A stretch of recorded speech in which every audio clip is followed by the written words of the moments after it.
severe waterlogging.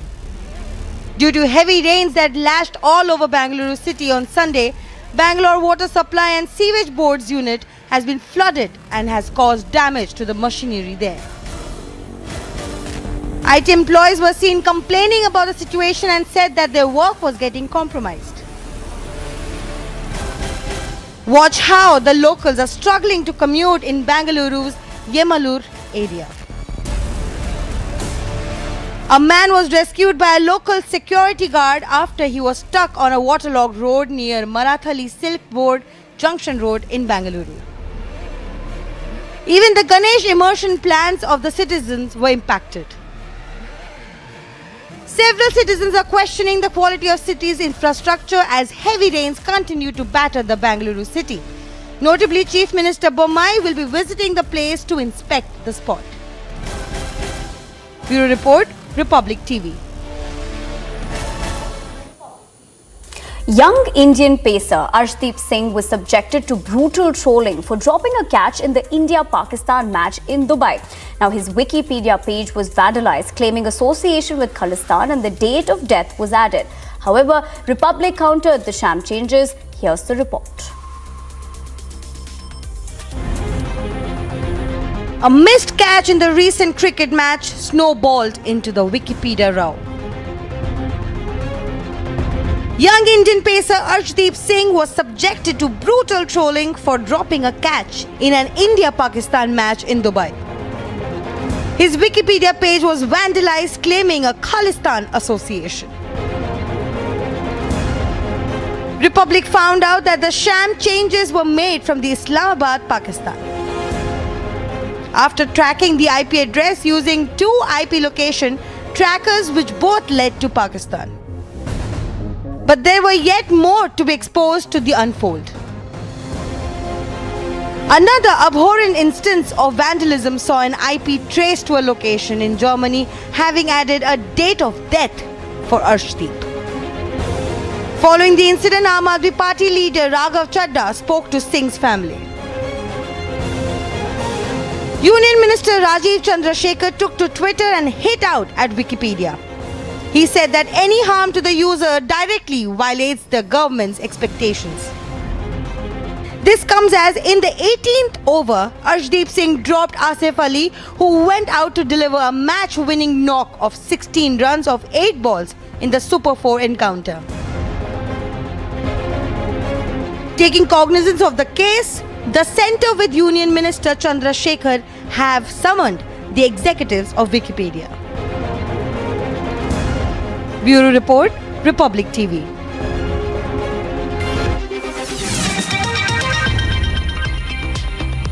Well, that's all we have for you in this edition of This Morning. But on the other side, former Foreign Secretary Liz Truss succeeds Boris Johnson to become UK's next Prime Minister.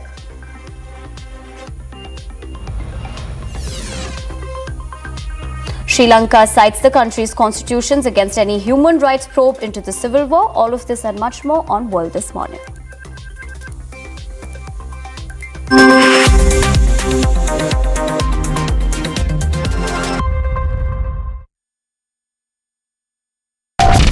सच हमने दिखाया, सच आपने देखा, हमारी पहचान उम्मीदों की रेखा, आपके भरोसे से हमारे काम का लेखा, राष्ट्र सर्वोपरि सम्मेलन। आप पहचानते हैं, जानते हैं हमें, तभी तो अपना मानते हैं हमें। आर भारत के साथ भारत का समय, राष्ट्र सर्वोपरि सम्मेलन।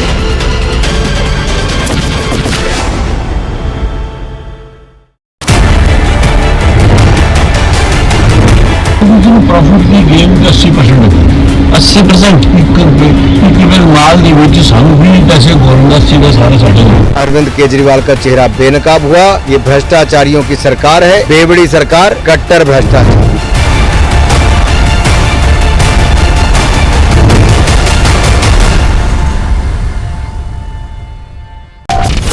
देश प्रेम का ज्वार, राष्ट्रवादी विचार, रिपब्लिक भारत तैयार, राष्ट्र सर्वोपरि सम्मेलन।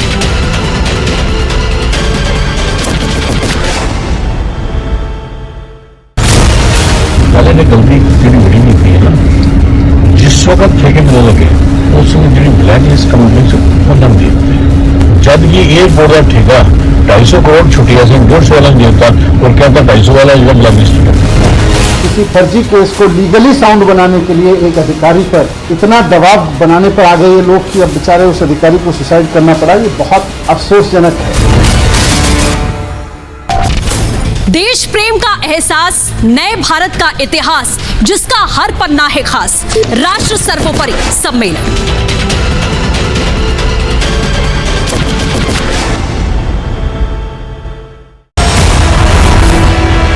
Liz Truss, the present Foreign Secretary of the United Kingdom, is Prime Minister now after an internal Conservative Party election. After 8 weeks of rigorous campaigning, the result is finally here. The next Prime Minister is Liz Truss after defeating Rishi Sunak by almost 20,000 votes.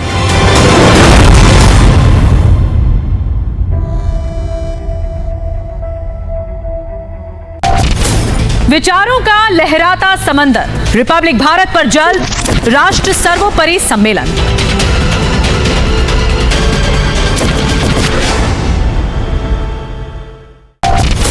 लहू में उबाल, राष्ट्रवाद की मशाल, भारत का अमृतकाल, राष्ट्र सर्वोपरि सम्मेलन।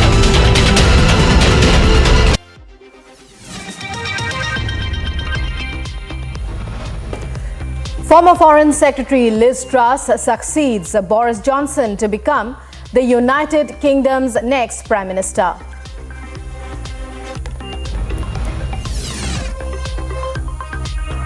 Sri Lanka cites the country's constitution against any human rights probe into the civil war.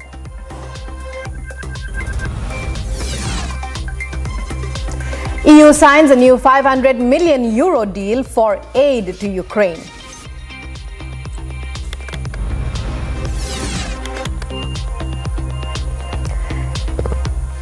Journalist jailed in Russia on charges of treason. Many call the sentence politically motivated.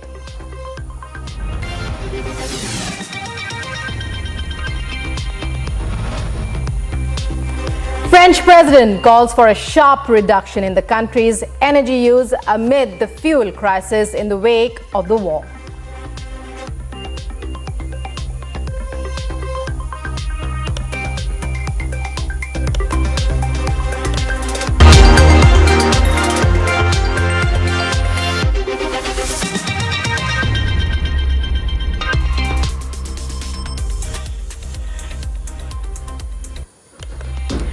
Hello and welcome to the world this morning on Republic. I'm Rukma and our top story. We begin with breaking news coming in from China, where over 50,000 people have been relocated to safer locations after damages were caused to buildings due to a powerful earthquake, measuring 6.8 on the Richter scale.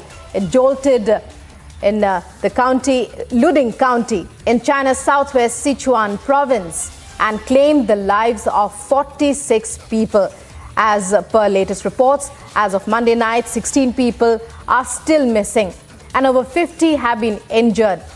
Wang Feng, Deputy Director of the Sichuan Provincial Emergency Management Department, told a media briefing in Chengdu. Among the dead, 29 are from Ganzi, Tibetan Autonomous Prefecture, which administers Luding County, and the other 17 are from Yan city. Over 50,000 people in Ganzi and Yan have been evacuated to safety. The 6.8 magnitude earthquake jolted Luding County at 12:52 p.m. on Monday, Beijing time. Sichuan has activated the highest level of emergency response for the earthquake. As of 6 p.m. Monday, the province had deployed over 6,500 rescuers, 4 helicopters and 2 unmanned aerial vehicles to the front line.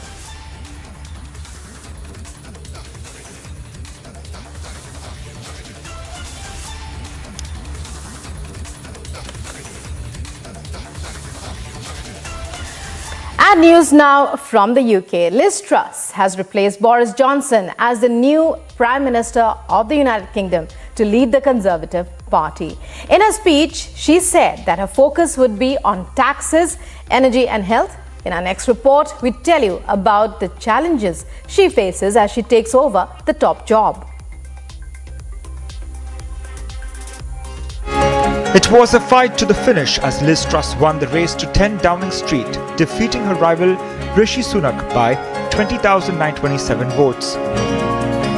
In her winning speech, Liz Truss thanked Boris Johnson for steering UK out of the Brexit and dealing with the fallout of the Russian invasion in Ukraine. And I also want to thank our outgoing leader, my friend, Boris Johnson.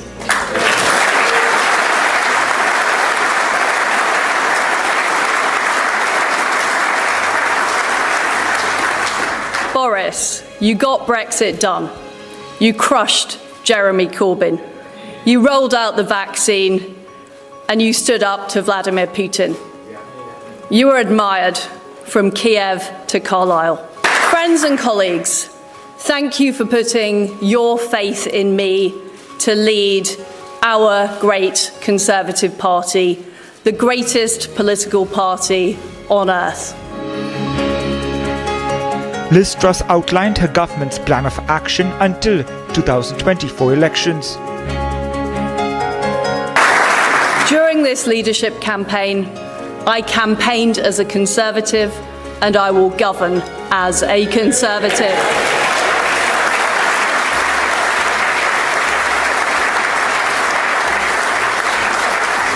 And my friends, we need to show that we will deliver over the next 2 years. I will deliver a bold plan to cut taxes and grow our economy. I will deliver on the energy crisis, dealing with people's energy bills, but also dealing with the long-term issues we have on energy supply. Meanwhile, the leader of the opposition and UK's Labour Party leader Keir Starmer slammed Liz Truss for being more concerned with business taxes than ensuring people could cope during the ongoing cost of living crisis. Well, we've heard far more from the latest Prime Minister about cuts to corporation tax over the summer than we have about the cost of living crisis, the single most important thing that's bearing down on so many millions of households. And that shows not only that she's out of touch, but she's not on the side of working people. So she needs to show that she actually understands and can meet the challenges that are there after 12 years of failure of this Tory government. Ahead of the announcement, protesters of the campaign group Animal Rebellion blocked the main road outside the Queen Elizabeth II Centre in Westminster, where the Tory leadership announcement was made. With the current cost of living crisis, I think we need a government that's willing to spend money to help people out, and I don't think the Conservatives are the political party that is necessarily willing to spend the amounts that are needed to sort of protect people from poverty and perhaps, losing their homes and things like that over the ever-increasing energy and food prices. And with the work cut out for the new Conservative and Unionist party leader, it remains to be seen if Liz Truss will be able to deliver on her bold plan of action and how the people will react. Bureau Report, Republic TV.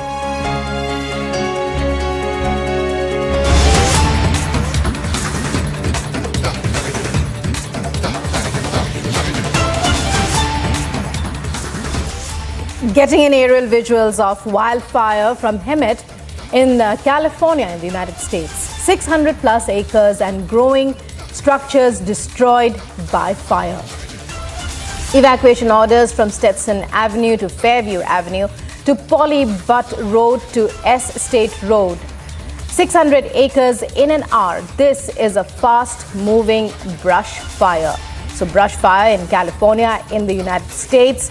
These are aerial visuals of the Hemet wildfire, which has created much of furor. And those are visuals of the fire that broke out in the brush in California in the United States. Aerial visuals of the Hemet wildfire in California. 600 plus acres under the blaze.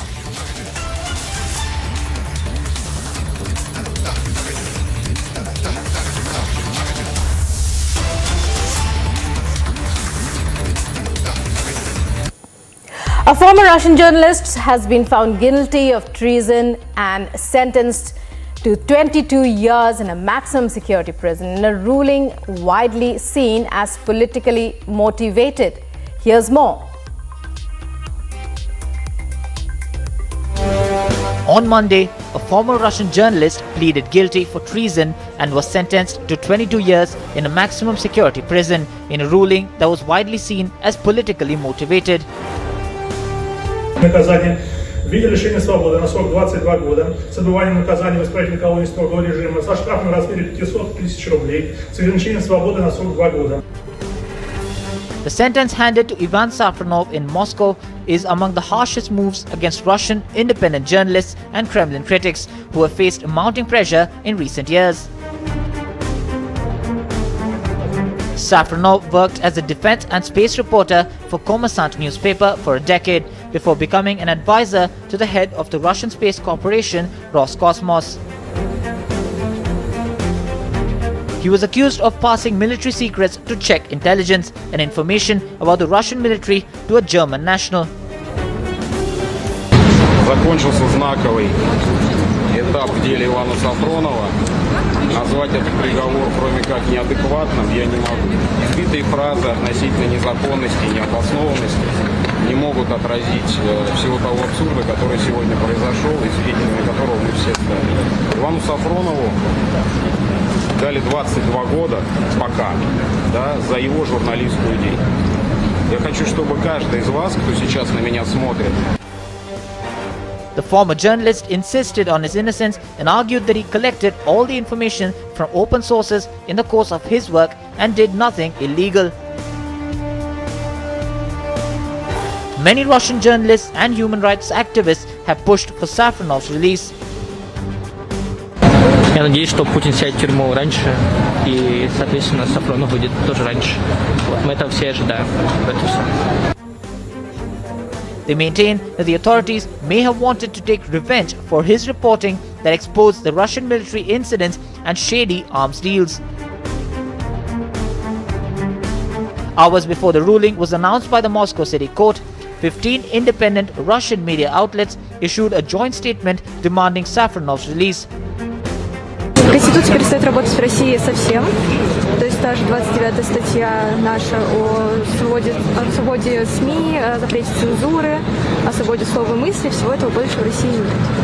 Так как человек, который просто делал свою работу, теперь будет сидеть 22 года. Сейчас Ивану Сафронову 32 года, ему будет 54 года, когда он выйдет, получается, из колонии строгого режима. На это больше просто ничего сказать. The European Union also urged Russian authorities to drop all charges against Safronov and release him without any conditions. Safronov has been in custody since his arrest in July 2020 in Moscow. Agency report, Republic TV. Visitors from across Japan flocked to Shikisai Nuka Park on Hokkaido to experience the famous multicolored meadows. Here's more. Visitors from across Japan flocked to Shikisai Nuka Park on Hokkaido to experience the famous multicolored meadows. こういったお花畑見れるとやっぱり仕事の疲れも取れますね。Shikisai Nuka Park is known for its beauty, and visitors were left spellbound by the lavender's fairy wings all around. 10月の頭ぐらいまでは綺麗になっております。で、それ以降は北海道は雪が降りますので、スノーモービルランドに変わっていきます。冬も楽しめますので、ぜひいらしてください。Around 60,000 species of lavenders were on show, as well as poppies, pansies, and dahlias. 2001年にオープンしております。お花畑の面積は14ヘクタールとなっております。お花の種類は35万株ほどとなっております。春から秋にかけて、いろいろなお花が咲いております。There are about 350,000 flowers making up the floral carpet. The seeds of these flowers have been planted from seed since the winter season in February. The fields can be seen until around October, when snow covers the meadows and the fields are turned over to winter sports. Agency report, Republic TV.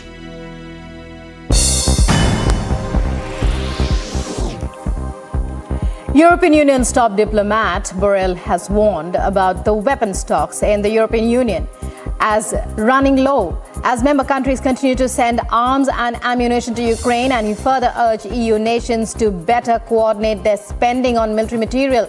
Borrell even warned that if member countries keep expanding their military capabilities in the same way, the result will be a big waste of money.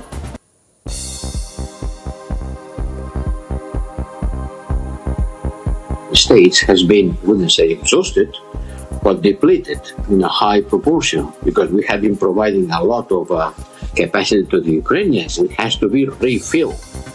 The best way of refilling is doing that together will be cheaper.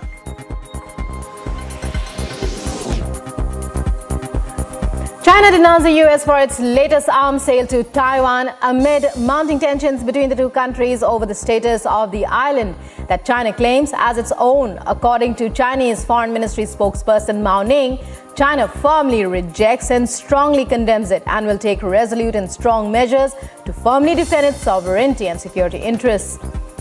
And it also added, but gave no indication of reactions that China would take.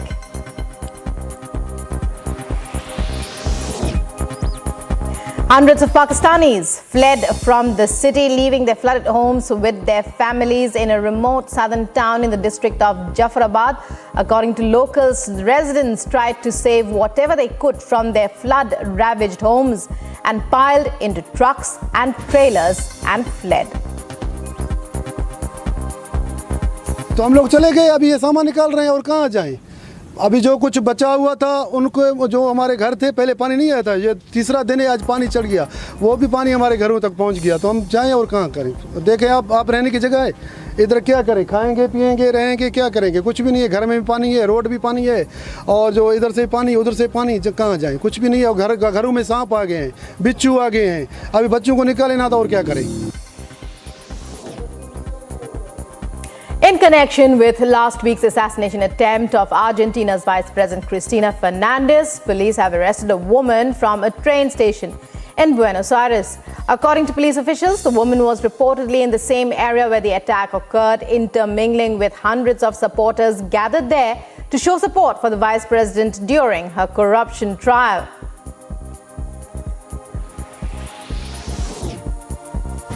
The Russian military accused Ukrainian forces of staging provocations at the nuclear plant, which lies within a Russian-installed administrative area. According to Russia's defense ministry, they claim that Kyiv's forces have targeted the territory of the plant with a drone, which Russian troops have shot down.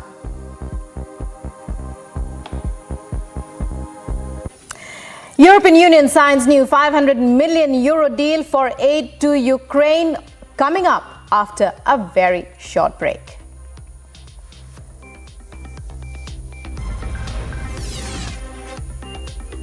Also coming up, French president calls for sharp reduction in the country's energy use amid the fuel crisis in the wake of the war.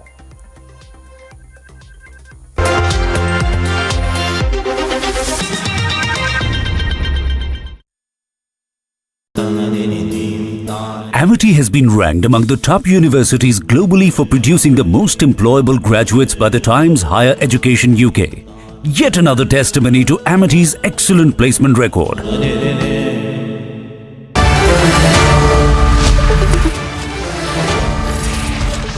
Good evening and welcome.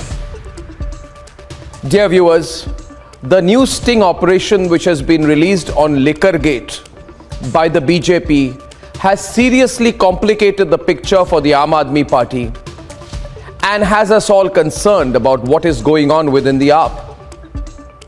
It appears quite clearly now that Arvind Kejriwal has made a big mistake by trusting Manish Sisodia blindly. This sting has the father of the accused number 13, liquor man Marwa, giving some very elaborate details about the bribes paid, about the commission structure, about how blacklisted companies were given massive liquor contracts, and in one case how one party paid as much as a 60 crore individual bribe. One group, that is one company. It also has details about how this controversial, now scrapped policy of the Kejriwal government guaranteed huge profits for the liquor mafia. And viewers, so on and so forth. All the truth has come out, but most importantly tonight, even Mr. Arvind Kejriwal knows that this is all on tape. All on tape. Which means that there is really nothing to disprove anymore. There is nothing to contest or question back. If the party that is accused in Liquorgate confesses and says yes, together with the Kejriwal government, together with the Delhi government, and under the guidance and watch and attention and patronage of the Aam Aadmi Party government, we carried out the biggest liquor scam in the history of independent India, then what really is left to be said? On top of it, we are now told that more such stings are going to be coming out. In my view,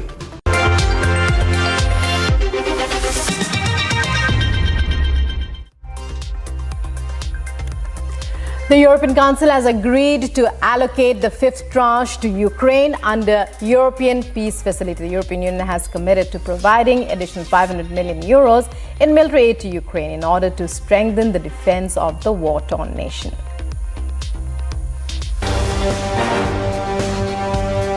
European Commission Chief Spokesperson Eric Mamer announced that EU signed a deal with Ukraine.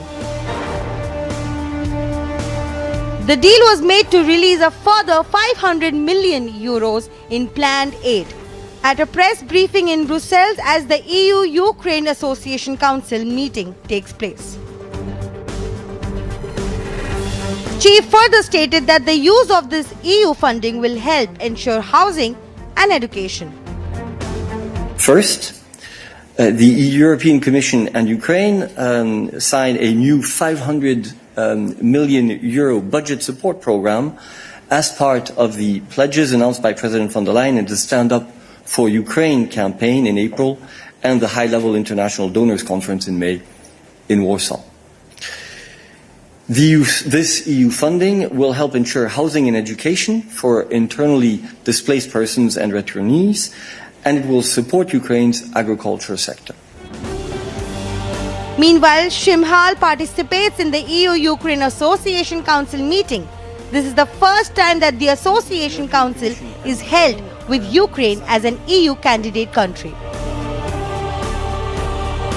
Agency Report, Republic TV. And it's a power-packed Tuesday ahead of, even as all eyes will be on the fiery exchange between Juventus and PSG today. Juventus and PSG players took to the training pitch for a gentle practice session on the eve of the Champions League match. Here are the details. It's a power-packed Tuesday where all eyes will be on the fiery exchange between Juventus and PSG today. Kylian Mbappe, Lionel Messi and Neymar trained with their PSG teammates ahead of the French side's clash against Juventus in Paris. PSG took to the training pitch for a gentle practice on the eve of the Champions League match against the Italians. Juventus fans would have been relieved to see Angel Di Maria looking sharp in training as the Serie A club prepares to face his former side PSG in the Champions League. Di Maria joined Juventus from Paris Saint-Germain on a free transfer in July and is expected to play at the Parc des Princes after 7 years at the club. There was more encouraging news for Juventus after Paul Pogba was seen training before the official session started. The two European giants have actually not faced each other in a competitive match since Juventus ran out 9-2 aggregate winners in the 1996 UEFA Super Cup. Much has changed since then, but Christopher Galtier's side are still chasing that elusive Champions League crown since PSG's takeover by the Qatar Sports Investment Group in 2011. Juventus are unbeaten in Serie A this season with 3 draws and 2 wins. Their defense has looked rock solid, conceding just 2 goals in that time, but they will have to be at their best to keep PSG's star-studded attack at bay. The French champions will face Juventus in front of a sold-out Parc des Princes stadium today for matchday 1 of the Champions League.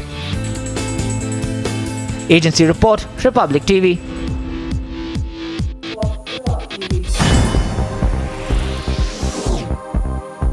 And some more sports news now. India's next Super 4 phase clash against Sri Lanka at the ongoing Asia Cup 2022 will be extremely crucial for the men in blue as per their chances of qualifying for the final of the tournament that they have won 7 times and are currently defending. While Sri Lanka will be looking forward to solidifying chances of further progress in the tournament, India will lock horns against the Lankans in their second Super 4 stage clash at the Asia Cup today.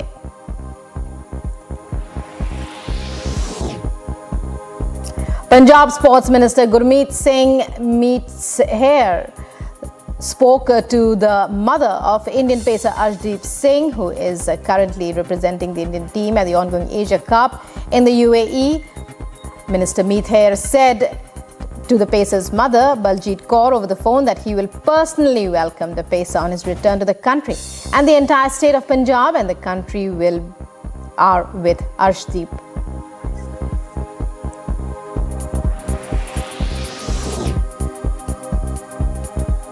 Number 12 seed Coco Gauff advanced to the US Open quarterfinals, outlasting Zhang Shuai of China in straight sets. Gauff, only 18.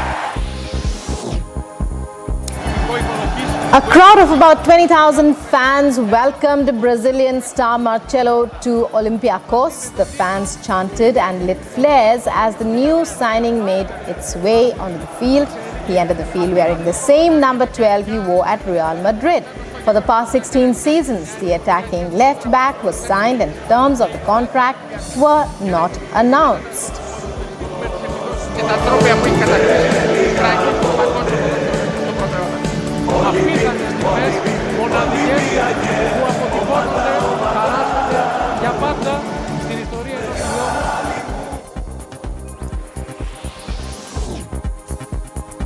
Kylian Mbappe backed Paul Pogba and declared he will trust his teammate. The PSG player striker played down suggestions that his relationship with Pogba could be impacted after his name came up in a blackmail affair engulfing his France teammate.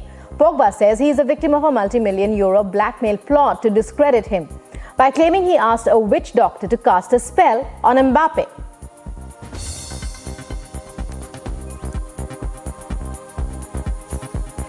And Chief Minister Nitish Kumar on meeting spree to forge opposition unity, likely to meet Kejriwal and other opposition leaders today. All the details coming up next in the Morning Express. Stay tuned. Also coming up on day 2 of her visit, Bangladesh Prime Minister Sheikh Hasina to hold bilateral talks with Prime Minister Narendra Modi.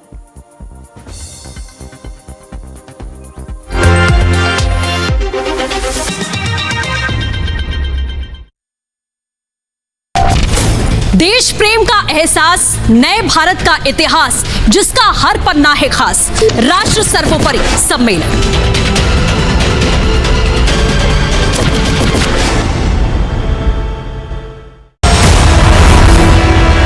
Liz Truss, the present Foreign Secretary of the United Kingdom, is Prime Minister now after an internal Conservative Party election. After 8 weeks of rigorous campaigning, the result is finally here. The next Prime Minister is Liz Truss after defeating Rishi Sunak by almost 20,000 votes.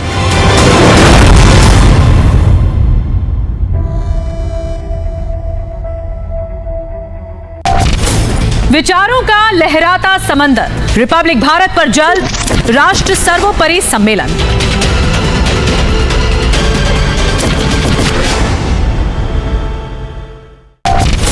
लहू में उबाल, राष्ट्रवाद की मशाल, भारत का अमृतकाल, राष्ट्र सर्वोपरि सम्मेलन।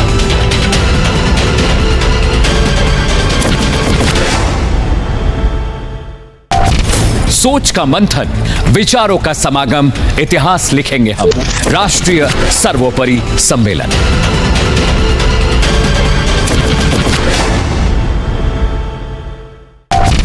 राष्ट्रवादी कलम, राष्ट्रवादी हम, मजबूत होते भारत के कदम। राष्ट्र सर्वोपरि सम्मेलन।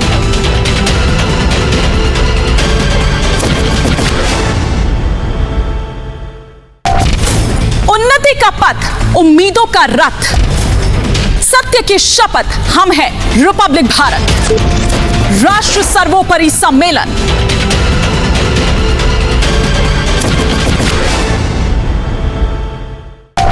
मुश्किलों को करते नाकाम, जनहित हमारा काम, देश का सम्मान, राष्ट्र सर्वोपरि सम्मेलन।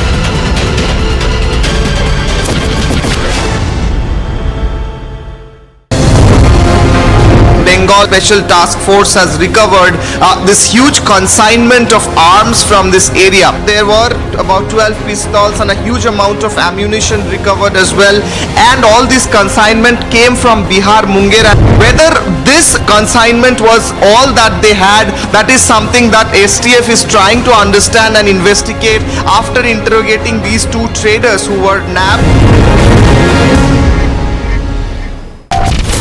सच हमने दिखाया, सच आपने देखा, हमारी पहचान उम्मीदों की रेखा, आपके भरोसे से हमारे काम का लेखा, राष्ट्र सर्वोपरि सम्मेलन।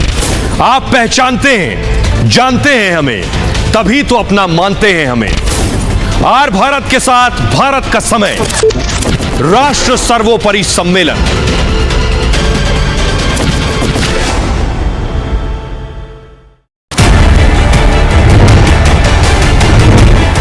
प्रॉफिट की गेम 80% माल दी हुई सानू भी पैसे गवर्नमेंट सीधा सारा साढ़े। अरविंद केजरीवाल का चेहरा बेनकाब हुआ। ये भ्रष्टाचारियों की सरकार है, बेवड़ी सरकार, कट्टर भ्रष्टाचार।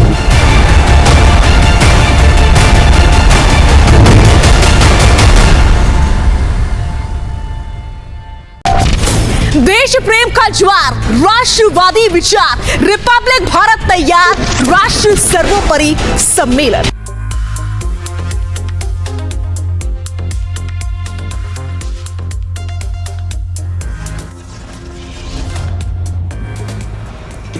On day 2 of her visit, the Bangladesh Prime Minister Sheikh Hasina is to hold bilateral talks with Prime Minister Modi. Nitish Kumar on a meeting spree to forge opposition unity, likely to meet Arvind Kejriwal and other opposition leaders today. The Aam Aadmi Party versus the BJP face-off over liquor gate intensifies. The BJP's top leaders to meet President Murmu will demand the AAP government's dismissal.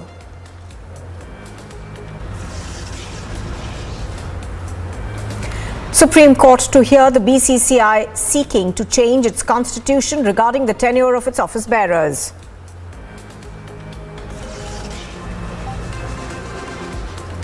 Shocking civic apathy kills 4, including a 4-year-old in Assam's Halaikandi. A 6.8 magnitude quake jolts southwest China, Sichuan, nearly 46,000 reported dead. 50,000 people have been relocated.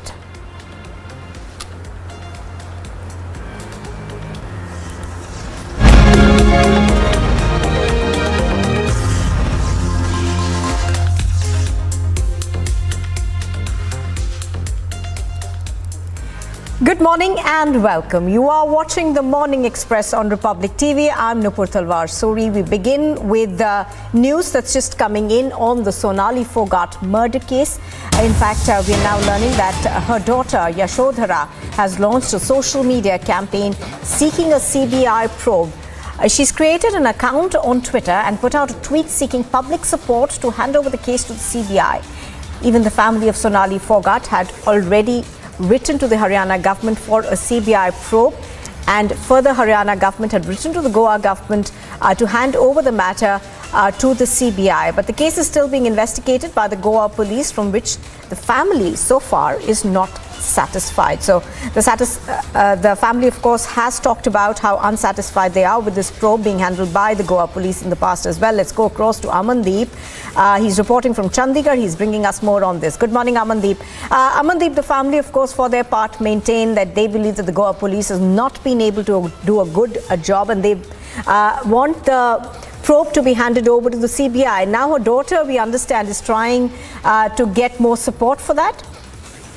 Well, absolutely, Nupur. Now the family has taken all kind of efforts to hand over this case to the CBI. They have written to Haryana Chief Minister. Haryana Chief Minister has further written to Goa counterpart to hand over this case to the CBI. But nothing has been worked out. So finally, Yashodhara, daughter of Sonali Fogart, took Twitter and in fact launched a campaign that is Justice for Sonali, and even requested the people to join this campaign, and clearly mentioning that help me to hand over this case to the CBI, and continuously requesting to the union government as well as to the state government that this case deserves to be handed over to CBI, just because there are some big names behind this. There is a big conspiracy, a deep-rooted conspiracy behind the murder of Sonali Fogart.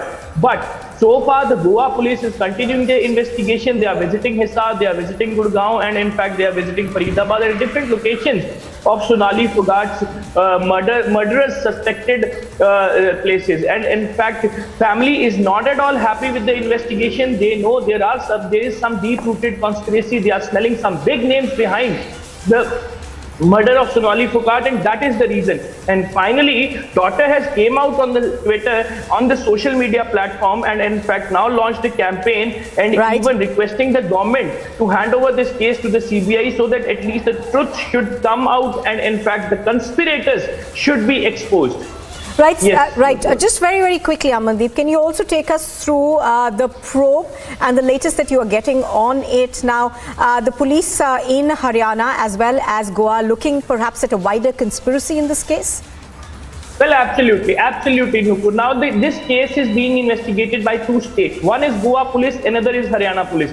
Goa police is investigating the murder of Sonali Fogart, just because in the jurisdiction of Goa, Sonali Fogart was being killed by two accused. And in fact, meanwhile, the Haryana police have also launched a parallel investigation, as the CCTV, DVRs, the laptop, the mobile phone has been stolen from the farmhouse of Sonali Fogart, and police have registered a case, and in fact now they are investigating on that part also. But somewhere down the line there is a jurisdiction problem, just because Nupur, Goa police cannot break down the jurisdiction of their Goa, and in fact they have to be in the limits for their investigation. And same as the Haryana can only stick to the theft and the stolen case that is being registered in Hisar regarding to this case, and even they cannot jump their jurisdiction. So that is the reason a combined probe cannot be launched, and the center investigating agency can do it in a proper manner, just because now the case is between the Goa to Haryana.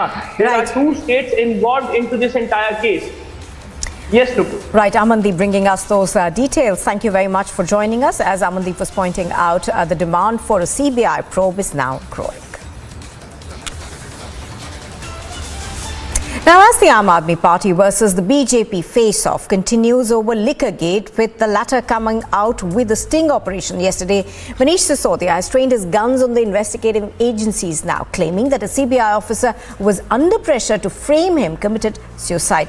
But this was just lies. The CBI debunked Sisodia's claim, stating that he was not even investigating this case. We get you more details.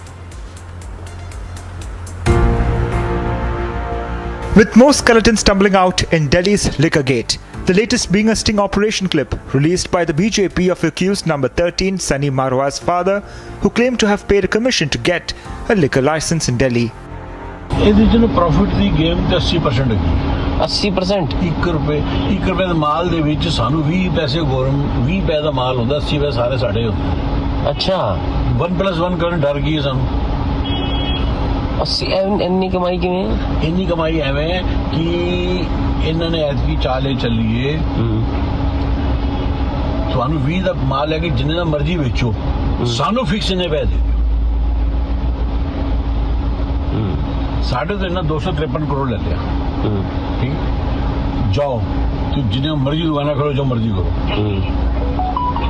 20 ਰੁਪਏ ਦਾ ਮਾਲ ਆਉਂਦਾ 253 ਕਰੋੜ ਇੱਕ ਬੰਦੇ ਤੋਂ ਇੱਕ ਬੰਦੇ ਅੱਛਾ ਸਾਲ ਦਾ 253 ਨਹੀਂ ਇਹ ਤਾਂ ਮਿਨੀਮਮ ਸਾਡਾ ਹੈ ਬਾਕੀਆਂ ਤੋਂ 500 ਕਰੋੜ ਲਿਆ ਸਾਡਾ ਤਾਂ ਸਭ ਤੋਂ ਘੱਟ ਹੈਗਾ ਕਿਉਂ ਗੱਲ ਹੈ ਮੈਂ ਅਸੀਂ 20 ਟੈਂਡਰ ਜੀ ਭਰੇ ਸੀ ਸਭ ਤੋਂ ਛੋਟੇ ਅਸੀਂ ਲੈ ਲਏ ਬਾਕੀ 200 ਟੈਂਡਰ ਬਣੇ ਉਹਨਾਂ ਮਹਿੰਗੇ ਮਿਲੇ ਲੈਣੇ ਵੇ ਅਸੀਂ ਜੋ ਟੈਂਡਰ ਭਰੇ ਸੀ ਨਾ ਕੱਚੀ ਕਲੋਨੀਆਂ ਦੇ ਭਰੇ ਸੀ।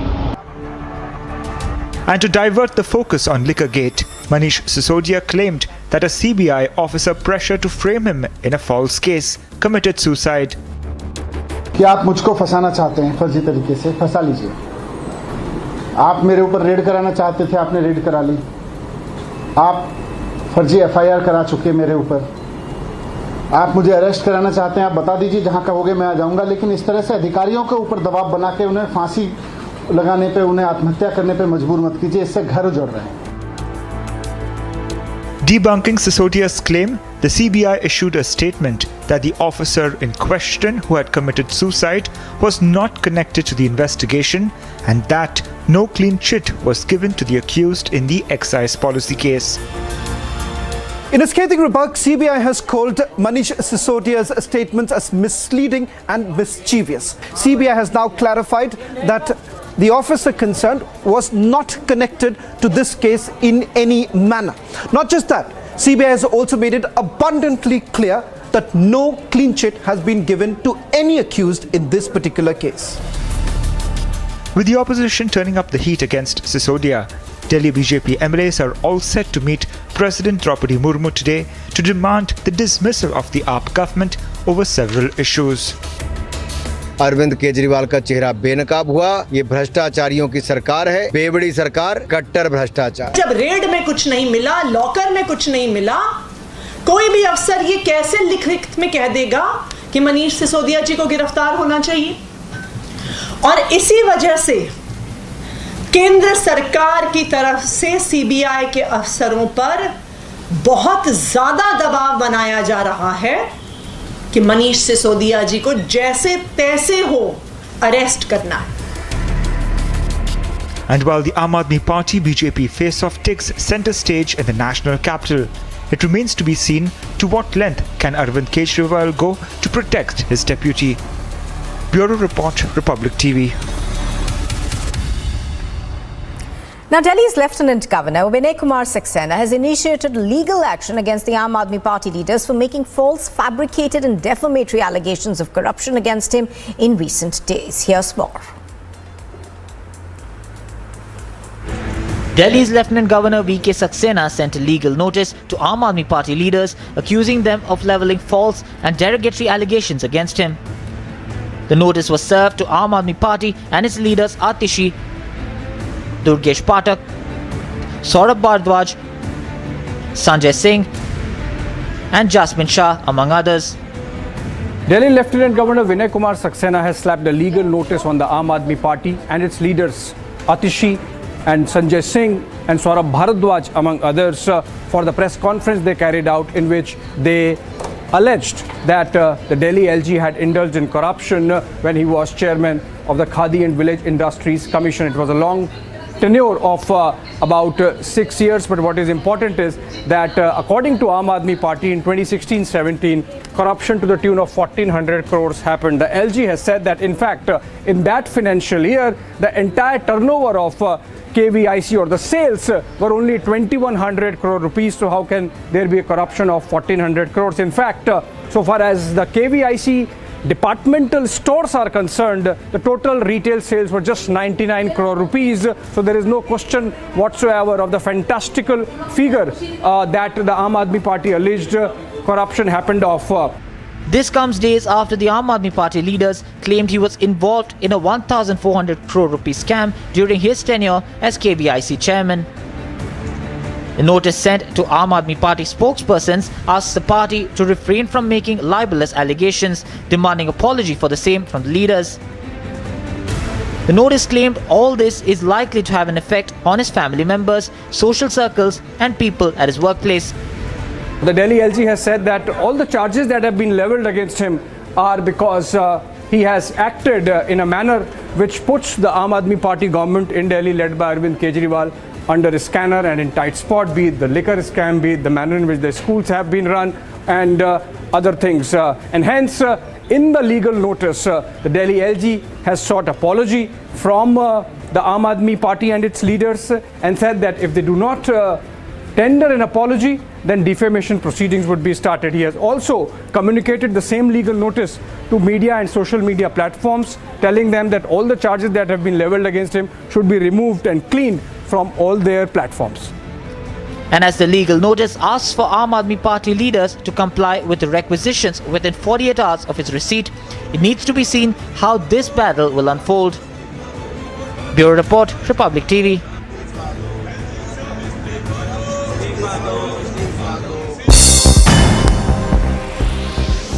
A look now at what else is making news this morning. All BJP MLAs under the leadership of the opposition leader Ramveer Singh Bidhori will meet President Draupadi Murmu on the 6th of September and submit a memorandum to demand for the dismissal of the Kejriwal government involved in corruption in Delhi. In a tragic event, 4 members of the same family died due to electrocution in the Hailakandi town of Assam. According to sources, these 4 people died in contact with broken electric wire while lying on the ground. A 4-year-old child first came in contact with a live wire, and after coming to rescue the child's mother, father and another member of the family also unfortunately passed away. The body of an 11-year-old student studying in a madrasa was found in Shahchokha, a village of Punhana subdivision of Haryana's Nu. According to the police, the Forensic Science Laboratory Division team reached the location and investigated the incident. The police have registered a case of murder in the incident after the family of the deceased suspected murder. Amid the debate over freebies by political parties, Telangana's Chief Minister K. Chandrasekhar Rao has announced providing a free power supply to all farmers of the country if a non-BJP government comes to power after the 2024 Lok Sabha elections. Karnataka's Chief Minister Baswaraj Bommai has said the state government will recruit new teachers to fill in for ones who retire in a year to maintain continuity. Bommai said that the state government has allocated 25,000 crore rupees for the education field, of which 19,000 crore rupees goes towards salaries of teachers and 5,000 crore rupees to the development of new schools.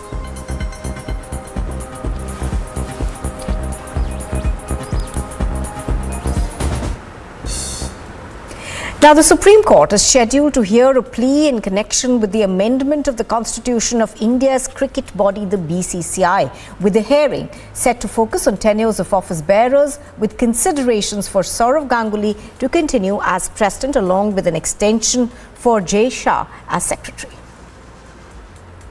Once again, is India coming to Amisha? Just when the dust settled from the Supreme Court closing the AIFF FIFA case, the Apex Court is all set to hear a matter by the BCCI. The Supreme Court will hear a plea of the BCCI, which is seeking to change its constitution regarding the tenure of its office bearers. The plea seeks to remove a cooling-off period of 3 years, which office bearers must serve after holding a post for 2 consecutive terms. The hearing is crucial as the tenure of the Secretary Jai Shah and President Sourav Ganguly is set to expire this month. The current BCCI constitution, with the terms and conditions of its office bearers, are based on the 2018 Justice R.M. Lodha panel recommendations. The hearing comes after a 2nd September plea sought for an emergency hearing by the Supreme Court in the matter. The original plea to remove the cooling-off period has been filed in 2020 by the BCCI. Bureau Report, Republic TV.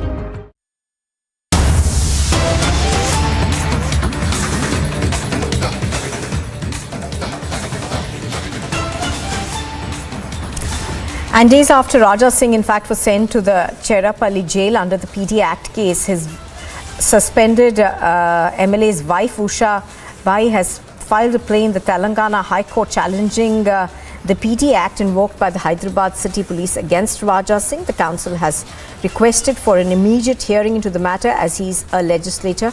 The High Court has accepted the petition and hearing is expected to take place in the coming days. Usha Bai, the wife of Raja Singh in the petition, has said that it is submitted. The present detention order came to be passed only to satisfy a section of people who are not the public at large. Let's go across to Aneri. She's reporting on this. She joins us live from Hyderabad right now. Aneri, give us more details of what his wife has said. In the plea, we understand that this, she basically says that this has been done to satisfy people who are not essentially public at large, but some vested interests.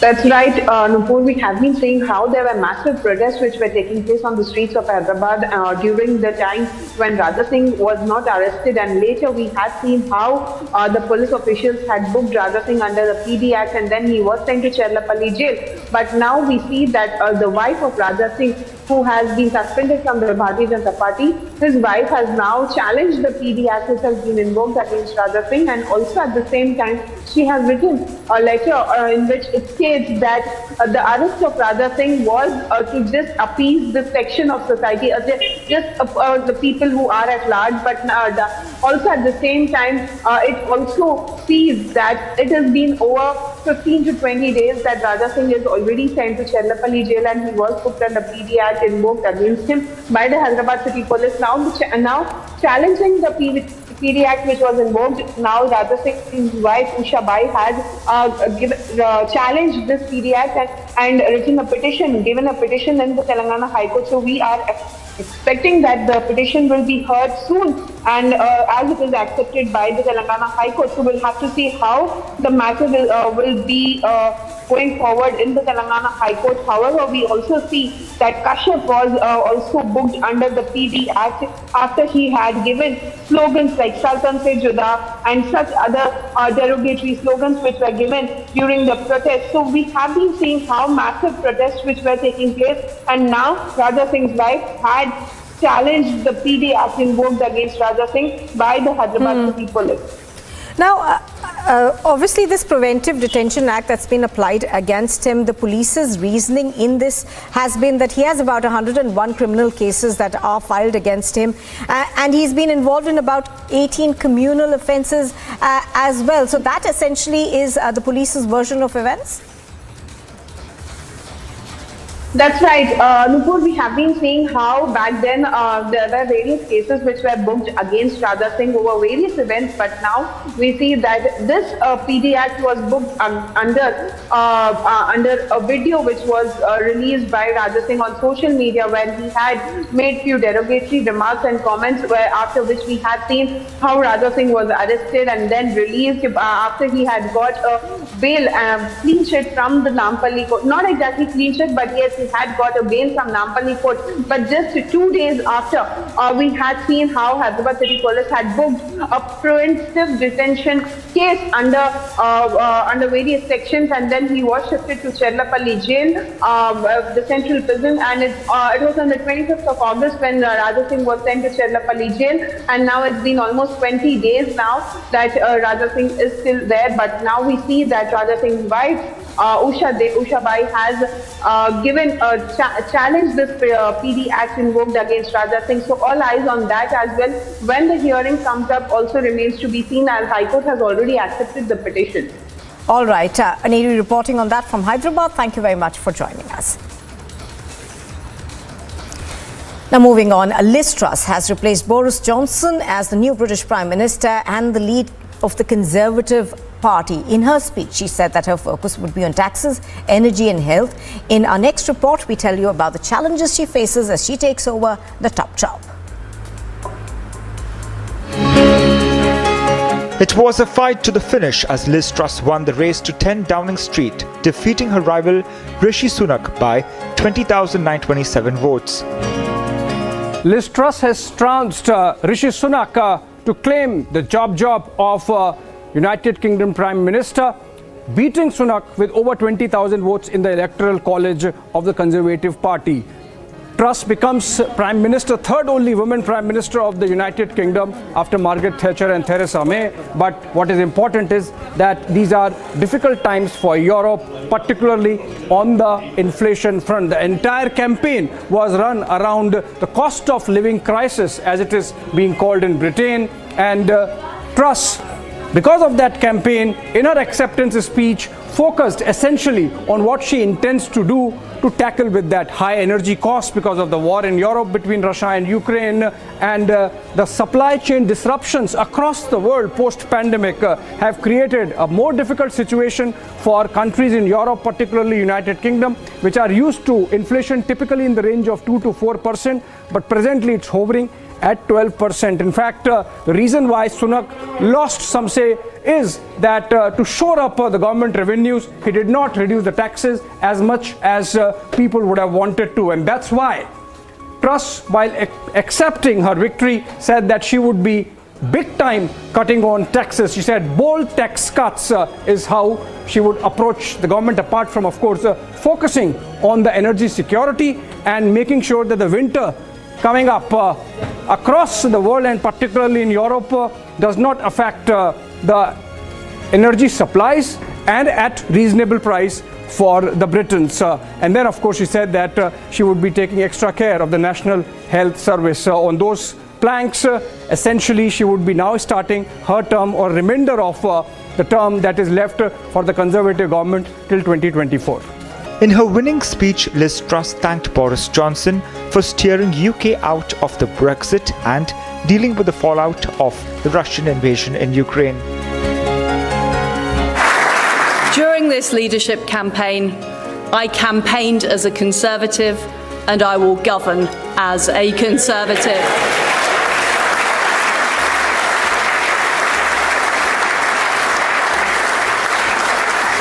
And my friends, we need to show that we will deliver over the next 2 years. I will deliver a bold plan to cut taxes and grow our economy. I will deliver on the energy crisis, dealing with people's energy bills, but also dealing with the long-term issues we have on energy supply. And with the work cut out for the new Conservative and Unionist party leader, it remains to be seen if Liz Truss will be able to deliver on her bold plan of action and how the people will react. Bureau Report, Republic TV.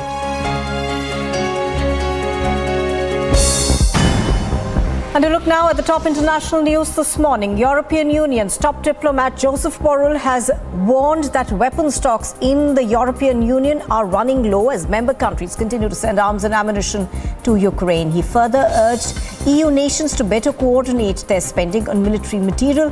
Borrell even warned that if member countries keep expanding their military capabilities in the same way, then the result will be a huge waste of money.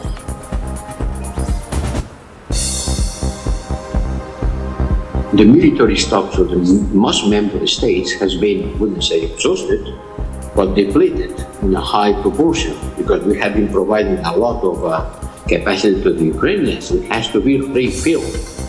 The best way of refilling is doing that together will be cheaper.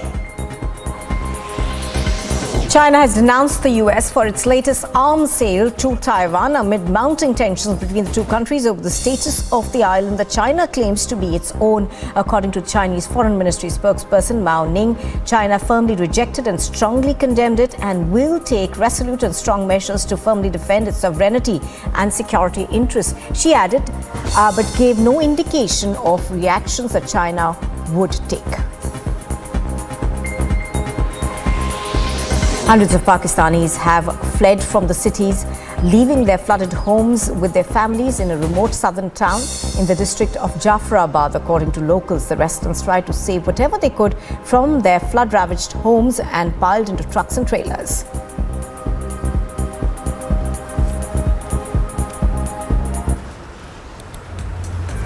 You are watching The Morning Express. Still to come on Republic TV. On day 2 of her visit, the Bangladesh Prime Minister Sheikh Hasina will be holding bilateral talks with the Prime Minister. And a 6.8 magnitude quake jolts southwest China's Sichuan. Nearly 50,000 people have been relocated.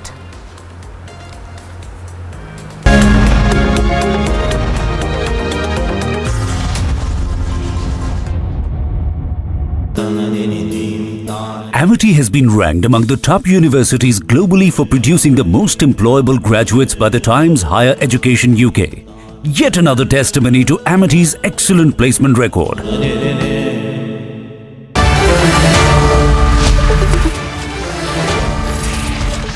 Good evening and welcome. Dear viewers, the new sting operation which has been released on Liquorgate by the BJP has seriously complicated the picture for the Aam Aadmi Party and has us all concerned about what is going on within the AAP.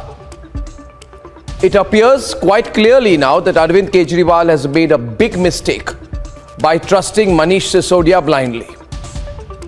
This sting has the father of the accused number 13, liquor man Marwa, giving some very elaborate details about the bribes paid, about the commission structure, about how blacklisted companies were given massive liquor contracts, and in one case how one party paid as much as a 60 crore individual bribe.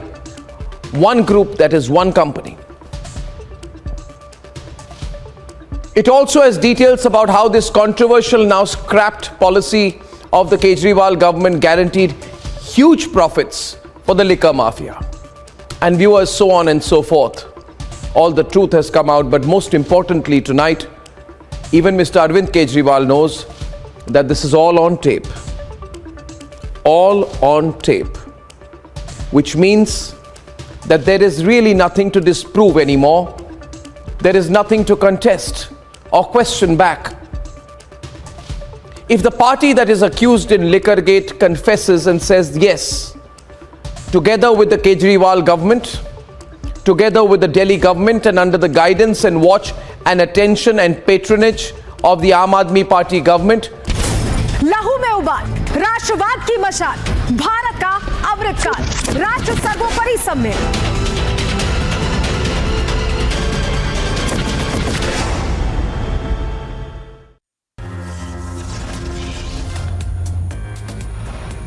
On day 2 of her visit, Prime Minister of Bangladesh, Sheikh Hasina, to meet Prime Minister Modi today, likely to hold bilateral talks.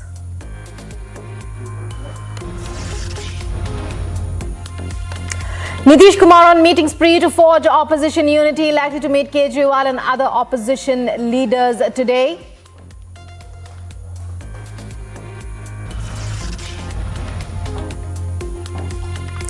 Aam Aadmi Party versus BJP face-off over Liquorgate intensifies. BJP top leaders to meet President Murmu will demand AAP government's dismissal.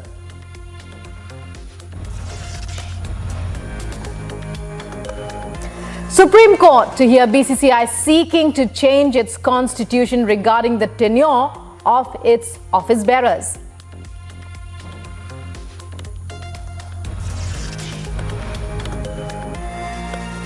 Shocking civic apathy kills 4, including a 4-year-old in Assam's Hailakandi.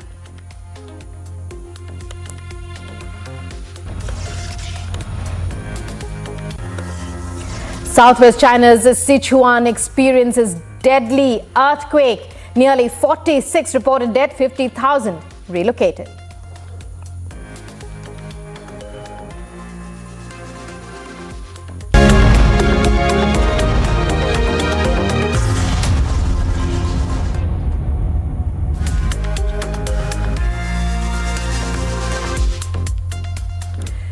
Welcome to the Morning Express on Republic. I'm Rukma. In our top story, we begin with breaking news coming from down south in Bengaluru.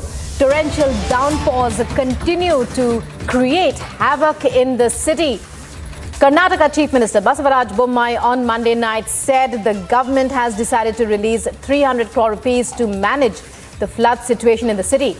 The Chief Minister chaired a meeting with senior ministers and officials in the night to take stock of the rain and flood situation across Karnataka, especially in capital Bengaluru, and the damages caused as a result. The state government has decided to release 600 crore rupees to manage the rain and flood situation across the state, to restore damaged infrastructure like roads, electric poles and transformers, as well as schools, 300 crore rupees has been allocated for Bengaluru alone, the Chief Minister said in a statement.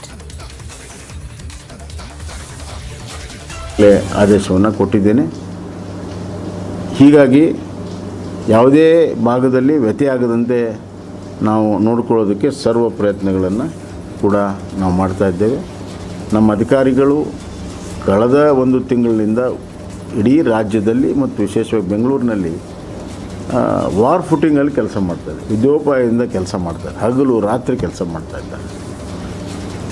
ಬೆಂಗಳೂರಿನ ಅತಿ ಹೆಚ್ಚು ಮಳೆ ಬಂದಿರೋದಕ್ಕೆ, ಬೆಂಗಳೂರಿನ ಅತಿ ಹೆಚ್ಚು ಇಂಥ ದೊಡ್ಡ ಮಳೆಗೆ ಯಾವುದೇ ರೀತಿಯ ಇನ್ಫ್ರಾಸ್ಟ್ರಕ್ಚರನ್ನು ನಾವು ಪೂರ್ವ ನಿಯೋಜಿತವಾಗಿ ಮಾಡದ ಕಾರಣದಿಂದ ಮತ್ತು ಬೆಂಗಳೂರಿಗೆ ನಾವು ಮೊದಲು 8 TMCಗಳನ್ನು ಸೇರಿಸಿದ್ವಿ, ಆಮೇಲೆ 110 ಹಳ್ಳಿಗಳನ್ನು ಸೇರಿಸಿದ್ದೇವೆ. ಅಲ್ಲಿ ಇನ್ಫ್ರಾಸ್ಟ್ರಕ್ಚರು ಬೆಂಗಳೂರು ವ್ಯಾಪ್ತಿಗೆಲ್ಲ ಬಂದಿದ್ದರಿಂದ ಹಲವಾರು ಸಮಸ್ಯೆಗಳು ಇಲ್ಲಿ ಬಂದಿದೆ. ಅವುಗಳನ್ನು ನಿವಾರಣೆ ಮಾಡೋದಕ್ಕೆ ಉದ್ಯೋಗದಲ್ಲಿ ನಾವು ಕೆಲಸವನ್ನು ಮಾಡ್ತಾ ಇದ್ದೇವೆ. ಬೆಂಗಳೂರು ಮಹಾಜನತೆಗೆ ನಾನು ವಿಶ್ವಾಸ ಕೊಡ್ತೇನೆ, ಈ ಮಳೆಯ ಸಂದರ್ಭದಲ್ಲಿ ನಿಮ್ಮ ಸಹಕಾರ ಇರಲಿ.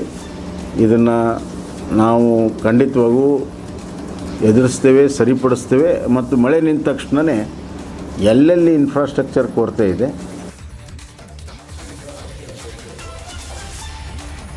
And joining us now is Nivedna. Nivedna is my colleague Nivedna. Nivedna, a very good morning to you. When we talk about Bengaluru, well, floods have been creating havoc over the years. As soon as there's heavy rain and questions are being raised, there's been an uproar. Now this time, however, it appears that the Chief Minister is likely, the state government is likely to take a number of concrete steps. What are you hearing? Right, so what we've been seeing in Bengaluru for the past couple of days is flood-like situation. This is also because of the fact that there's poor infrastructure which has been causing waterlogging like situation. We've seen in those visuals how citizens of the city are suffering as well with they're finding it really hard in terms of coming to terms with the situation, perhaps if that's one way to put it across. But on the other hand, he called for a meeting yesterday including with officials and taking cognizance of the matter because this is at utmost importance. If you look at those visuals, we could see BMTC buses being stuck. We saw that even the Kempegowda International Airport was flooded as well. Now coming to the latest update being that once he called for the meeting, they have said that they're sanctioning 600 crores for the state in terms of combating the situation, but 300 crores alone is being kept for Bengaluru. On the other hand, he has said that 1,500 crores will be kept for storm water drainage systems as well, but the work will only begin once of course the rain recedes. On the other hand, he also went on to appeal to the citizens of Bengaluru, stating that they are going to be combating this issue, but he would like all the citizens of the city to cooperate with them. But he also mentioned that they are taking cognizance of the situation. He also went on to mention a point that in the past couple of years, the infrastructure of Bengaluru has taken a beating because many more areas have come in. We've also seen in the past couple of years how lakes have been encroached, which has caused a lot of issues, which is why the overflowing of lakes have also caused this. In fact, in the outer ring road of Bengaluru, if you have seen, is probably the most affected, where IT companies and banking sectors also had a loss of 225 crores. This issue was also brought and put forth to the Chief Minister of Karnataka, Basvaraj Bommai, which is why, taking stock of all the situation that is happening at the moment, they have come out with this particular announcement that they're releasing 600 crores, but 300 alone will be kept for Bengaluru to kind of combat from this situation, Rukma. Well, many thanks, Nivedna, for joining us there and for giving us all those details. And now moving on to other news stories. Bangladesh Prime Minister Sheikh Hasina arrived in India yesterday for her 4-day trip, in which she will discuss connectivity, energy, as well as food security, among a host of other issues. Here's more.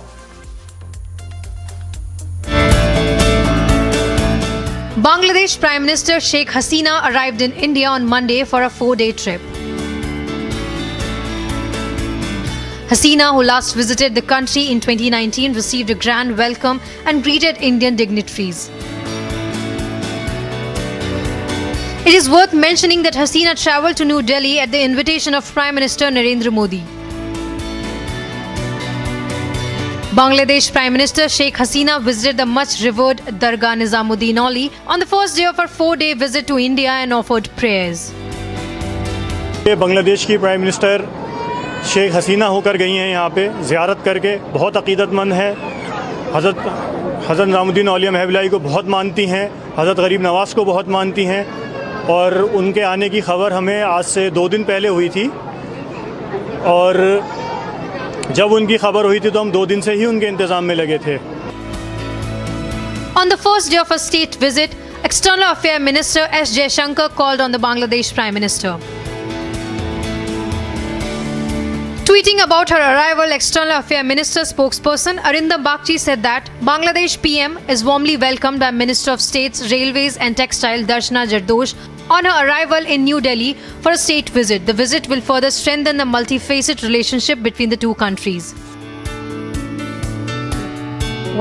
During her stay, Bangladesh PM will also call on President Draupadi Murmu and Vice President Jagdeep Dhankar. The overall strategic ties between India and Bangladesh have been on an upswing in the last few years. Hasina will hold wide-ranging talks with Prime Minister Narendra Modi today, following which the two sides are likely to unveil a raft of measures to boost cooperation in areas of defence, trade and river water sharing. Bureau Report, Republic TV.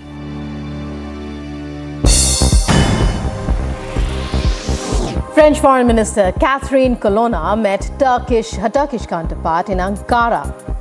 The ministers discussed bilateral relations and regional security issues, including Russia-Ukraine war.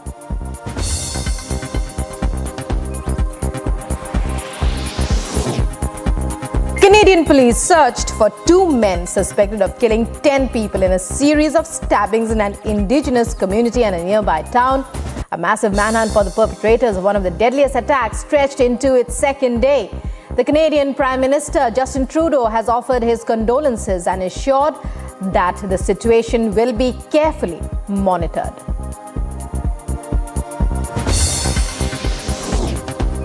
Foreign ministers of Morocco and Jordan met in Amman. Morocco showed support to Jordan's role in the Palestinian cause. Jordan too expressed support towards Morocco's territorial integrity and the need to resolve Moroccan's Sahara issue.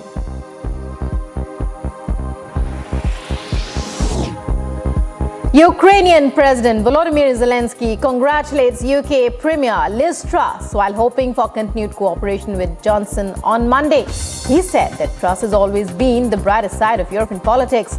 Zelensky said he hoped for objective conclusions from the IAEA on the Russians' targeting of the Zaporizhzhia nuclear power plant.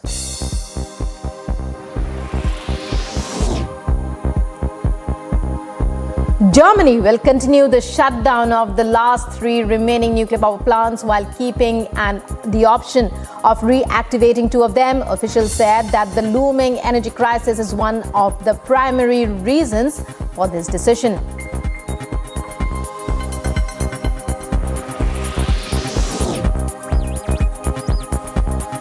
The Portuguese government has announced a set of measures amounting to 2.4 billion euros to cope with inflation.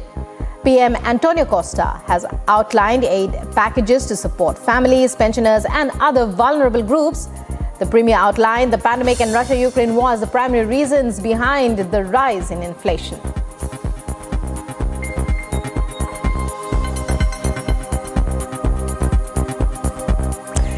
Hundreds of Pakistanis fled their flooded homes with their families in a remote southern town in the Balochistan district of Jafarabad on Monday.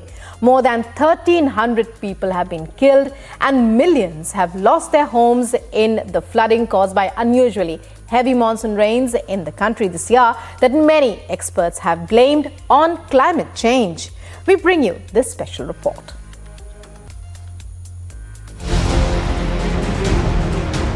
Devastating floods in Pakistan have caused a havoc in the country.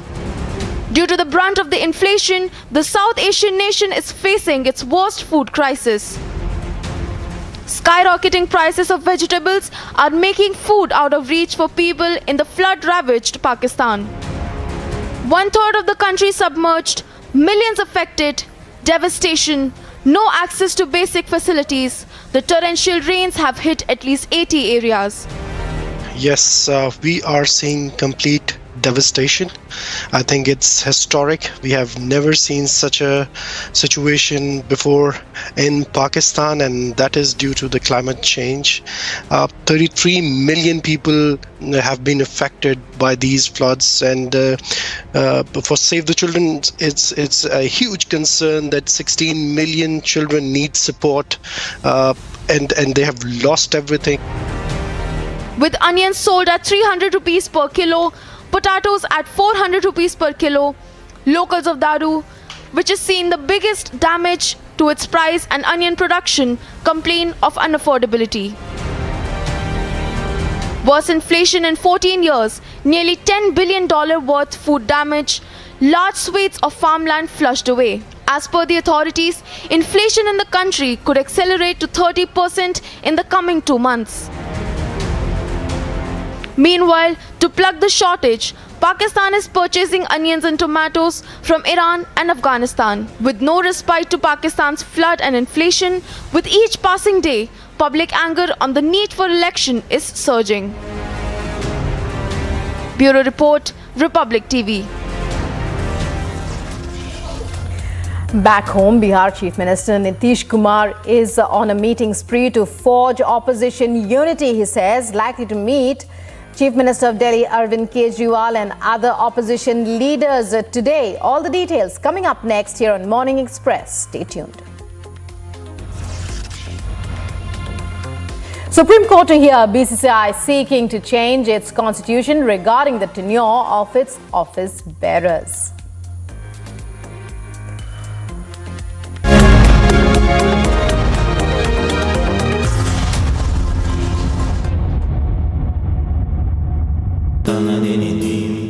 Amity has been ranked among the top universities globally for producing the most employable graduates by the Times Higher Education UK. Yet another testimony to Amity's excellent placement record. मुश्किलों को करते नाकाम, जनहित हमारा काम, देश का सम्मान, राष्ट्र सर्वोपरि सम्मेलन।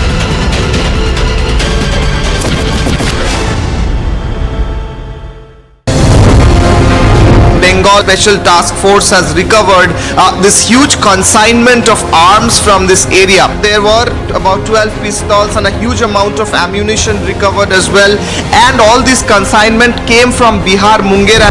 Whether this consignment was all that they had, that is something that STF is trying to understand and investigate after interrogating these two traders who were nabbed. सच हमने दिखाया, सच आपने देखा, हमारी पहचान उम्मीदों की रेखा, आपके भरोसे से हमारे काम का लेखा, राष्ट्र सर्वोपरि सम्मेलन।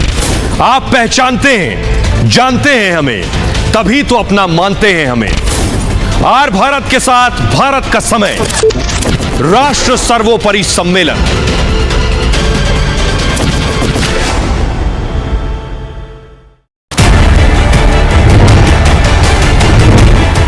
प्रॉफिट की गेम 80% होगी, 80% इक्विपमेंट माल दी वो सानू भी पैसे गवर्नमेंट सीधा सारे साढ़े। अरविंद केजरीवाल का चेहरा बेनकाब हुआ। ये भ्रष्टाचारियों की सरकार है, बेवड़ी सरकार, कट्टर भ्रष्टाचार।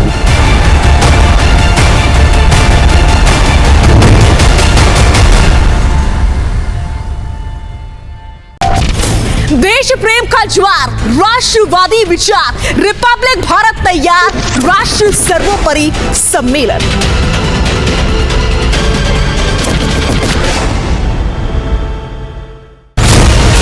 पहले ने गलती तेरी बड़ी नहीं की है ना, जिस वक्त ठेके मिलने लगे उस समय जी ब्लैक लिस्ट कंपनी से नाम दिए, जब कि एयरपोर्ट का ठेका 250 करोड़ छुट्टियां से गुड्स वाला नहीं होता और क्या था 250 वाला जो ब्लैक लिस्ट है।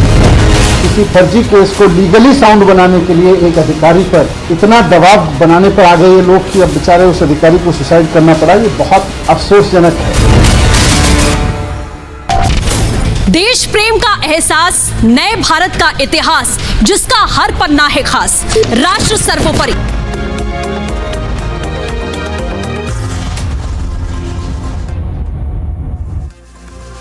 Welcome back. You're watching the Morning Express, and 3 people lost their lives and at least 10 were left injured after yet another suicide attack in the heart of Kabul, this time near the Russian embassy. No terror group has claimed responsibility for the attack so far. Here's more.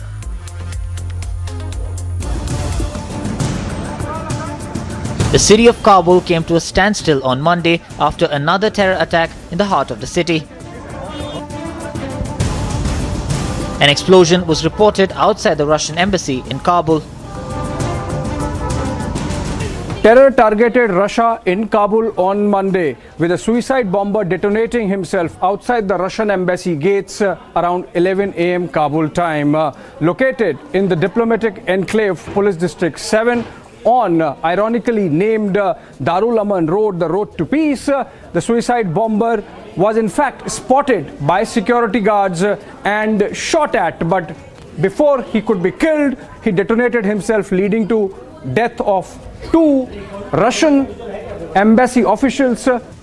Minutes later, it was confirmed to be a case of suicide bombing. 3 people were killed in the suicide attack, including 1 civilian. 2 embassy staff were also killed, but the identity of the staff members is yet to be confirmed. At least 10 people were wounded in the attack. Russian media says the blast occurred when a Russian diplomat came out to people waiting outside to call out the names of candidates for a visa. Security was stepped up outside the Russian embassy following the blast. Неизвестный боевик привел в действие взрывное устройство в непосредственной близости от входа в консульский отдел нашего посольства. Погибли 2 наших товарища. И незамедлительно был предпринят комплекс мер по усилению охраны внешнего периметра. Привлечены дополнительные силы талибских властей. This is the latest in a series of attacks in the country since the Taliban seized power in Afghanistan. The Islamic State group's local affiliate, ISIS-K, has stepped up attacks against the Taliban and civilians since they overthrew the democratically elected government last year, as US and NATO troops were in the final stages of their withdrawal. However, no terror group has taken responsibility of the blast so far. What is important is that till late evening, nobody claimed responsibility, but the manner in which it was done, most likely it was the handiwork of Islamic State or the Islamic State in Khorasan province, as ISIS is known in Afghanistan. We have seen a spate of bombings taking place in Afghanistan as Taliban rule completed 1 year last month, and it seems this is part of that. The fact that the Russians have been dealing with Taliban since the time of Doha process, and that perhaps could be the reason why this time Islamic State targeted Russia as well. Agency report, Republic TV.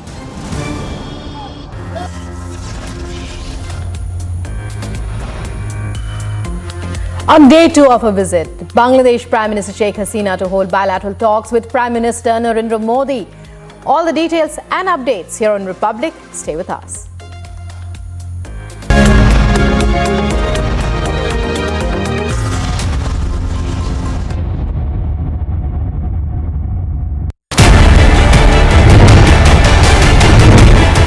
Profit की game 80% 80% इक्विपल माल दी विच सानू भी पैसे government सीधा सारे साडे अरविंद केजरीवाल का चेहरा बेनकाब हुआ। ये भ्रष्टाचारियों की सरकार है, बेवड़ी सरकार, कट्टर भ्रष्टाचार।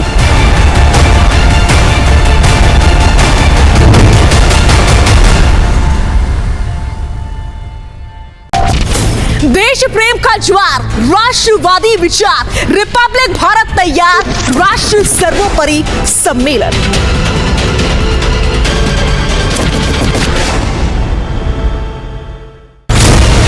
पहले ने गलती तेरी बड़ी नहीं की है ना, जिस वक्त ठेके मिलने लगे ਉਸ ਨੂੰ ਜਿਹੜੀ ਮਿਲੇਨੀਅਸ ਕਮਿਟਮੈਂਟਸ ਉਹਨਾਂ ਨੂੰ ਦੇ ਦਿੱਤੇ ਜਦ ਕਿ 에어ਪੋਰਟ ਦਾ ਠੇਕਾ 250 ਕਰੋੜ छुट्टियां से 150 वाला नहीं होता और कहता 250 वाला इस वक्त लागू किसी फर्जी केस को लीगली साउंड बनाने के लिए एक अधिकारी पर इतना दबाव बनाने पर आ गए ये लोग कि अब बेचारे उस अधिकारी को सुसाइड करना पड़ा, ये बहुत अफसोसजनक है। देश प्रेम का एहसास, नए भारत का इतिहास जिसका हर पन्ना है खास, राष्ट्र सर्वोपरि सम्मेलन।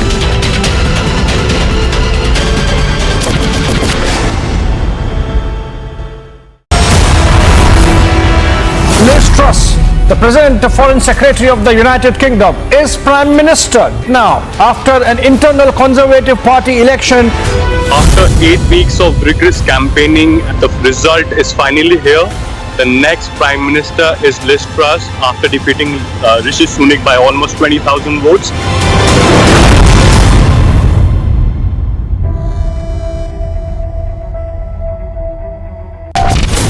विचारों का लहराता समंदर, रिपब्लिक भारत पर जल्द राष्ट्र सर्वोपरि सम्मेलन।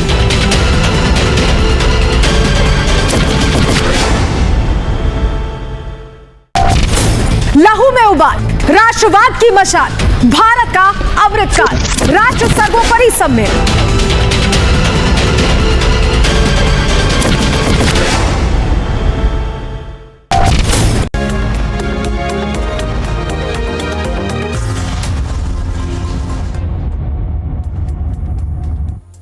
You're watching the Morning Express on Republic, and in news about Bihar Chief Minister Nitish Kumar, he arrived in the national capital on Monday, that's yesterday, and he is likely to meet several opposition leaders including the NCP's Sharad Pawar, AAP's Arvind Kejriwal, CPIM Sitaram Yechuri, Samajwadi Party Chief Akhilesh Yadav, as well as INLD Supremo Om Prakash Chautala. Today, here's more. Bihar Chief Minister Nitish Kumar is on a meeting spree to forge opposition unity in the national capital. On Monday, Bihar Chief Minister Nitish Kumar met Congress leader Rahul Gandhi. The two leaders are learned to have discussed the current political situation in the country and ways to ensure opposition unity. Kumar's visit to Delhi comes amidst the buzz within the JDU that he may emerge as the opposition's prime ministerial face in the 2024 Lok Sabha polls.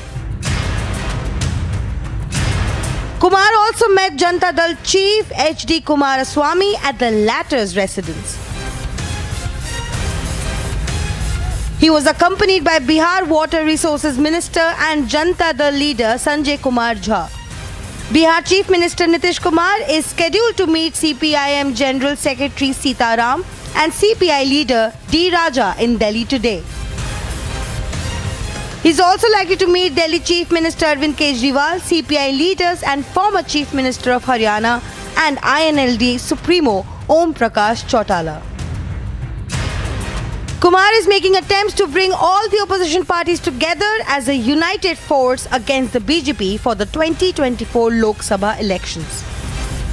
He is likely to meet several other opposition leaders, including NCP's Sharad Pawar, Samajwadi Party Chief Akhilesh Yadav. The JDU leader is being talked about in political circles as a key face to take on Prime Minister Narendra Modi in the 2024 Lok Sabha elections. Kumar, who snapped ties with Bharatiya Janata Party last month, said his only goal is to work for uniting the opposition to unseat the Saffron Party from power at the centre. Bureau Report, Republic TV. Bangladesh Prime Minister Sheikh Hasina is in India on a 4-day visit, and the stage is set for a ceremonial welcome that we will be going and we will be bringing to you in a short while from now. Those are the visuals from Rashtrapati Bhavan, where it will all happen.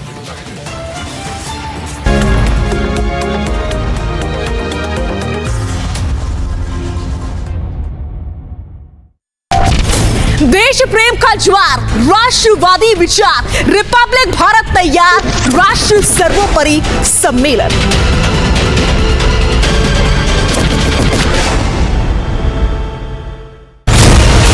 वाले ने गलती तेरी बड़ी नहीं जिस वक्त ठेके मिलने लगे उस समय जी ब्लैक कंपनी से वो नाम देखते जब कि एक बोर्ड का ठेका 250 करोड़ छुट्टियां से गुड्स वाला नहीं होता और क्या था 250 वाला जो ब्लैक किसी फर्जी केस को लीगली साउंड बनाने के लिए एक अधिकारी पर इतना दबाव बनाने पर आ गए ये लोग कि अब बेचारे उस अधिकारी को सुसाइड करना पड़ा, ये बहुत अफसोसजनक है। देश प्रेम का एहसास, नए भारत का इतिहास जिसका हर पन्ना है खास, राष्ट्र सर्वोपरि सम्मेलन।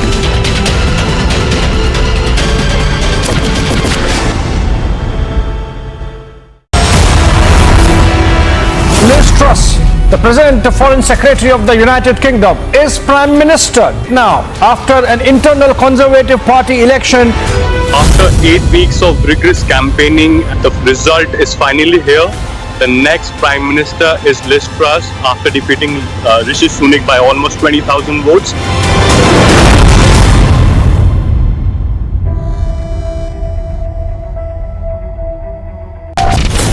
विचारों का लहराता समंदर, रिपब्लिक भारत पर जल्द राष्ट्र सर्वोपरि सम्मेलन।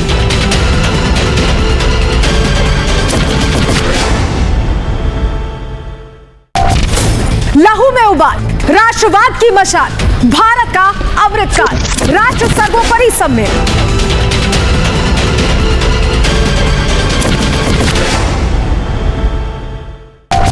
चुनौतियों से नहीं डरते हम, दुनिया ने देखा है हमारा दम, दुश्मनों को करके बेदम, राष्ट्रहित में बढ़ते कदम, राष्ट्र सर्वोपरि सम्मेलन।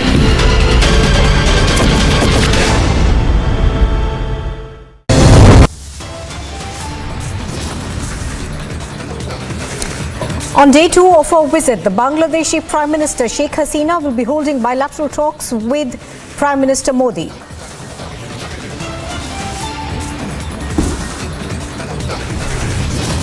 Nitish Kumar is on a meeting spree to forge opposition unity, likely to meet Arvind Kejriwal and other opposition leaders today.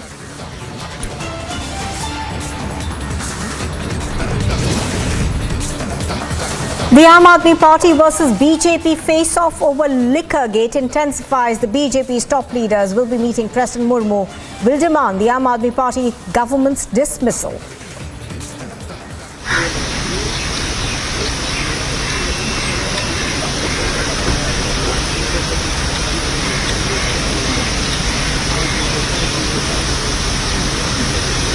Right now, of course, we are cutting across to visuals that we are getting from the Rashtrapati Bhavan. This is the forecourt of the Rashtrapati Bhavan, where the Bangladeshi Prime Minister is being given the ceremonial welcome. Do remember that she is on a 4-day visit to India, and on top of that agenda, of course, will be defense cooperation between the two countries. She arrived yesterday in New Delhi, and today, of course, there are a host of meetings that are lined up for the Bangladeshi Prime Minister Sheikh Hasina. On Monday, of course, she visited the Nizamuddin Dargah as well as other places.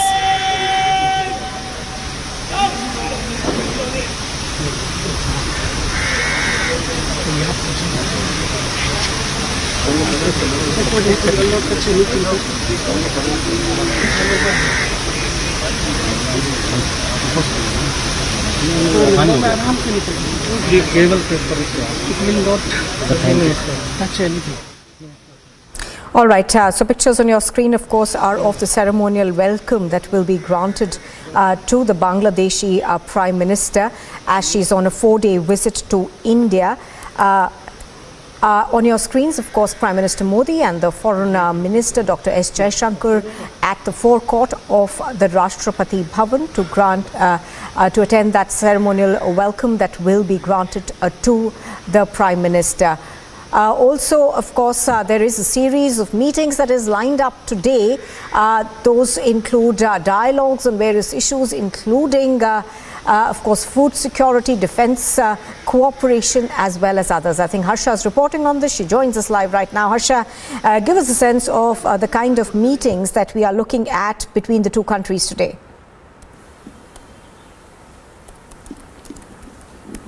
Yes, this is a very important meeting between Sheikh Hasina and Prime Minister Narendra Modi, and obviously as we are seeing that she's about to reach Rashtrapati Bhavan where she'll be meeting newly elected President Draupadi Murmu, and we are seeing in the visuals as Prime Minister Narendra Modi and External Affairs Minister S. Jaishankar is also there.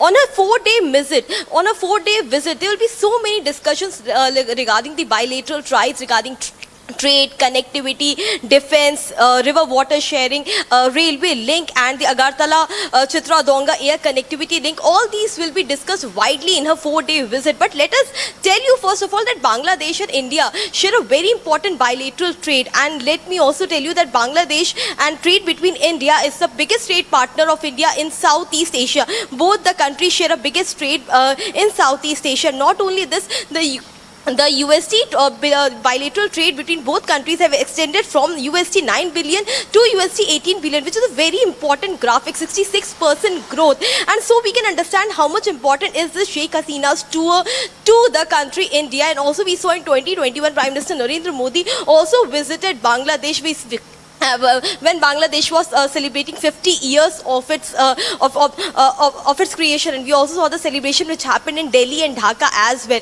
So this time, after Bangladesh has touched 50 years in 2021, this is the visit of Sheikh Hasina. And between both the prime ministers, if we talk about from 2015 to till now, the prime minister of both the countries have met 12 times. So this is a very important meeting which will happen today. She's on a 4-day visit. Yesterday she met External Affairs Minister S. Jaishankar.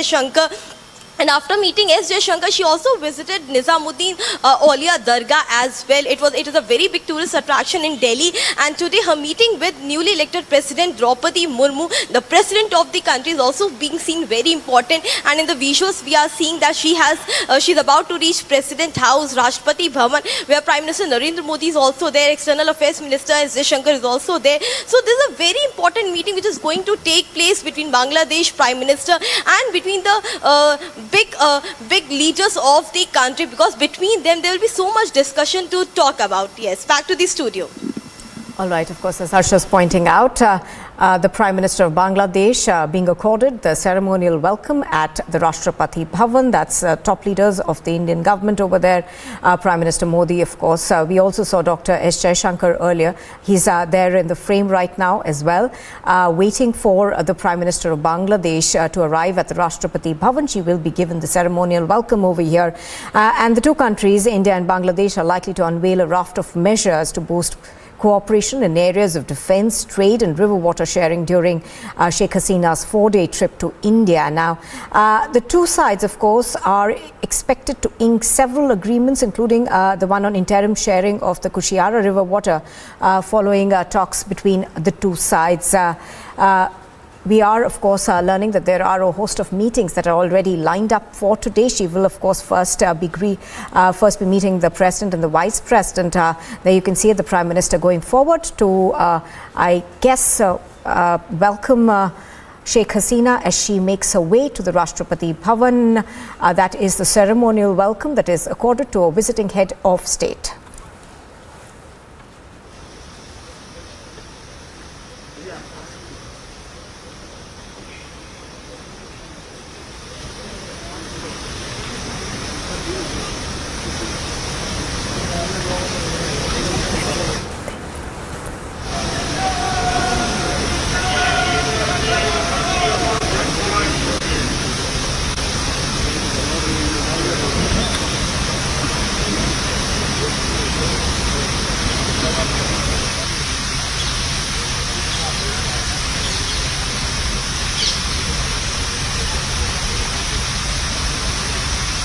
तमाम ऐसे नीतिगत फैसले हैं जो यहाँ पर लिए जाने हैं। प्रधानमंत्री नरेंद्र मोदी यहाँ पर मौजूद हैं और उनका स्वागत करते हुए यहाँ पर नजर आ रहे हैं। ये सीधी तस्वीरें हम आपको दिखा रहे हैं। काफी महत्वपूर्ण ये पूरा दौरा बांग्लादेश की प्रधानमंत्री शेख हसीना का है। बांग्लादेश की प्रधानमंत्री शेख हसीना का पारंपरिक स्वागत 4 दिवसीय दौरे पर बेहद महत्वपूर्ण ये दौरा बांग्लादेश भारत की नेबरहुड फर्स्ट पॉलिसी के तहत एक अहम साझेदार है और इसी के तहत दोनों देशों के बीच सहयोग, सुरक्षा, व्यापार, बिजली, ऊर्जा, परिवहन, कनेक्टिविटी, विज्ञान एवं प्रौद्योगिकी, रक्षा, नदी, समुद्री मामलों सहित सभी क्षेत्रों में साझेदारी है और इस दौरे के तहत भी ये साझेदारी बढ़ेगी।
प्रधानमंत्री शेख हसीना को दिया जा रहा गार्ड ऑफ ऑनर। उन्हें रस्मी स्वागत राष्ट्रपति भवन में। उनका 4 दिवसीय दौरा बेहद महत्वपूर्ण। इससे पहले प्रधानमंत्री नरेंद्र मोदी से उनकी मुलाकात हुई। प्रधानमंत्री वहाँ पर मौजूद हैं।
तो बांग्लादेश की प्रधानमंत्री शेख हसीना, अब आप देख सकते हैं उनको गार्ड ऑफ ऑनर से सम्मानित किया गया और उसके बाद अब वो मुलाकात करती हुई जो केंद्रीय मंत्री हैं उनसे प्रधानमंत्री नरेंद्र मोदी की अगुवाई में प्रधानमंत्री नरेंद्र मोदी ने भव्य तरीके से इनका स्वागत किया और उसके बाद अब वार्तालाप का जो दौर है वो जारी है और ऐसे में अब सबसे उनकी मुलाकात, उनकी ये शिष्टाचार भेंट करवाई जा रही है।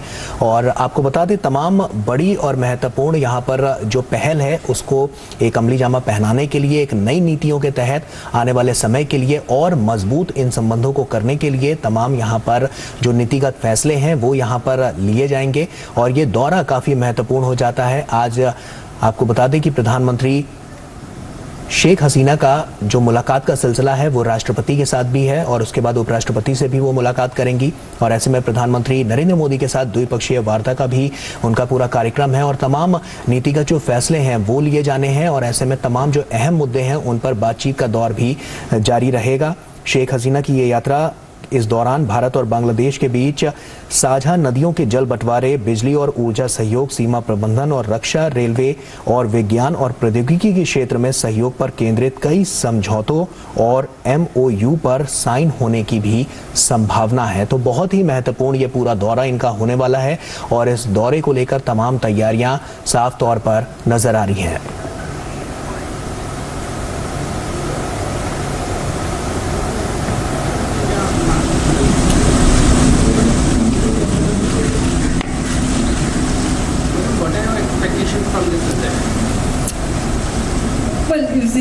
India is our dear friend, so whenever I come to India, it's a big pleasure for us, for me especially. India has done during our Operation War, so we have friendly relationship and we are cooperating with each other. So our main focus is to develop our people's condition, poverty alleviation, economic emancipation. So, with all these issues, I feel that our two countries we can work together so that people, not only India, Bangladesh, and also the South Asian people, they can get better life. That is our main focus. So, every visit I feel that when we discuss, we're very I hope that it will be very fruitful discussion and our main aim to develop economically and also fulfill the basic needs of our people that we will be able to do. With friendship, you can solve any problem. So we always do that.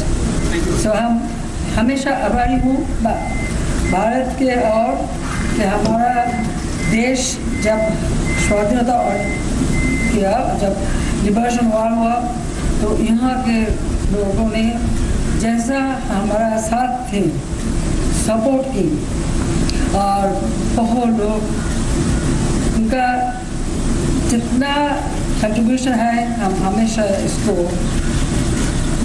स्वागत करती हूँ and हम really आभारी हूँ। सो मेरे ओर से भारतवासी को हमारा शुभेच्छा, স্বাগতম।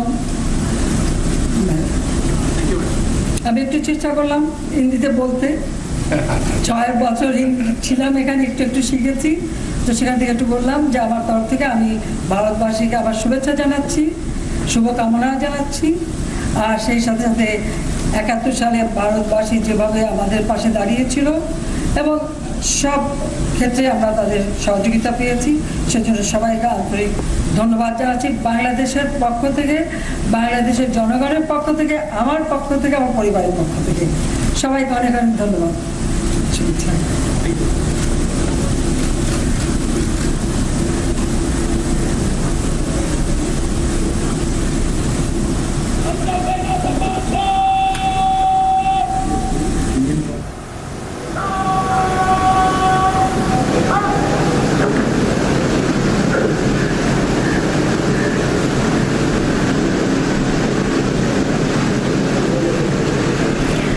बांग्लादेश की प्रधानमंत्री शेख हसीना, जिन्होंने कहा कि काफ़ी खुश हैं वो यहाँ आकर और भारत की हमेशा आभारी रहेंगी जिस तरह से भारत का योगदान रहा है बांग्लादेश के निर्माण में और लगातार जो विकास यात्रा रही है दोनों देशों के पारंपरिक संबंधों में, दोस्ताना संबंधों में।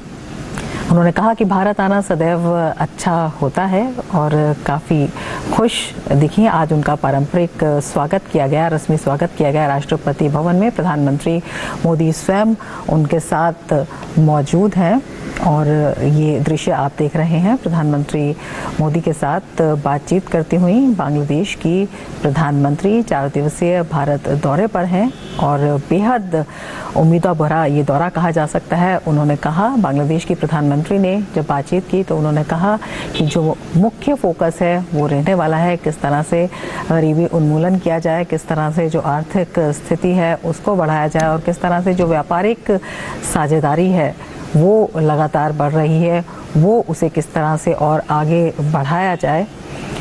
तो दोस्ताना संबंधों में कई महत्वपूर्ण विषय ऐसे हैं जिन पर इस बार भी चर्चा होगी और उनमें विस्तार की संभावना पूरी है। गौरव, बिल्कुल, और ये नजर भी आ रहा है जिस तरह से औपचारिक उनका स्वागत किया गया। ऐसे में वो काफ़ी खुश नजर आ रही थी जब वो अपनी बातें रख रही थी।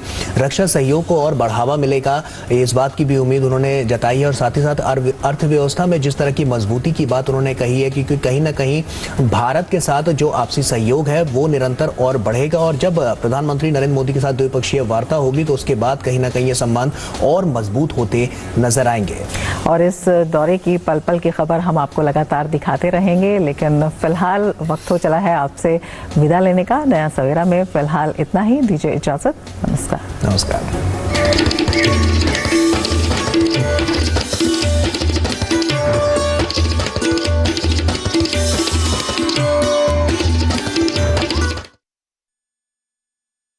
Well, that, of course, was the Bangladeshi Prime Minister Sheikh Hasina being granted the ceremonial welcome by the Indian Prime Minister. The cabinet also over there. Now, the Bangladeshi Prime Minister, of course, has a host of meetings lined up today. She will be meeting President Murmu as well as the Vice President. After that, there are a series of delegation level talks that take place between the two sides. Now, the issues that will be discussed between the two sides, of course, include bilateral cooperation on river water sharing as well as defense ties. And here's a look at what else is making news this morning.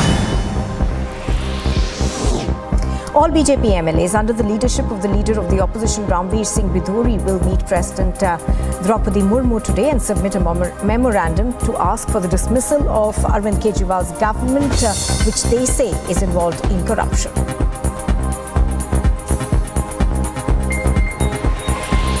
In a tragic event, 4 members of the same family died due to electrocution in the Hailakandi town of Assam. According to sources, these 4 people died in contact with broken electric wires. While lying on the ground, a 4-year-old child first came in contact with a live wire. After coming to rescue the child, the mother, the father and another family member also passed away. The body of an 11-year-old student studying in a madrasa has been found in Charchoka village of Punhana subdivision of Haryana's Nu. According to the police, the Forensic Science Laboratory Division team reached the location and investigated the incident. The police have registered a case of murder in the incident after the family of the deceased suspected murder. Amid the debate over freebies by political parties, Telangana's Chief Minister K. Chandrasekhar Rao has announced that free power will be supplied to all farmers of the country if a non-BJP government comes to power after the 2024 Lok Sabha elections. Karnataka's Chief Minister Baswaraj Bommai has said that the state government will recruit new teachers to fill in for the ones who retire in a year to maintain continuity. Bommai has said that the state government has allocated 25,000 crore rupees for the education field, in which 19,000 crore rupees will be allocated towards the salary of teachers and 5,000 crore rupees to the development of schools. And news just coming in. A young woman has died to negligence of Bescom, the BBMP. The girl was electrocuted and passed away from electrocution. Now, the incident took place in Siddhapur under the Whitefield police station. Siddhapur is situated between Marthahalli and Varthurkodi road. Akhila, who was 23 years old, lost her life last night around 9:30 in the evening. This, of course, is something that this death is being blamed on negligence. The cause of the young woman's death was a live wire that was hanging. So 23-year-old losing her life to rains in Bengaluru. Civic apathy at display over here. We're going to try and go across to our correspondents on the ground to give us more details of what happened. But Akhila, just 23 years old, lost her life at around 9:30 p.m. She was electrocuted and passed away, unfortunately. The incident took place in Siddhapur under the Whitefield police station. Now, Siddhapur is located between Marthahalli and Varthurkodi route. She was just 23. She was coming home from work when this incident took place. Nivedana is reporting on this. She joins us right now. Nivedana, this is as tragic as it gets. This is civic apathy and at display in Bengaluru, with this young woman unfortunately losing her life. Absolutely, Nupur. Now, we've been seeing in the past couple of days what Bengaluru has been witnessing in terms of waterlogging situation. Now, this very situation has cost a life, and the BBMP, the civic body of Bengaluru, that is the Brihat Bengaluru Mahanagar Palike, and the BESCOM is being blamed for this cause of negligence, which has cost her life. Now, Akhila, what we understand, who was 23 years old, was returning back from work when this incident took place. Now, she was riding a two-wheeler, and there was a flood-like situation, and she was trying to avoid a pothole, is what we're learning, and by doing so she slipped and she fell on an electrocuted wire, which caused her death. Now, locals did try to rush her to the hospital, but she was declared dead. On the other hand, of course, there is a lot of reactions coming in from citizens that a negligence from these two particular bodies, that is the Brihat Bengaluru Mahanagar Palike and the BESCOM, has resulted in this death of a 23-year-old. Oh yes, absolutely, Nivedana. And you know, the kind of pictures that are coming out of Bengaluru are continuing to shock people across the country, because the waterlogging situation, the traffic snarls that have been there since day before yesterday when there were unexpected rains, just shows how the city's infrastructure is completely worked on. Exactly. The infrastructure of Bengaluru has absolutely been in shambles for the past couple of years. You know, they should have taken stock of this particular situation, because this is not the first time that Bengaluru has witnessed such rains. But what can be focused upon is the fact that the Brihat Bengaluru Mahanagar Palike on one hand is not prepared for such situations, because even Karnataka Chief Minister Bommai has said that in the past few years they have seen encroachment of lakes and also overflowing of these particular lakes, which have caused flood-like situations. But this particular incident where Akhila has lost her life is you know, clearly an indication that the Bengaluru BBMP and the BESCOM has to step up to ensure that you know, lives are not being lost when they are not at fault. That is the bigger question as to, you know, at this particular situation, what are they doing to ensure it? Of course, the Chief Minister has now stated that they have allotted 600 crores for the state to combat this particular issue, and 300 has been allotted just for Bengaluru to ensure that the infrastructure is improved. Right. But is it, you know, ultimately the bigger question is, what are they doing to save lives oh yes, absolutely, in such negligent acts? Absolutely, Nivedana. Those are questions that civic authorities in Bengaluru will have to answer. For the moment, thank you for joining us. Nivedana, of course, is bringing to us the latest on what took place in Bengaluru, an extremely unfortunate incident. You are watching Republic TV. We slip into a very short break. On the other side, we bring you more news, including Nitish Kumar on a meeting spree to forge opposition unity, likely to meet Arvind Kejriwal and other opposition leaders today. And the Supreme Court is to hear the BCCI's plea seeking to change its constitution regarding the tenure of its office bearers.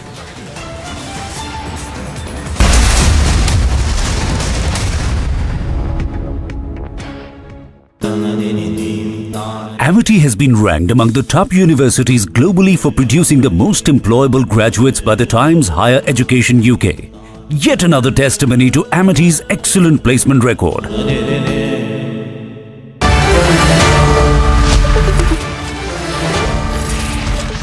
Good evening and welcome. Dear viewers, the new sting operation which has been released on Liquorgate by the BJP has seriously complicated the picture for the Aam Aadmi Party and has us all concerned about what is going on within the AAP. It appears quite clearly now that Arvind Kejriwal has made a big mistake by trusting Manish Sisodia blindly.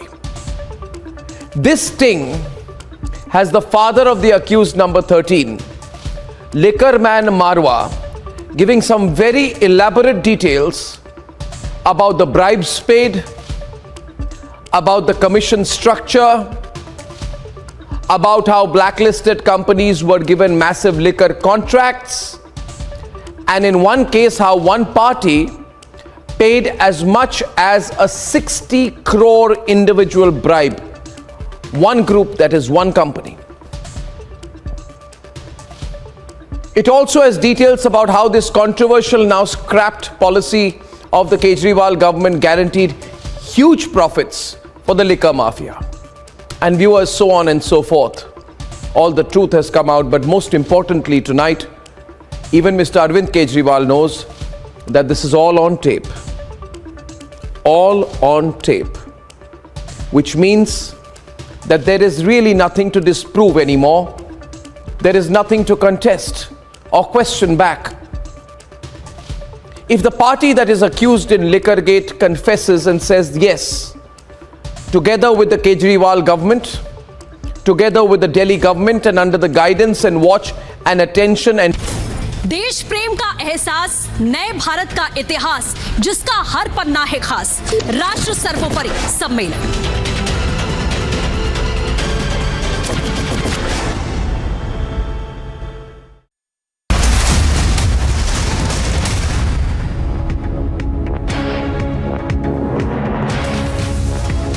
Bangladesh Prime Minister Sheikh Hasina gets a royal welcome at Rashtrapati Bhavan. On a 4-day visit to India, Sheikh Hasina to meet Prime Minister Modi, defence ties and water sharing issue tops the agenda.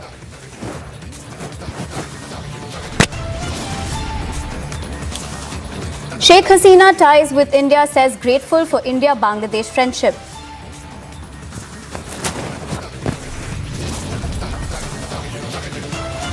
Civic apathy kills 23-year-old in Bengaluru, family alleges negligence.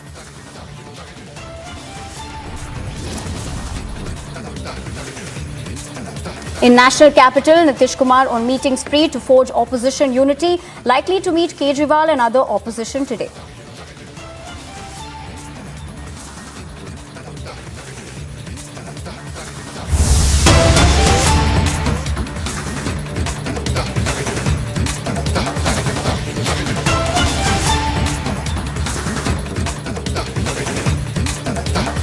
We have big news coming in. ED Director Sanjay Kumar Mishra's tenure extension. The central government has filed an affidavit in the Supreme Court. It said that these petitions are not maintainable. We're also understanding that the petitions challenging the extension of tenure are politically motivated. Now, the petitioners belong to political parties whose leaders are presently under the scanner of ED. Now, big news coming in is that in the affidavit, the centre said that the petitioners Jaya Thakur, Saket Gokhale, Randeep Singh, Surjewala and Mawa Moitra either belong to the Congress party or the Trinamool Congress, whose top leaders are being probed by the ED. Now, this is the big news that is coming in, that ED Director Sanjay Kumar Mishra's tenure, we're talking about that particular case where the central government has filed an affidavit in the Supreme Court. Now, it also said that these petitions are not maintainable. The petitions challenging the extension of the tenure are said to be politically motivated. On the other hand, in the affidavit, the centre said that the petitioners, that is Jaya Thakur, Saket Gokhale, Randeep Singh Surjewala and Mawa Moitra, either belong to the Congress party or the Trinamool Congress, whose top leaders are being probed by the ED. What we're also learning so far in this big news coming in is that the petitions challenging the extension of tenure are politically motivated. On the other hand, the central government has filed an affidavit in the Supreme Court.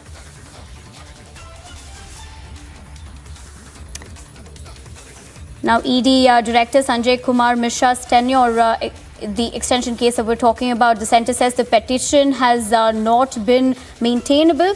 Now, in the affidavit, it also said that the petitioners Jaya Thakur, Saket Gokhale, Randeep Singh Surjewala and Mahua Moitra either belong to the Congress party or the Trinamool Congress, whose top leaders are being probed by the ED. This is the latest that we have so far in that particular affidavit copy that we are seeing in those visuals on the screen right now. The centre has also said that the petitions are looking like it's politically motivated. The central government has filed for this affidavit and also stated that the petition has not been maintainable. In fact, it focuses on the particular petitioners, that is Jaya Thakur, Saket Gokhale, Randeep Singh Surjewala and Mahua Moitra, either belong to the Congress party or the Trinamool Congress, whose top leaders are being probed by the Enforcement Directorate.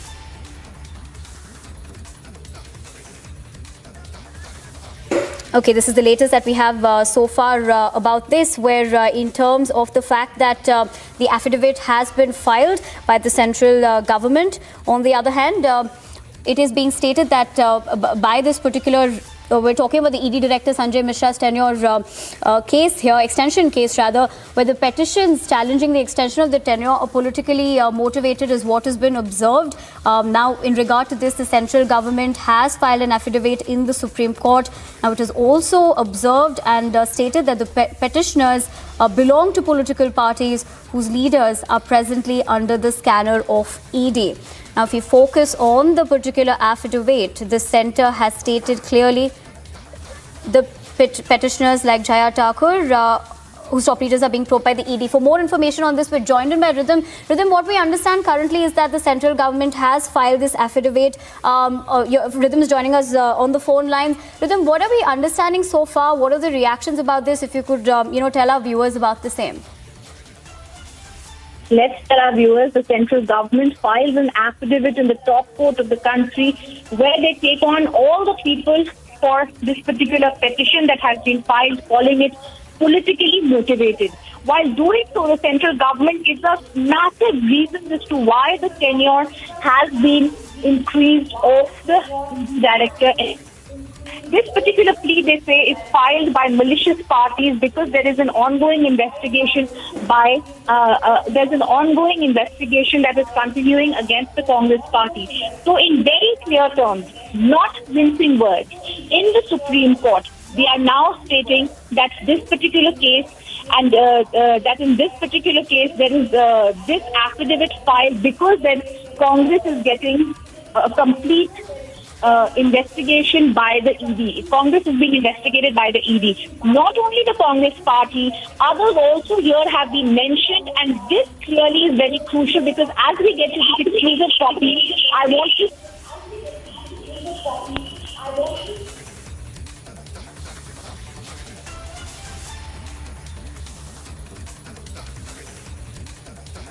not maintainable. They challenge the extension of the tenure. They are politically motivated. While stating so, the central government is giving great details in the top courtroom as to why this has been filed. Names of Congress leaders have been taken in this affidavit where they say petitioners such as Jaya Thakur, Saket Gokhale of the TMC, Randeep Surjewala of the Congress and Mahua Moitra either belong to the Congress party or the Trinamool Congress party, whose top leaders are being probed by ED. Viewers, a petition has been filed in the Supreme Court which is trying to challenge the tenure extension of the ED director, that is S.C. Mishra. In a very strongly worded, emphatic affidavit in the top court, the central government clarifies and clears its stand. It is not they, but a committee that goes ahead and gives the extension to the ED director. They also go on in this 57-page affidavit to give great details about how money laundering, corruption needs to be eradicated, which is a top priority for the central government. Since that is a top priority, they say it is desirable that the heads of the CBI and the ED ED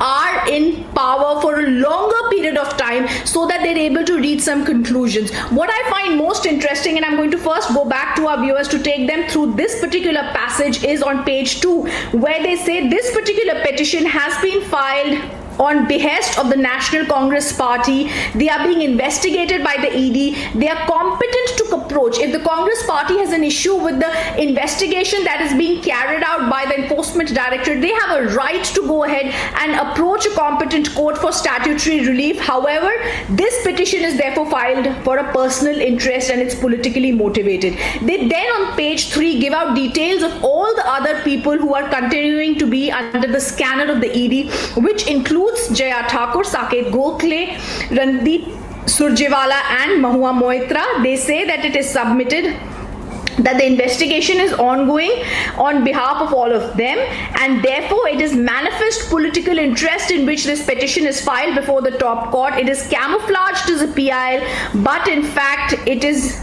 mentioning important leaders and trying to get relief for important leaders. So a very critical point that is being made in this. So reason one that they've given is that this petition is filed by the Jaya Thakur, who is the General Secretary of the Madhya Pradesh Mahila Congress Committee. It's being filed on behalf of her political masters. That's the first reason they've given, stating that this petition is motivated. A PIL, remember earlier viewers, had been filed in the top court of the country. This PIL that was filed in the Supreme Court earlier was stating that and challenging the extension of the tenure of the ED director. The second point they've mentioned is many of these leaders are being questioned by the ED. They are being investigated by the ED, and therefore this petition is politically motivated.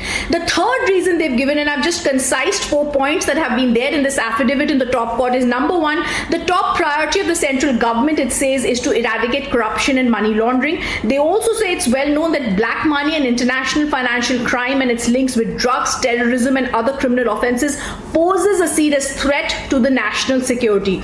They say, keeping in mind that, it is important that the ED and the CBI heads would have longer tenures. They also say, and this is in regards to the ED Director SC Mishra, continuity of leadership in the ED is of extreme importance on the purpose of India receiving a positive outcome in the mutual evaluation of India by the Financial Action Task Force 2022-23. Lastly, they say it is to be remembered, it is not the central government that is going ahead and having the discretion to appoint the ED Director, to extend the tenure of the ED Director. It is actually done by the selection committee that is empowered to consider the extension of the ED Director. They have to give reasons in writing, and therefore there is no compromise on the independence of the ED Director at the hands of the central government. Very, very crucial 57-page document, affidavit in the top court of the country that clarifies the stand of the central government and gives out great details as to this PIL that's been filed at the behest of the Congress Party, they say, only to ensure that the investigation that is being done by the ED does not reach its conclusion. They've clearly given out grounds to show that this needs to be done, and this affidavit will be taken up along with the hearing in the Supreme Court when it comes up next. All right, that was Rhythm joining us with all the latest details on terms of Sanjay Kumar Mishra's tenure extension top case in the top court, where the central government has filed an affidavit in the Supreme Court.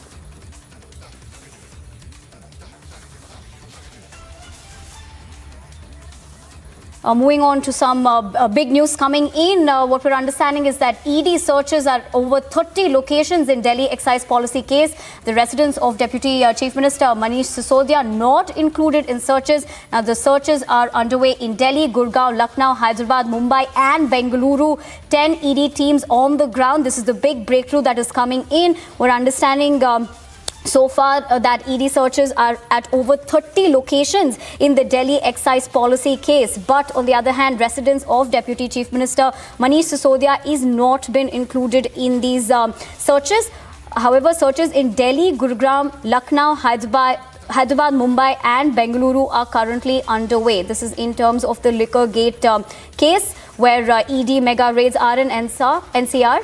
For more information on this, we're joined in by Shravan. Shravan, this is a big breakthrough that is coming in, but we also understand that the residence of Deputy Chief Minister Manish Sisodia is not included in these searches. Well, Nivedana, at this point in time, preliminary information really coming in from the Enforcement Directorate. All that we can confirm right now that the searches are basically underway. What I'm picking up is that currently the focus of the Enforcement Directorate is primarily the liquor companies. If you just simply go by the predicate offence, which happens to be the CBI's case, because based on the CBI's FIR, the Enforcement Directorate has also now stepped in which if you see there are 15 people who have been named as an accused. What is important to point out here is that some of the liquor companies and private individuals have been under the scanner of the Central Bureau of Investigation. What I'm picking up from my sources is that the searches today is pertaining to those very companies, the companies which had participated in the tendering process, and more importantly, the companies which had got the licenses from the Delhi government. As of now, what we are picking up is that Mahadev Liquor being one of the companies which is under the scanner of the Enforcement Directorate, their branches in other parts of the country, there too we are being told that the searches are being carried out. As of now, the locations that we are being told is not just in Delhi, but in other cities also where these locations are being carried out.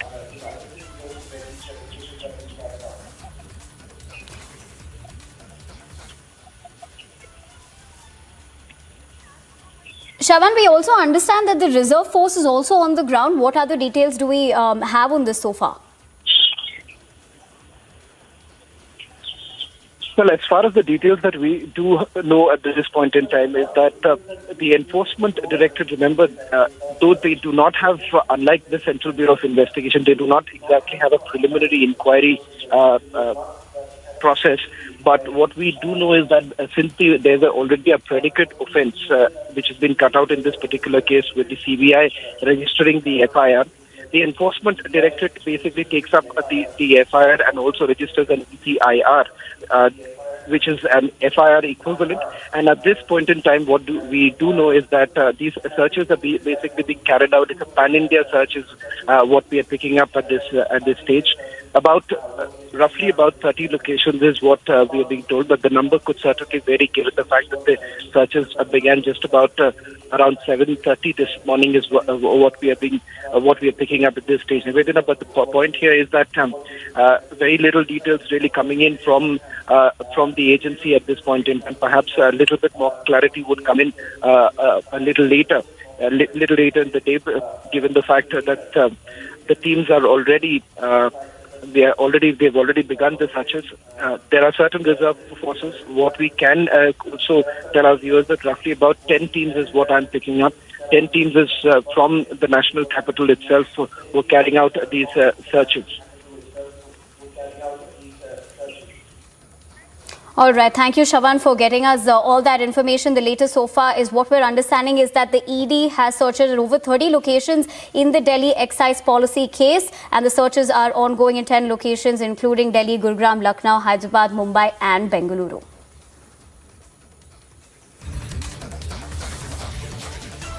This is regarding the ED searches that are over 30 locations in the Delhi excise policy case. Now, Shravan Sen also giving us those details about the latest. Even on our screens, we can see the visuals of the ED raids, the exclusive visuals that we have right here on Republic. Now, we also understand that residents of Deputy Chief Minister Manish Sisodia is not included in the searches, but in places like Delhi, Gurugram, Lucknow, Hyderabad, Mumbai and Bengaluru is where the searches are currently underway. We will continue to track the story.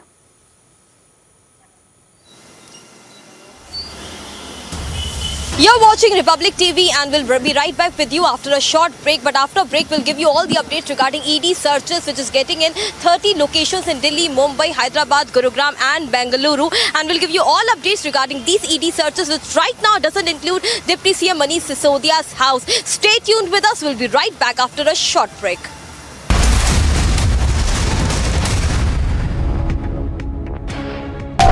चुनौतियों से नहीं डरते हम, दुनिया ने देखा है हमारा दम, दुश्मनों को करके बेदम, राष्ट्रहित में बढ़ते कदम, राष्ट्र सर्वोपरि सम्मेलन।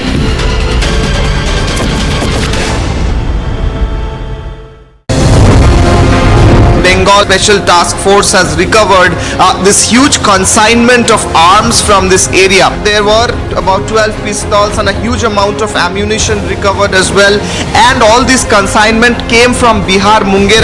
Whether this consignment was all that they had, that is something that STF is trying to understand and investigate after interrogating these two traders who were nabbed. सच हमने दिखाया, सच आपने देखा, हमारी पहचान उम्मीदों की रेखा, आपके भरोसे से हमारे काम का लेखा, राष्ट्र सर्वोपरि सम्मेलन। आप पहचानते हैं, जानते हैं हमें, तभी तो अपना मानते हैं हमें। आर भारत के साथ भारत का समय, राष्ट्र सर्वोपरि सम्मेलन।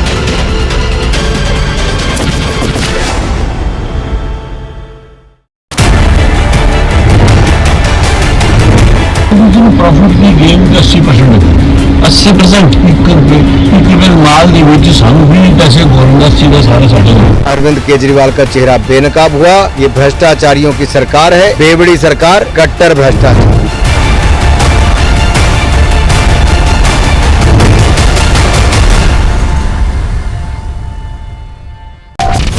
देश प्रेम का ज्वार, राष्ट्रवादी विचार, रिपब्लिक भारत तैयार, राष्ट्र सर्वोपरि सम्मेलन।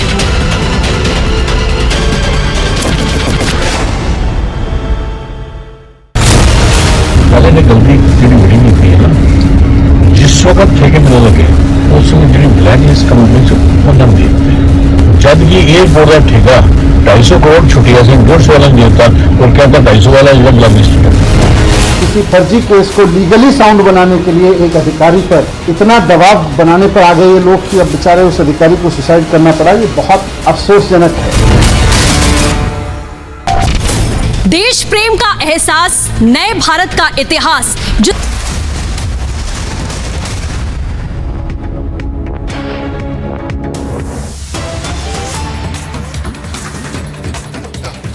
Now, the latest on the Enforcement Directorate searching at over 30 locations in the Delhi excise policy case is that the ED is now focusing on companies that were given the licenses. Now, that is the latest on this particular development, where in the liquor gate, what we understand so far is that the ED is searching at over 30 locations in the Delhi excise policy case. In fact, searches are on in Delhi, Gurugram, Lucknow, Hyderabad, Mumbai and Bengaluru is what we understand. But on the other hand, the latest being is that the ED is now focusing on companies that were given these licenses. Now, 10 ED teams are on the ground. If you actually look at those visuals as well, this is the exclusive first visuals of those ED raids across multiple cities, including Delhi, Gurugram, Lucknow, Hyderabad, Mumbai and Bengaluru in connection with the liquor gate scandal. Now, for more on this, we're joined in by Harsha.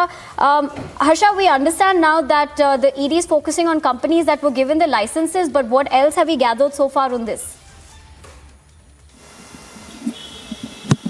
Exactly, we are getting to know that ED is conducting searches for searches on all those links who have participated in New Delhi excise policy. We are getting to know that all those liquor tycoons, be it from Delhi, be it from Hyderabad, Bangalore, Mumbai, and different places, and linked to all those people who participated in New Delhi excise policy. The ED search is being conducted in different locations, and we are getting to know there are almost 30 locations which are being raided by ED. And after something concrete, ED will find from all these locations. We are getting to know, and it is to believe that after that ED will conduct searches at the residence of Deputy CM Manish Sisodia as well. But right now, till the time ED has also gone through all the reports of CBI as well. The entire complaint which was registered by CBI, ED has gone through of all those accused as well. What were the links, how the events were given, how the corruption happened in this New Delhi excise policy, how much bribe was given, how much profit was involved, how many liquor tycoons were involved, liquor mafias were involved, and how corruption was done. And after studying all those complaints from CBI file, ED has now conducted raids at different locations. Almost total 30 locations are being raided by ED officials, and after that it is expected that Delhi's Deputy CM Manish Sisodia's residence could be raided also. But right now Manish Sisodia has left from his residence. We are outside his residence. We tried asking him regarding ED searches as well, but he completely ignored our question, stating nothing. He left from his residence for an event. We are expecting that when he comes back, he will give us some reply, some answer on the searches, because continuously when being asked about the sting operation of Kulvinder Singh Marwa, the father of FIR number 13 accused Sunny Marwa, yesterday Manish Sisodia, Deputy CM, responded nothing.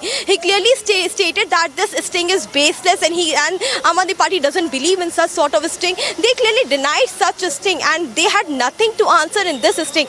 So now Aam Aadmi Party has to reply on all these things when they are taken completely off guard. They were not expecting that such a sting could come.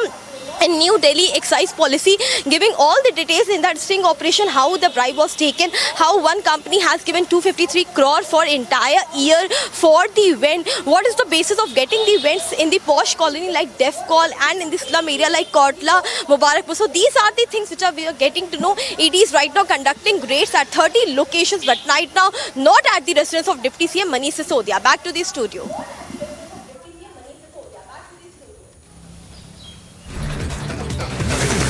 The liquor gate is continuing to explode with every passing day, as Enforcement Directorate also now continues to make its investigation in raiding all the 30 locations, including Delhi and Gurugram. For all the updates and keeping you updated of all the political slugfest between Delhi, BJP and Aam Aadmi Party, stay tuned to Republic Media Network.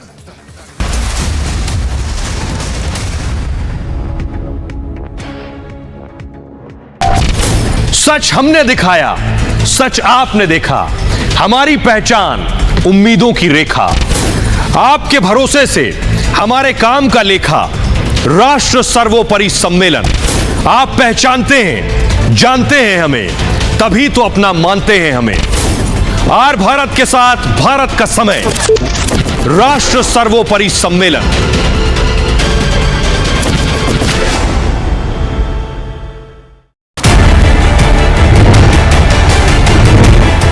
Profit की game 80% 80% equipment माल दी ਵਿੱਚ ਸਾਨੂੰ ਵੀ ਪੈਸੇ government सीधा सारे साढ़े।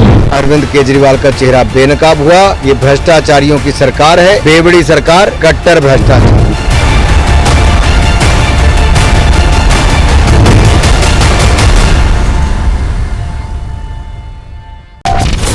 देश प्रेम का ज्वार, राष्ट्रवादी विचार, रिपब्लिक भारत तैयार, राष्ट्र सर्वोपरि सम्मेलन।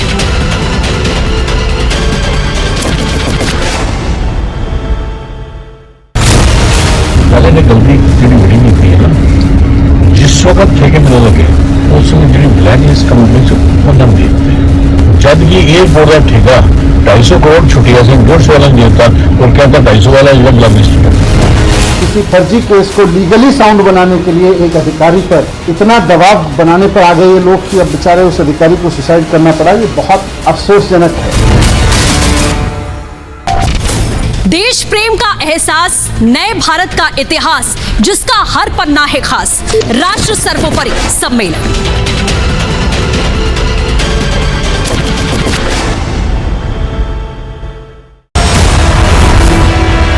Liz Truss, the President, the Foreign Secretary of the United Kingdom, is Prime Minister now after an internal Conservative Party election.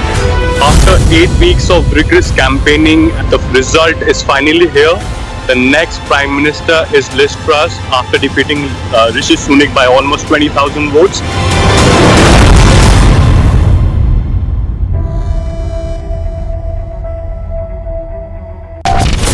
विचारों का लहराता समंदर, रिपब्लिक भारत पर जल्द राष्ट्र सर्वोपरि सम्मेलन।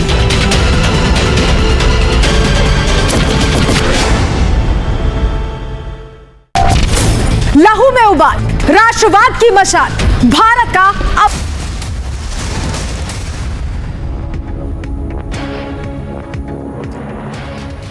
The big breakthrough coming in the Liquorgate scandal. Searches are being carried out at 35 locations. We have both Harsha and Piyush Ori tracking this particular story for us. But I'll come over to you, Piyush. What is the latest that we understand so far in this?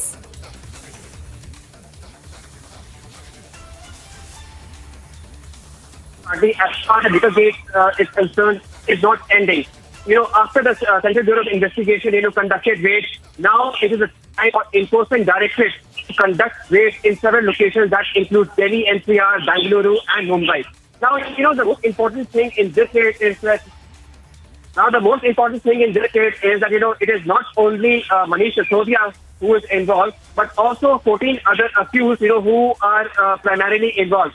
And this time, the emphasis of the Enforcement Directorate is to, make sure that all the other 14 accused who are involved in this case, they are held accountable. And, they are held accountable, and, their role in this entire liquor scam is being investigated. So for making sure, all this, this thing, we are going to make you sure that all the updates in this liquor gate is going to be, updated to all our viewers. Stay tuned to Republic Media as we continue to bring you all the updates in this entire liquor gate. Stay tuned.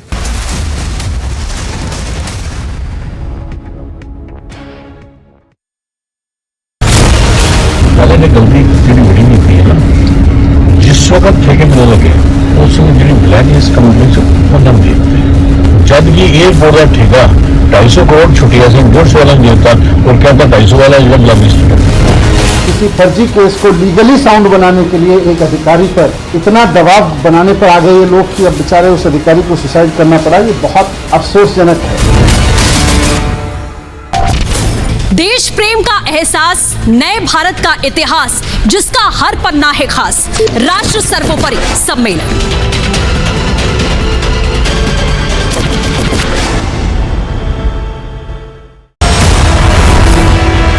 Liz Truss, the present Foreign Secretary of the United Kingdom, is Prime Minister now after an internal Conservative Party election. After 8 weeks of rigorous campaigning, the result is finally here. The next Prime Minister is Liz Truss after defeating Rishi Sunak by almost 20,000 votes.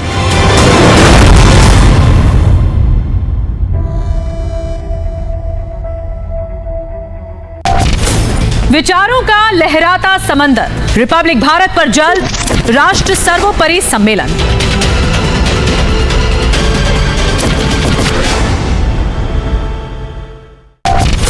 लहू में उबाल, राष्ट्रवाद की मशाल, भारत का अमृतकाल, राष्ट्र सर्वोपरि सम्मेलन।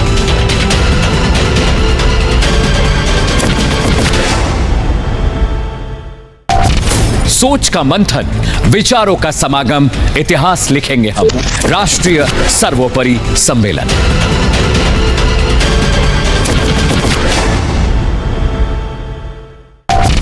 राष्ट्रवादी कलम, राष्ट्रवादी हम, मजबूत होते भारत के कदम। राष्ट्र सर्वोपरि सम्मेलन।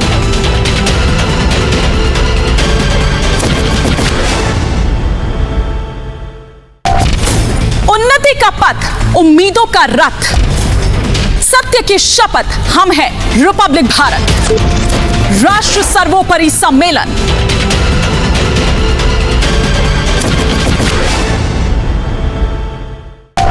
मुश्किलों को करते नाकाम, जनहित हमारा काम, देश का सम्मान, राष्ट्र सर्वोपरि सम्मेलन।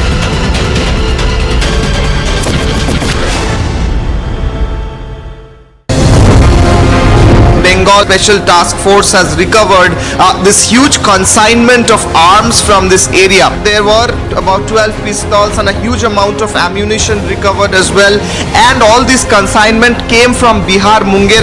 Whether this consignment was all that they had, that is something that STF is trying to understand and investigate after interrogating these.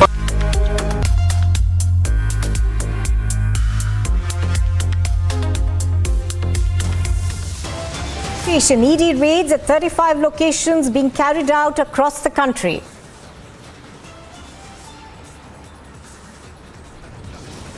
It is a mega ED crackdown. Several liquor companies are now under the scanner.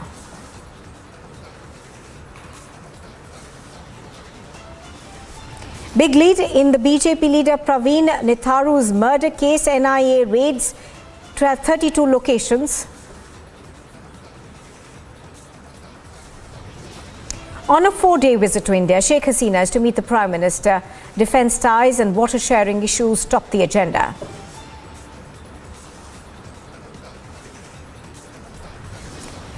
And civic apathy kills a 23-year-old girl in Bengaluru. Family alleges negligence.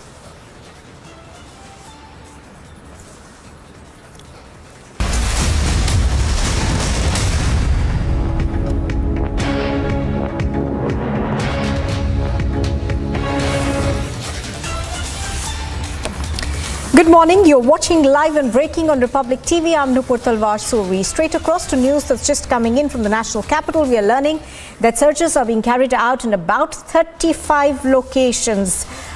These locations are in Delhi, Gurugram, Lucknow, Hyderabad, Mumbai and Bengaluru. The ED is carrying out these searches at these locations in connection with the liquor scam. So searches being carried out at about 35 locations. Now we're given to understand that these are people who could have benefited from the liquor scam. Their residences and offices are being raided by the Enforcement Directorate. I'm going to try and go across to our correspondents on the ground to give us more details on this, but for now what we know is that the ED is focusing on companies that were giving licenses by the Delhi government. So 35 locations under the scanner of the Enforcement Directorate. Harsha joining us for more on this. Harsha, give us more details about where these raids are being carried. We're given to understand most of them are related to companies which were actually given licenses. Exactly, Nupur. We are getting to know that there are several places in Delhi, NCR, Bangalore, Hyderabad and Mumbai as well where these raids are being conducted by Enforcement Directorate. Also, we are getting to know that when CBI registered a formal complaint against Manish Sisodia and all those who were involved in the corruption in New Delhi excise policy, ED went through all the complaint files which CBI had registered, and in those all the accused were mentioned, how the bribe was taken, how the corruption happened. ED took almost a time of span of more than 2 weeks to 3 weeks to study all those files, and now ED has started conducting raids at all those locations. We are getting to know there are various places in Delhi's posh location like Defence Colony and the residence of Anand Tiwari as well, where Enforcement Directors is conducting raids right now. We are getting to there are more than 35 locations where the raids are being conducted right now, where outside the residence of Deputy CM Manish Sisodia, who has just left from his residence but responding us not at all regarding the ED raids or searches at his residence, where he clearly ignored our question regarding the ED search if it will happen at his residence. Now all those people are the accused who have been named in the FIR by CBI. And not only this, the middlemen, the broker who were involved in this New Delhi excise policy, who were benefited, who were given the events, neglecting all the rules and regulations of the excise policy. And how come the violations were made in the New Delhi excise policy to benefit and give undue favors to all these liquor tycoons which were from Mumbai also, from Hyderabad also, from Bangalore and different places also, not only from Delhi. And those who participated and were being benefited by this New Delhi excise policy, those houses are being raided, the corporate houses are being raided, their offices are being raided by Enforcement Directorate. As if we have to believe that is something concrete, Enforcement Director will find from these all locations, the files, the documentation, the technical evidences, the cyber evidences, if something which Enforcement Director will find, and after that it is to be believed that ED could conduct searches and raids at the residence of Manish Sisodia as well. But right now these raids become very much important, because we saw how first in this entire case CBI conducted raid, and after that what all happened in this entire investigation. So now ED has completely taken over the case and now conducting raids at locations of all those people who are linked and named in the FIR by CBI. Back to you. Right, let's also bring in Piyush Ohri right now. Piyush, obviously the ED is trying to connect the dots in terms of the money trail. We're also now getting some information that the raids are being conducted at the Jorbagh premises of Samir Mahendru of Indo Spirits. Now, he was, of course, earlier questioned by the CBI in this particular case. So good morning, Nupur, and you rightly pointed out that yes, the Enforcement Directorate after the Central Bureau of Investigation is now trying to connect the dots and trying to find, how all these liquor barons, who got the licenses are associated in this liquor scam. And you rightly pointed out that among the 35 locations that are being, raided by the Enforcement Directorate as of now, one of the locations is the posh locality at 27 Jorbagh residence, which belongs to Samir Mahendru, who is the proprietor and who is the owner of Indo Spirits. Now, it is the same location where, we also went and tried to, find out about what his link was in this entire liquor gate was concerned. That time, however, we were told that, he was not there at his residence, or we were not being, given to speak to him. But now it seems that, after Enforcement Directorate and, Central Bureau of Investigation have, widened their investigation gambit and now trying to, get all these associates, all these liquor barons, role linked in this liquor scam, we are going to get some hard evidences. We are going to get some major evidences of how all these liquor barons, who are, among the accused in this liquor scam, they are going to be, how is their role going to be, based in this entire liquor scam, which has now into a big political scam. The Aam Aadmi Party, in its own, defense, are saying that, there is nothing which the Central Bureau of Investigation has found. There is nothing which the, Enforcement Directorate is going to find.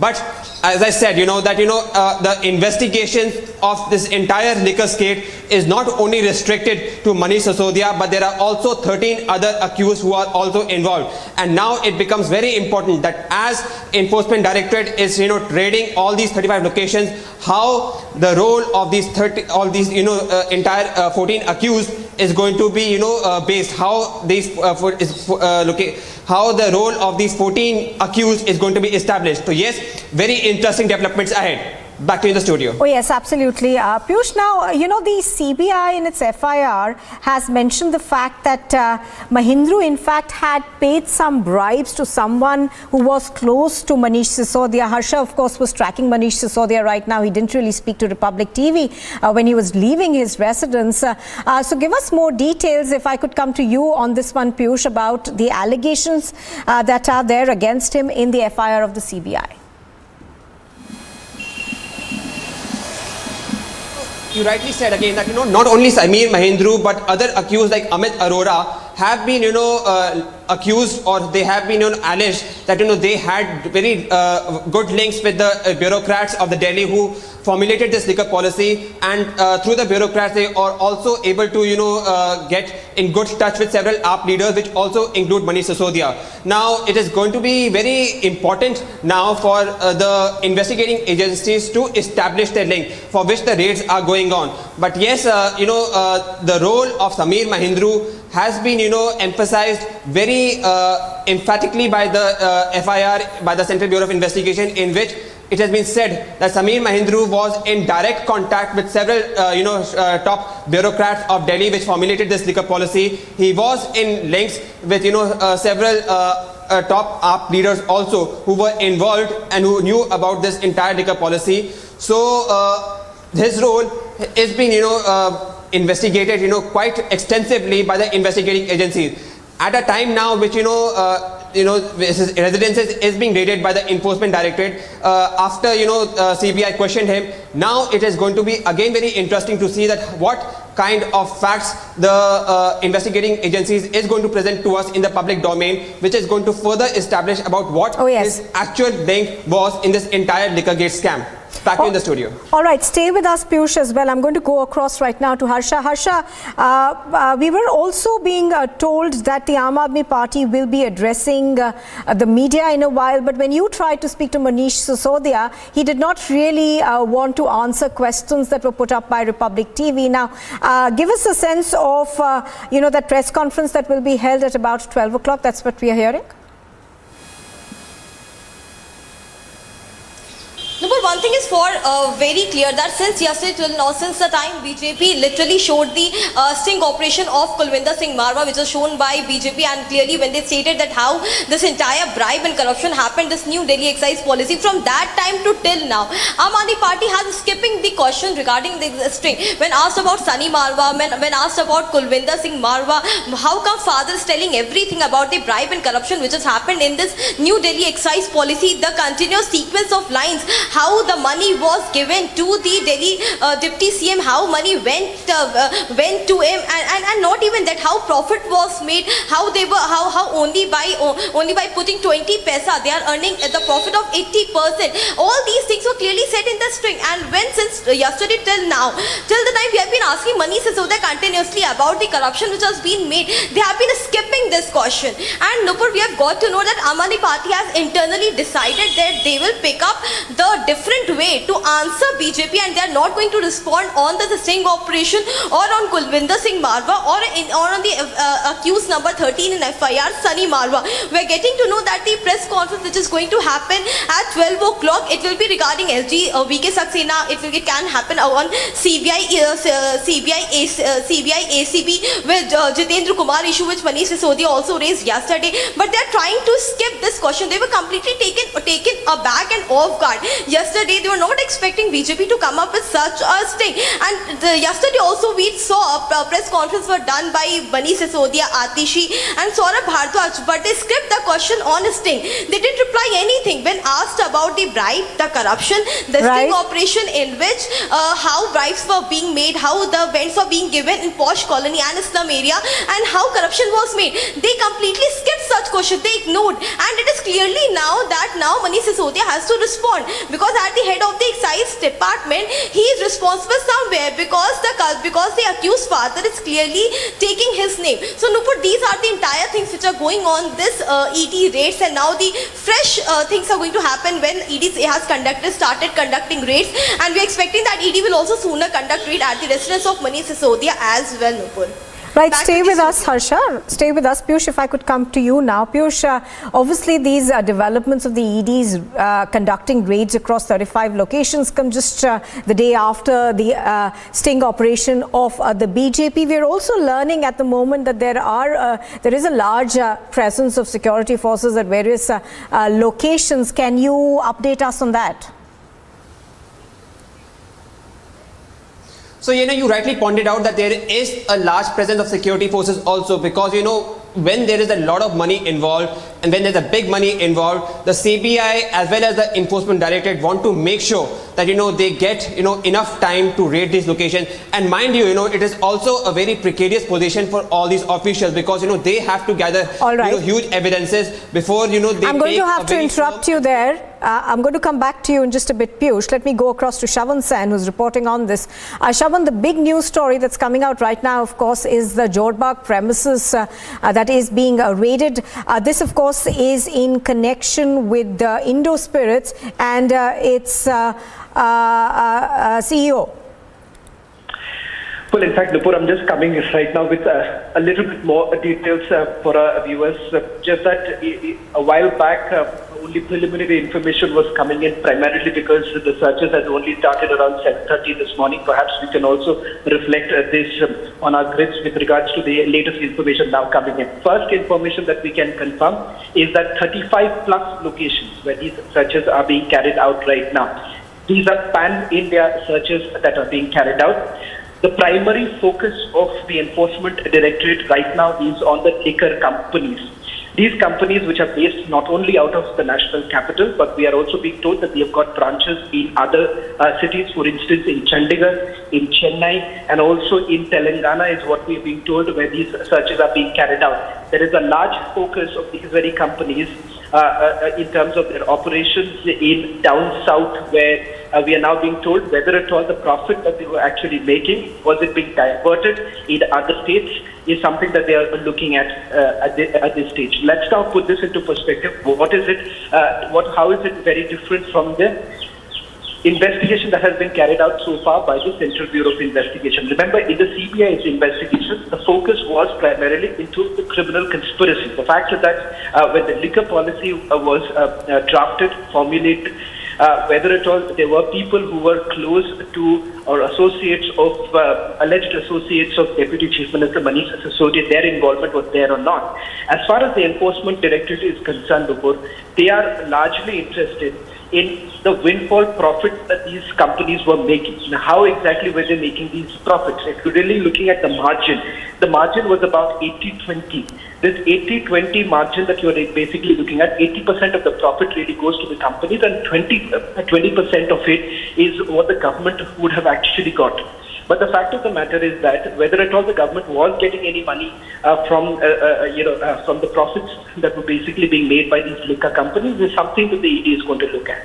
Now, where does the money laundering really come into it? Whenever the profit is essentially made, remember, it has to be diverted through layered companies it goes to other countries, or the possibility of being diverted through shell companies are something that the ED is now going to look at.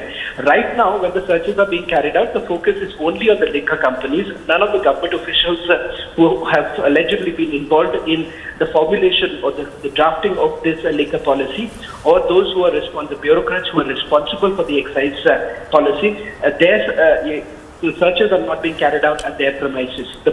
As of now, we are being told it's primarily restricted to the liquor companies itself.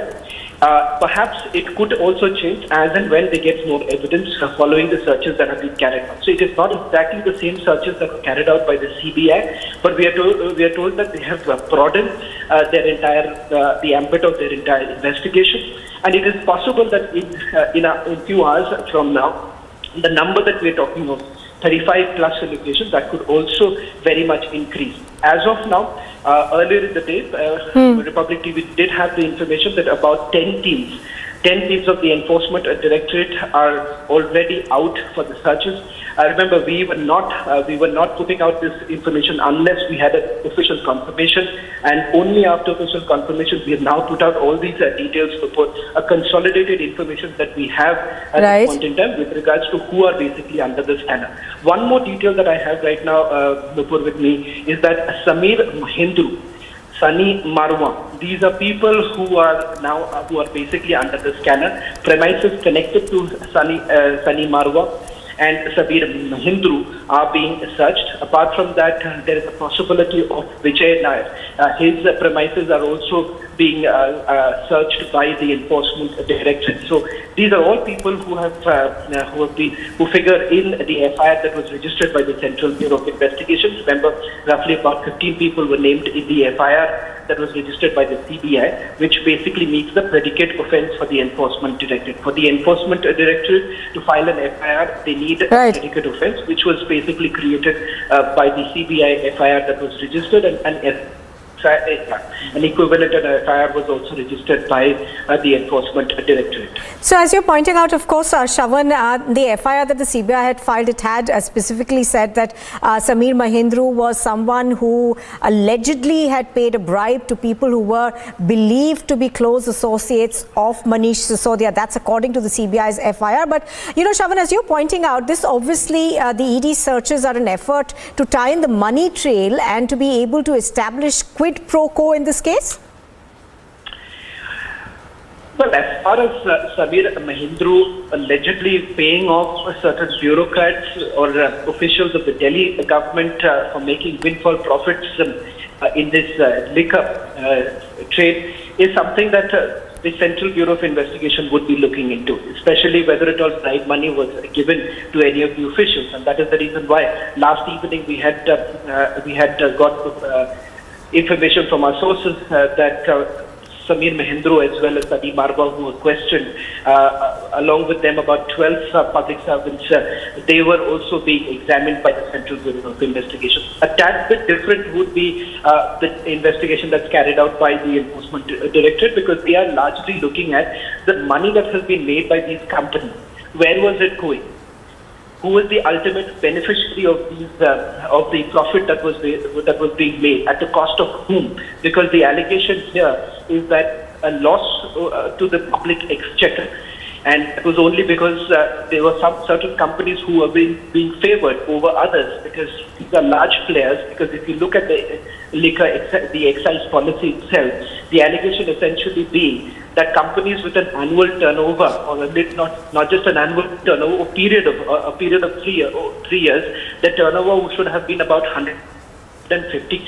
That capping was basically done in the excise policy itself. The allegation being that if you keep 150 crore rupees as the capping, then it is only bigger players who basically benefit out of it. What happens to the smaller players? Now, when you're talking about bigger players, we're talking about bigger players like Mahadev Linkers as well as Indo Spirits. Also, the allegation being that 4 people. There are 4 people who were basically involved in drafting this particular excise policy, were people who were allegedly considered to be close to Deputy Chief Minister Manish Sisodia. But then again, this is what the Central Bureau of Investigation would be more interested in. Enforcement Directorate primarily now looking at who are the liquor companies, which are the liquor companies which were benefiting because of this excise policy, and where exactly was the money really going? Right, absolutely. Shravan Sen, of course, continues to be with us. Just to tell our viewers, pictures on your screens are right now of some of the locations that are being raided by the Enforcement Directorate. There are about 35 in all. Key locations in Gurugram, in New Delhi, as well as Hyderabad and Mumbai are being raided by the Enforcement Directorate. Shravan, of course, will also be joining us live very shortly. Let me quickly go across to Harsha and Piyush. Harsha, to you first. Harsha, even as we are speaking, of course, these raids are being carried out in about 35 locations across the country. Some of them, of course, happen to be in New Delhi. Now, primarily what we are learning is that, as Shravan was also pointing out, these are people who... अब ED के छापे मार लेंगे, उसमें भी कुछ नहीं निकलेगा। पूरी कोशिश ये है कि बस किसी तरह से जो देश में शिक्षा का माहौल बना, अरविंद केजरीवाल जी काम कर रहे हैं, उसको रोक दिया जाए, उसको किसी तरह से आगे बढ़ने से रोका जाए। लेकिन ये रोक नहीं पाएंगे। ये सीबीआई यूज कर लें, ईडी यूज कर लें, हर चीज यूज कर लें, लेकिन शिक्षा के काम को रोक नहीं पाएंगे। ये हमारी गारंटी है। क्या ईडी की टीम? नहीं, मेरे पास कोई सूचना नहीं है। आप लोगों से सूचना सामना करता है। आए, मैं तो सीबीआई के लिए भी मेरी क्या तैयारी है? मेरे पास कुछ है नहीं। मैंने ईमानदारी से काम किया। मैंने स्कूल बनवाए, 4 स्कूलों के नक्शे और मिल जाएंगे उनको वहाँ से। हाँ सर, एक महत्वपूर्ण मीटिंग होने वाली है अरविंद केजरीवाल नीतीश कुमार की, जिस तरह से राजनीति। All right, that was the first reaction that we were getting from Manish Sisodia on the ED raids that are being carried out. Right, as we were saying, this is the first reaction that we are getting from Manish Sisodia over there, going on to say that the ED as well as the CBI are most welcome to act against him. Do remember that Sisodia, of course, has refused to speak to Republic TV on this. Harsha did try to get in to speak to him when he was leaving his residence. Harsha, if I come back to you on this one, that, of course, was the first reaction that Manish Sisodia gave just now to these raids. Exactly, Nupur. Now Manish Sisodia has responded to the question of ED searches which will happen at his residence or not happen. Where Manish Sisodia clearly stated that that we welcome CBI, they conduct a search at our residence. If ED will come, they can also conduct searches and raids. And Aam Aadmi Party different leaders as well as Manish Sisodia has been stating this since long, that they will get nothing from our house. There's nothing, and they can conduct these searches. The central government is misusing the agency. But one thing is to be known, Nupur, as 35 locations are being raided by Enforcement Director. These all are the close associates of Manish Sisodia, because there's a very close link between all these businessmen, liquor licensees, corporates and the brokers as well. Be it Arun Ramchandra Pillai, be it Vijay Nair, Dinesh Arora, Sameer Mohindru, the places of all these, the offices, residences, and the places where their offices are located are being closely raided by Enforcement Director, because Hyderabad-based businessman Arun Ramchandran Pillai was also linked, and CBI also questioned him once, and not to him once, and Sameer Mohindru was questioned twice by CBI when CBI called them on August 22. So we are getting to know that these are the close associates of Manish Sisodia, which were closely related with the transmission of money, how undue advantage was collected from all these people, and how liquor licensees have given money to the close associates and the accused public servants who are named in the FIR. Now ED is now conducting searches and raids and try to collect all the evidences from all these locations through documentation, through any written work, through any check payments, or through cyber or technical detail as well, because we are getting to know that searches are being conducted since morning. Since 7 in the morning at different locations, searches are being conducted. है उनका बेटा इस पूरे नई शराब नीति की घोटाले में आरोपी है, उनके वो पिताजी हैं, और उन्होंने साफ कहा कि केजरीवाल ने हमसे ही 250 करोड़ रुपया लिया है, छोटा ठेका लिया है और 500 करोड़ रुपए लिए होंगे। बहुत बड़ा घोटाला है, जो दिल्ली के टैक्स पेयर का पैसा जो दिल्ली के डेवलपमेंट के लिए लगना था, वो शराब माफिया को लुटाने का काम किया है। आज पूरी दिल्ली में 500 ऐसे स्थानों पर हमने जनता की राय के लिए सिग्नेचर कैंपेन चला रहे हैं। आज करोलबाग मेट्रो स्टेशन सहित पूरी दिल्ली के 500 स्थान, चाहे वो मार्केट्स हो, झुग्गी झोपड़ी एरिया हो, अनऑथराइज कॉलोनी हो, गांव हो, हर जगह ये सिग्नेचर कैंपेन चलाया जा रहा। बड़ी सिग्नेचर अभियान के जरिए आप जनता से किस बात का समर्थन मांग रहे हैं? क्या आप मनीष सिसोदिया के इस्तीफे की मांग के लिए ये सिग्नेचर करा रखे हैं या सरकार की बर्खास्तगी के लिए मांग क्या है?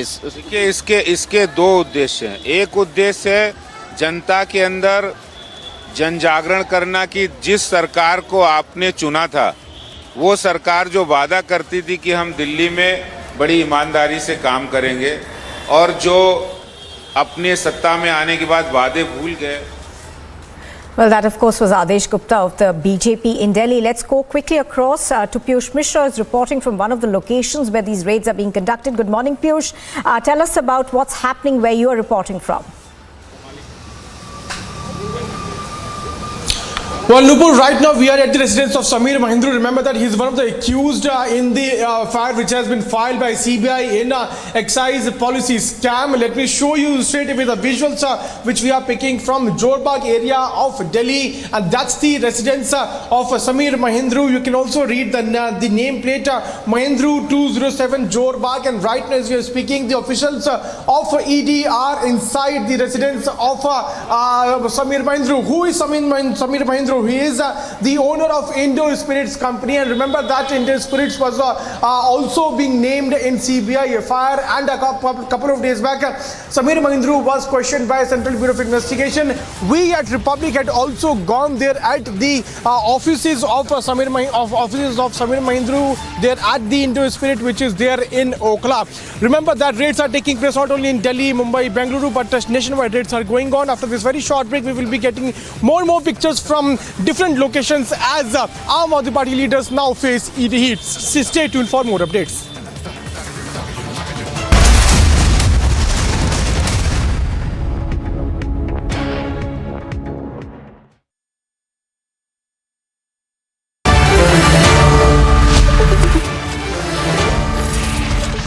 Good evening and welcome.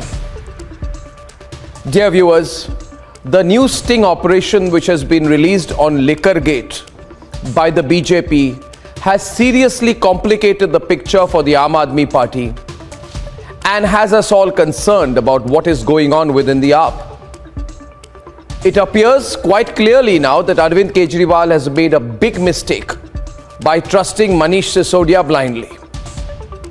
This sting has the father of the accused number 13, Liquor Man Marwa, giving some very elaborate details about the bribes paid, about the commission structure, about how blacklisted companies were given massive liquor contracts, and in one case how one party paid as much as a 60 crore individual bribe.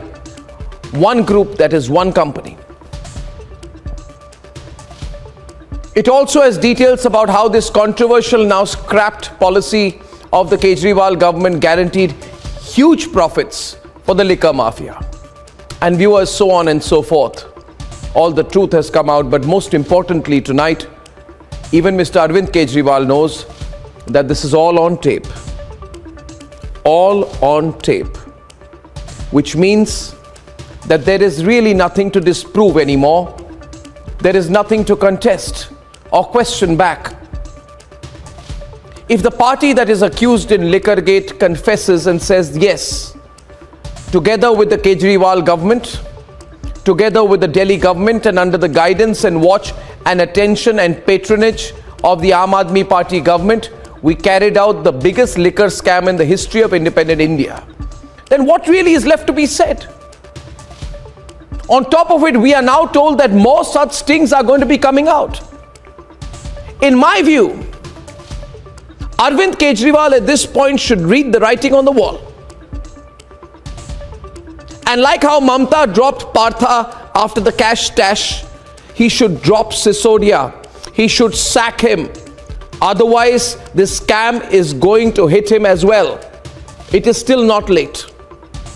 Ladies and gentlemen, we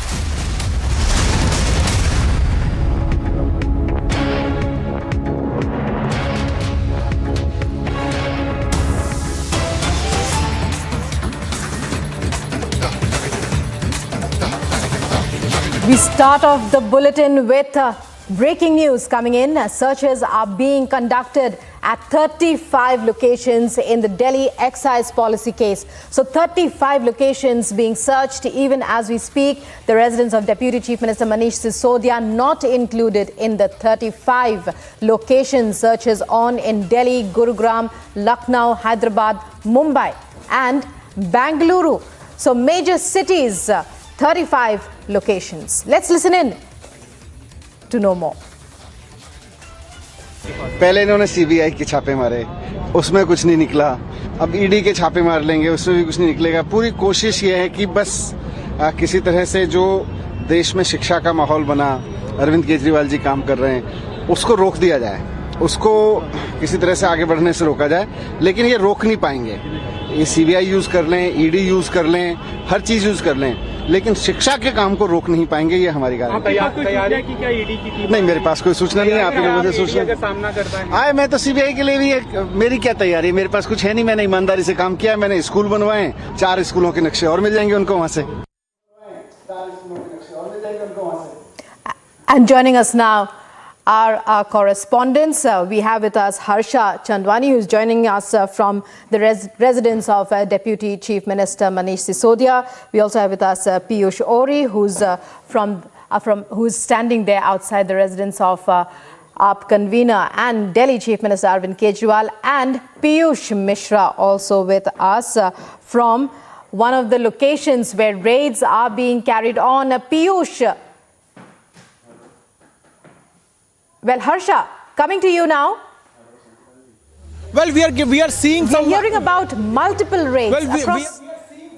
Inside the residence of Samir Mahindra, and we are showing you the pictures of his residence. A couple of minutes back we had seen an officer inside his residence, and he along with other officers are inside the residence of Samir Mahindra, who is now being raided. That's the location, that's the very premises, the office of not only office but also the residential complex of Samir Mahindra, and he lives here. He is managing director of Indo Spirits. Remember that a couple of days back Republic had also filed a report from the office of Indo Spirit, and now we are seeing as to how Samir Mahindra, managing director of Indo Spirit, is now being raided by Enforcement Directorate. As we are speaking, the officers are inside and they are doing searches at his residence. Remember that Samir Mahindra is one of the main accused in the FIR which was filed by Central Bureau of Investigation, and soon after that we had also heard that CBI had handed over the papers of investigation to Enforcement Directorate, and now ED has also pulled up its socks and is now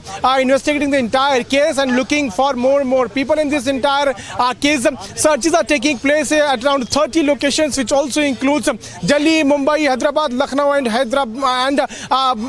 many other cities of country. We'll have to wait and watch what comes out of this raid, but raids are taking place, though Aam Aadmi Party leaders are coming out and saying that they are ready for any kind of investigation. In fact, Manish Sisodia has just spoken. He said that earlier CBI had conducted raids and now he has also got a clean sheet from CBI. Today ED is doing its raids and looking for more evidences as far as this excise policy is concerned. You would also remember that yesterday BJP had released a sting video claiming that one of the contractors had claimed that as to how they were told to pay a fixed amount, a fixed commission to the leaders of Aam Aadmi Party, and then whatever they wanted to do, they could do, as they were given a free leverage, a free hand by the Aam Aadmi Party government. After that, Aam Aadmi Party had come out, Manish Sisodia had come out, and he had said that there is no substance in the kind of sting video which was being shown by the BJP, and in fact an anonymous man was stung.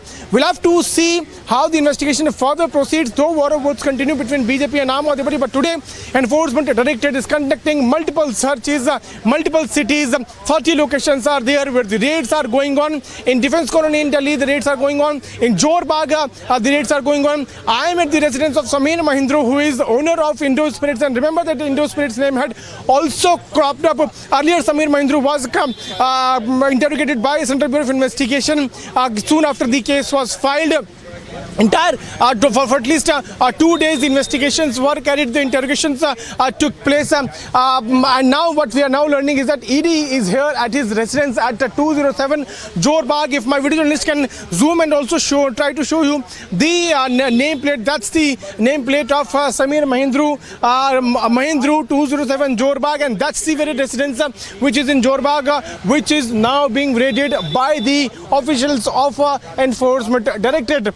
We are still waiting for an official word coming in from ED about the raids. Those have been so far conducted, but we are getting you the live pictures coming in from Jorbagh of National Capital, where ED officers are right now inside the residence of Samir Mahindru.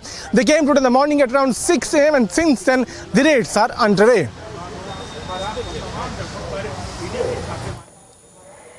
Well, Piyush, stay with us. We also have with us Piyush Ohri, who's there outside Chief Minister Kejriwal's residence, and Harsha also with us outside Deputy Chief Minister Manish Sisodia's residence. Well, first of all, coming to you, Harsha, right now, is there any movement? We were just listening in as, well, Manish Sisodia continued to maintain his innocence. Exactly. Manish Sisodia, we heard his statement from yesterday till now, and till now he has spoken nothing about the allegation. He has only stated one thing, that he has cooperated with the CBI investigation as well. And if ED comes at his residence now, he will also cooperate with Enforcement Directorate, but they are going to get nothing out of this entire raid investigation. They have nothing to pressurize.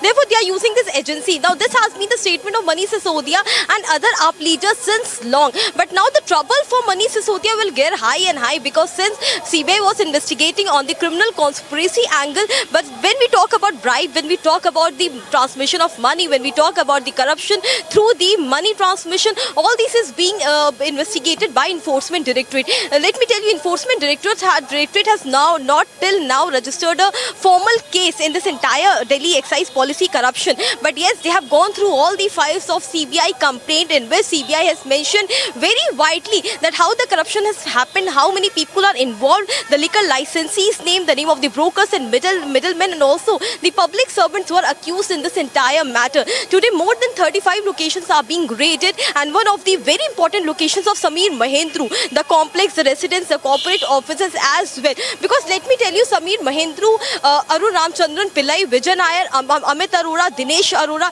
these all are very interlinked and closely linked liquor licensees and businessmen who are also said to be the close associates of Manish Sisodia. And it has been alleged in the complaint also that not once, many times the bribe was given, sometimes of 1 crore rupees, sometimes of 4 to 5 crore rupees in a different manner, and it was circulated to the close aid of Manish Sisodia. And how this entire money nexus was being played by all these businessmen, by all these liquor licensees, is being now investigated by Enforcement Directorate, because all these money angle will be raided and investigated by Enforcement Directorate. Therefore, raids at more than 35 locations in Delhi, Hyderabad, Bengaluru, Lucknow, Mumbai is being conducted right now. And if Enforcement Directorate gets sufficient evidences from all these locations, after that it is to be believed that the residence of Deputy CM Manish Sisodia could also be raided. But right now Manish Sisodia is not at his residence. We would like to show you the visuals from the residence of Manish Sisodia.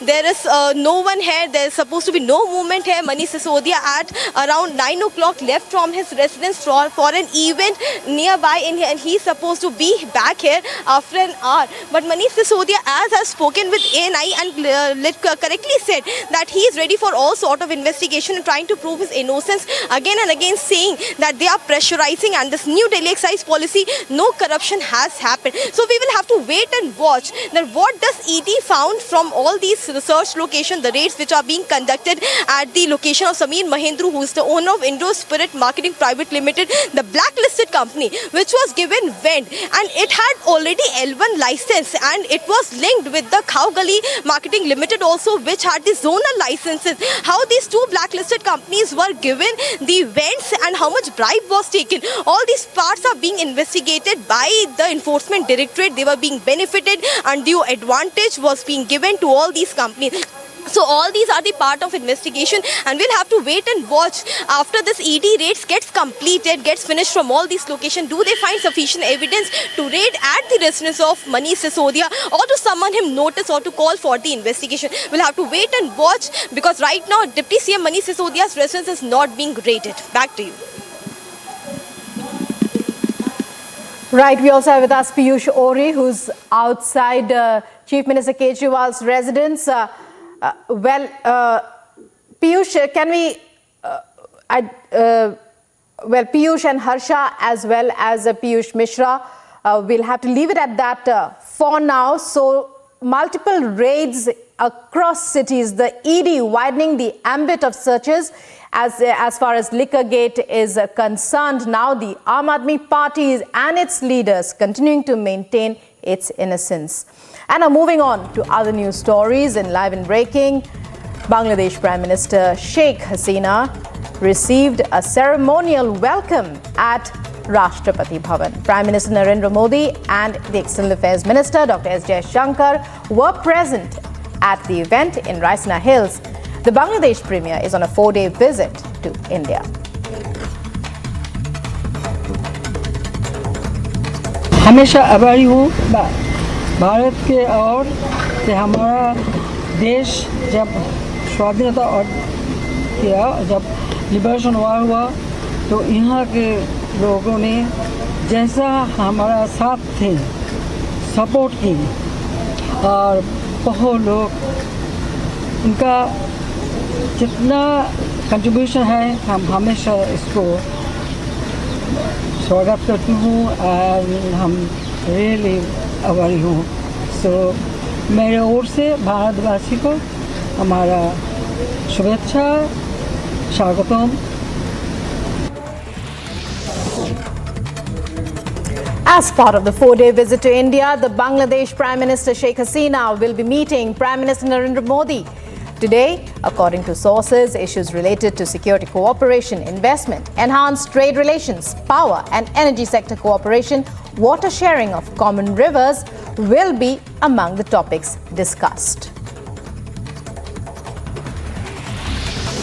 After forming the Mahagathbandhan government in Bihar, Chief Minister Nitish Kumar is on a Delhi visit for the first time. After meeting Rahul Gandhi yesterday evening, Nitish Kumar is likely to meet Arvind Kejriwal today. The face-off between Aam Aadmi Party and BJP over the liquor scam has now intensified after releasing a sting video yesterday. A BJP delegation is to meet President Draupadi Murmu. The delegation is likely to demand dismissal of the AAP government in Delhi.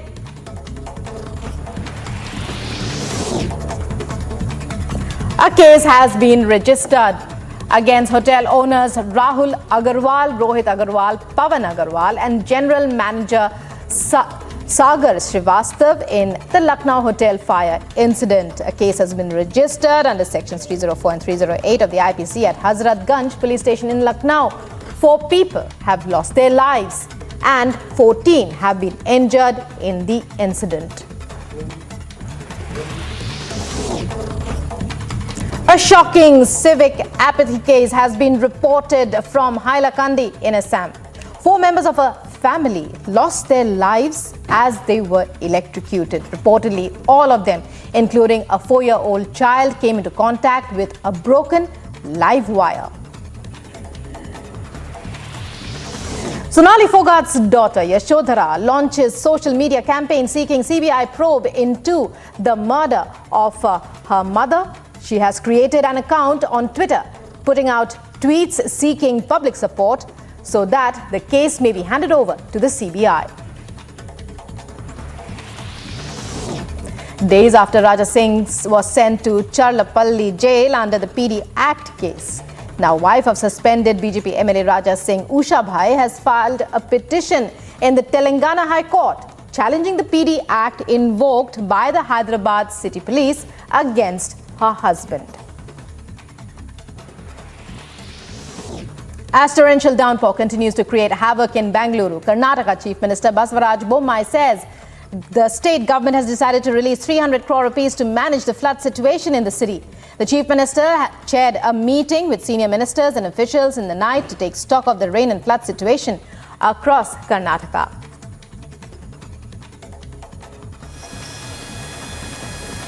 You're watching Republic TV. We have to go on a short break, but other side of the break will give you all the updates regarding the ED search conducted at the 35 locations in Delhi, Mumbai, Bengaluru, Hyderabad and Lucknow. We'll give you all the actions and dramas at all these locations where ED is conducting raids. Stay tuned with us. We'll be right back after a short break.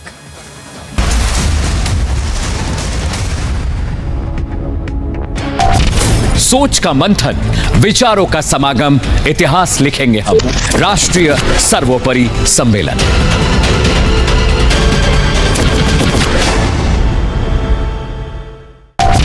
राष्ट्रवादी कलम, राष्ट्रवादी हम, मजबूत होते भारत के कदम। राष्ट्र सर्वोपरि सम्मेलन।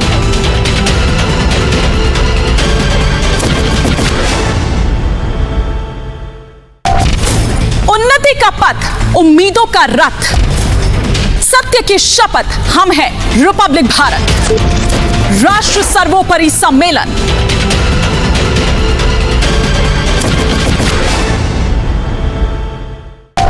मुश्किलों को करते नाकाम, जनहित हमारा काम, देश का सम्मान, राष्ट्र सर्वोपरि सम्मेलन।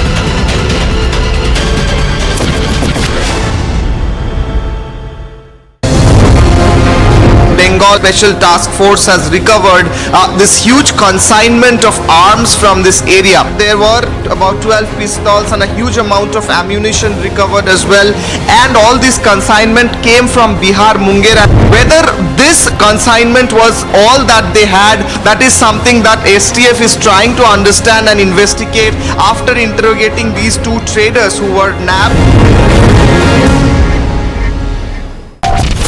सच हमने दिखाया, सच आपने देखा, हमारी पहचान उम्मीदों की रेखा, आपके भरोसे से हमारे काम का लेखा, राष्ट्र सर्वोपरि सम्मेलन। आप पहचानते हैं, जानते हैं हमें, तभी तो अपना मानते हैं हमें। आर भारत के साथ भारत का समय, राष्ट्र सर्वोपरि सम्मेलन।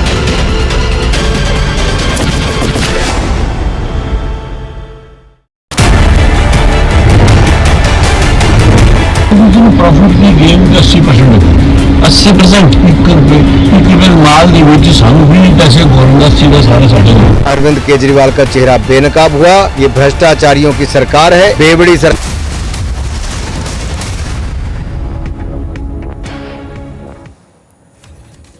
And a news coming in from Lucknow. A case has been registered against hotel owners Rahul Agarwal, Rohit Agarwal, Pavan Agarwal and General Manager Sagar Srivastav in the Lucknow hotel fire incident.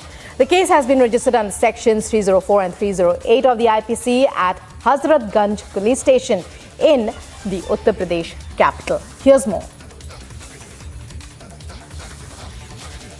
Day after a massive fire broke out at the Livana Hotel in Hazratganj area of Lucknow in Uttar Pradesh, a case has been registered against the hotel owners Rahul Agarwal, Rohit Agarwal, Pavan Agarwal and General Manager Sagar Srivastava.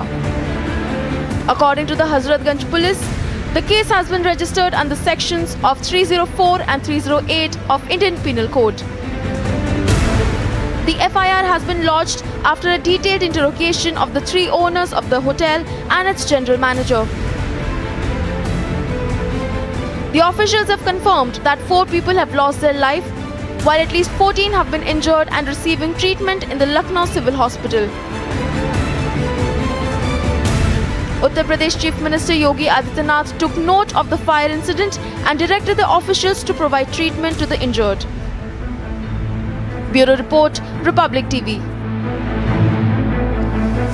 हाँ, चलो. Continues to explode with every new revelations, and today the AD has conducted raid at 35 locations to find vital evidences. What evidences are they going to find as they continue to raid and find evidences at one of the key accused Sameer Mahindu's residence at Jorbagh? We are going to keep you updated of all the latest happenings. Stay tuned to Republic Media Network.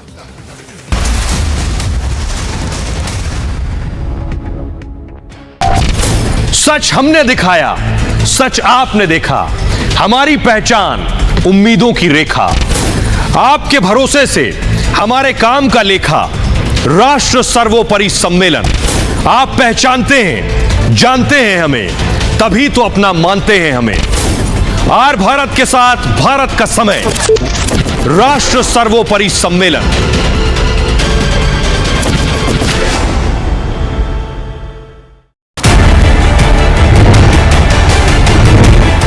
Profit की game 80% 80% माल ਦੀ ਵਿੱਚ ਸਾਨੂੰ ਵੀ ਪੈਸੇ government ਸੀधा सारे साढ़े।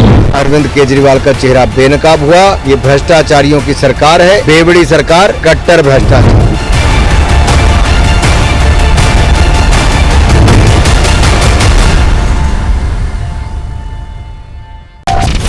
देश प्रेम का ज्वार, राष्ट्रवादी विचार, Republic Bharat तैयार, राष्ट्र सर्वोपरि सम्मेलन।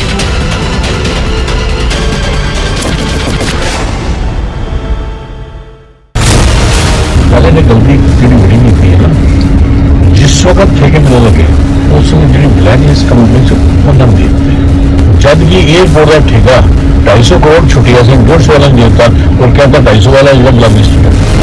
किसी फर्जी केस को लीगली साउंड बनाने के लिए एक अधिकारी पर इतना दबाव बनाने पर आ गए ये लोग कि अब बेचारे उस अधिकारी को सुसाइड करना पड़ा। ये बहुत अफसोसजनक है।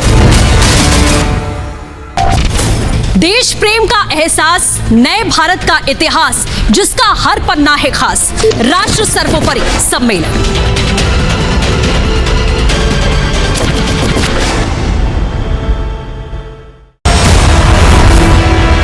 Liz Truss, the President Foreign Secretary of the United Kingdom, is Prime Minister now after an internal Conservative Party election. After 8 weeks of rigorous campaigning, the result is finally here.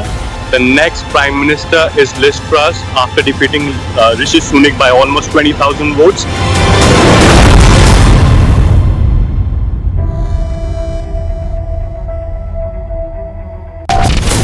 विचारों का लहराता समंदर, Republic Bharat पर जल्द राष्ट्र सर्वोपरि सम्मेलन।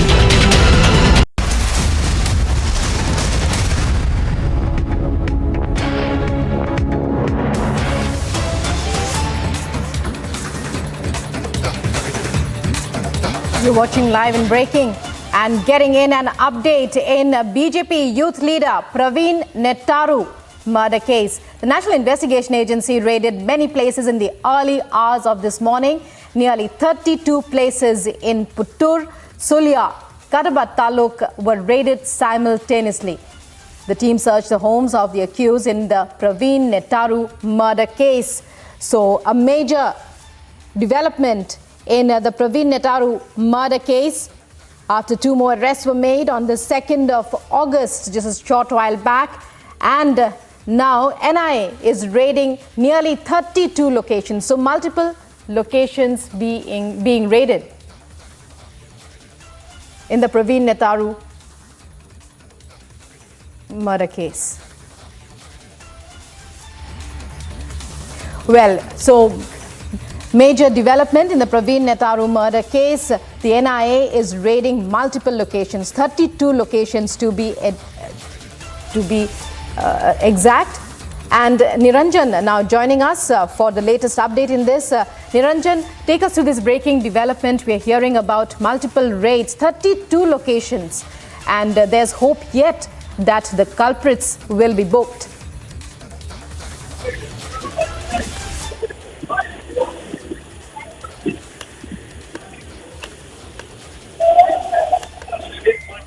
Hello. Niranjan, if you can hear me. Yes. We're talking about the Praveen Nettaru yes. murder case. Major development. We're hearing of NIA raids. Well, from the details that we're picking up right now, these raids have been ongoing since this morning. In fact, we've waited for a confirmation, and from the details available with us in connection with the BJP youth leader Praveen Nettaru in Dakshina Kannada. This happened, a few weeks back. The NIA officials, we are told, have raided 32 locations, and 32 locations in Puttur and Sulia. And these are 32 locations, including houses, residences of a few individuals, and also a few commercial establishments. Now, the murder accused and those who helped the accused have also been interrogated. So everybody linked to this alleged this murder is being quizzed and raided as of this minute. The NIA officials are also being, assisted by the state police. Now, the fact is, in this particular case, some of the leaders have alleged the role of radical groups like PFI, etc. So they believe that there is a larger nexus, a reason why he was targeted, perhaps, and that's why these raids have been underway. And we are being told that some of the homes linked to PFI and SDPI leaders are also being searched. I repeat, these are homes linked to PFI and SDPI leaders are also being looked at. Some leaders, including Jabir Aryatka, Iqbal Bellere, Shahul Salmara, we are told are being searched by the NIA. And all of this is directly linked to the murder of Praveen Nettaru. And this raid was carried out with the cooperation of the Dakshina Kannada district police, part of the Karnataka police force. And once again, the areas where these raids have taken place are in Sulya, Puttur, Kadaba, all in Dakshina Kannada district. Back to you for now. Well, many thanks, Niranjan, for joining us there and for filling us in with all those details that are emerging right now. So NIA raids in around 32 locations across, so multiple locations being raided by the National Investigation Agency. We are talking here about the Praveen Nettaru murder case, the BJP leader who was hacked to death. Well, more news and updates coming up, but we'll be keeping you updated with all of them. You're watching Live and Breaking on Republic. Stay tuned after a very short break.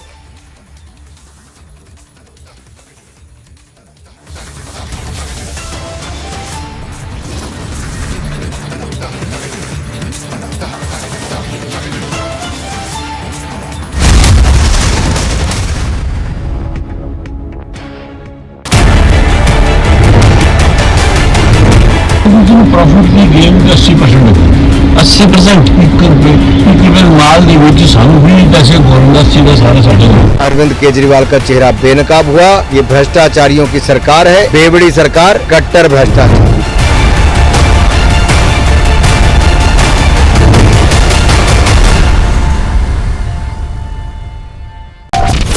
देश प्रेम का ज्वार, राष्ट्रवादी विचार, Republic Bharat तैयार, राष्ट्र सर्वोपरि सम्मेलन।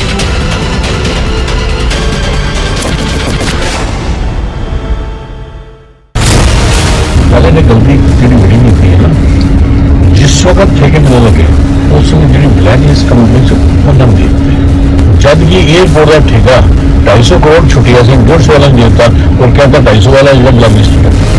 किसी फर्जी case को लीगली साउंड बनाने के लिए एक अधिकारी पर इतना दबाव बनाने पर आ गए ये लोग कि अब बेचारे उस अधिकारी को सुसाइड करना पड़ा। ये बहुत अफसोसजनक है। देश प्रेम का एहसास, नए भारत का इतिहास, जिसका हर पन्ना है खास, राष्ट्र सर्वोपरि सम्मेलन।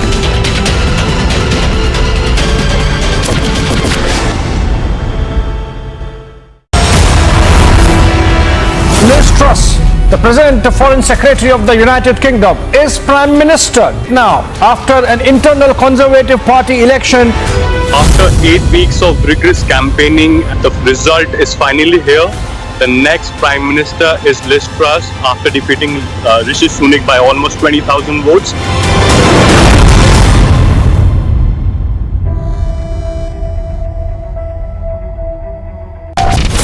विचारों का लहराता समंदर, रिपब्लिक भारत पर जल्द राष्ट्र सर्वोपरि सम्मेलन। From the national capital to Chennai to Chandigarh, massive searches are on in 35 locations. Accused number 1, Sisodia, under the dock. Now several liquor companies are under the scanner. Days after the CBI's crackdown, the ED action in Liquorgate now taking place pan-India raids. Big lead in BJP leader Praveen Nettaru's murder case, the NIA raids 32 locations. On a 4-day visit to India, Sheikh Hasina is to meet Prime Minister Modi. Defence ties and water sharing issues top the agenda.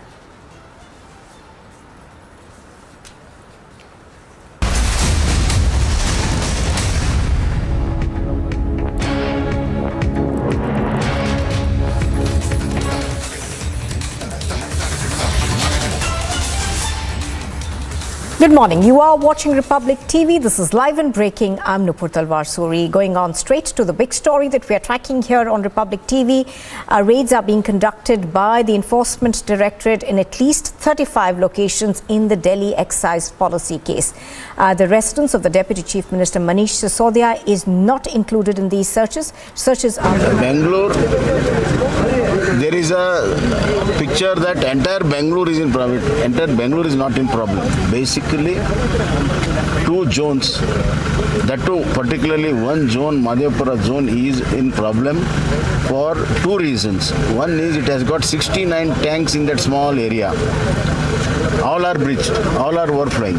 Second is all the establishments are in the lower things. Third is encroachments have been done. So all these reasons it has been done, but we have taken it as a challenge. Our officers, our engineers, our workers, our SDRF team is working 24/7. We have cleared a lot of encroachments and we are going to continue to clear them. Secondly, we are putting sluice gates to the tanks so that we can manage the tanks better. And I have instructed all my officers to be there 24/7 with a control room. Wherever there is an issue, they will rush within few hours. And we have started dewatering in most of the places. I think one or two places there is a problem. Otherwise, all the areas have also been dewatered. The only issue is rain is not giving us opportunity even to work. So in these challenging conditions, we are working. Secondly, this is done because of maladministration and totally unplanned administration of the previous government, Congress government. This is the result of bad administration of the Congress government. They have given permissions right, left, center in the lakes, on the tank bunds, on the buffer zones. That is the reason for this. And they have never thought of maintaining the lakes.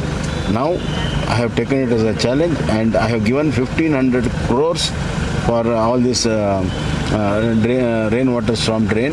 Secondly, yesterday I have given another 300 crores to remove all this thing, encroachments, and do the pakka on the Raja Khalwe, what they call, to do a pakka structure there, so that in future there will be any impediment or any bottlenecks to flow of water, and no encroachment is also taken place. Drinking water supply is being affected, sir. Drinking water supply and across the yesterday I visited the pump house in Torekadnhalli in Mandya district, which supplies water to the Bangalore. There the Bhimeshwar river had entered into the pump house, and two pump houses were affected.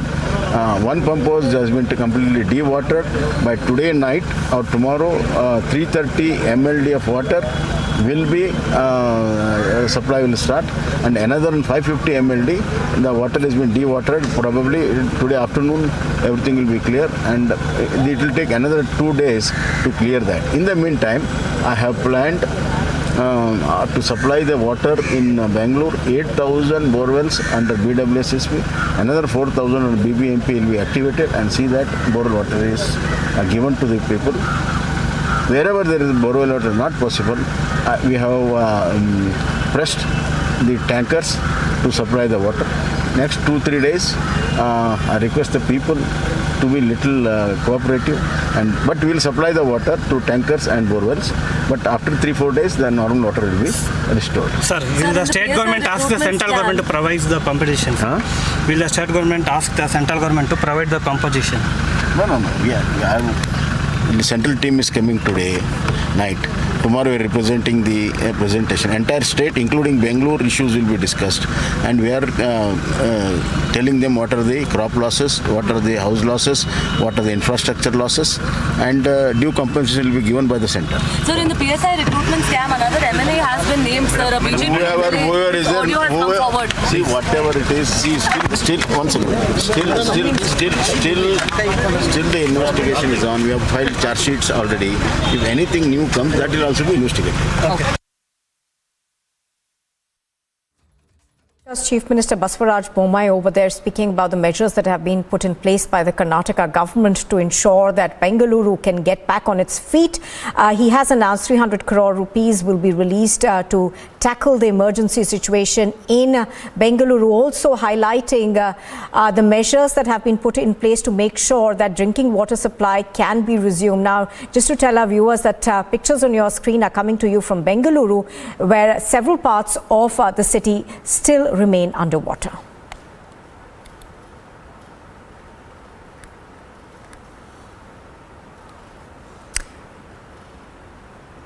All right, we are going back to the story that we were tracking earlier. Searches are being conducted in about 35 locations across the country. These are searches that are being carried out by the Enforcement Directorate in the Delhi excise policy. Now, raids are being carried out across Hyderabad, Delhi, Gurugram, Lucknow, Mumbai, as well as Bengaluru. Our reporters, of course, are on the ground bringing you the latest on this. We've heard a statement that's come in from Manish Sisodia earlier, where he says that he's not afraid of these raids, but even after the CBI registered an FIR where it has named several accused, the ED now conducting raids at various locations. The focus of the ED, of course, is all those companies essentially which have got liquor licenses under the new and now defunct excise policy of the Delhi government.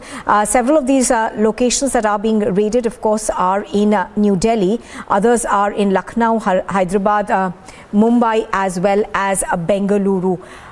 I'm going to try and go across to our correspondents on the ground. I think before that, let's bring in Shravan. Shravan, give us an overall picture of the raids that are being conducted. As we were earlier speaking about, mostly these are raids that are being conducted against companies which essentially got liquor licenses.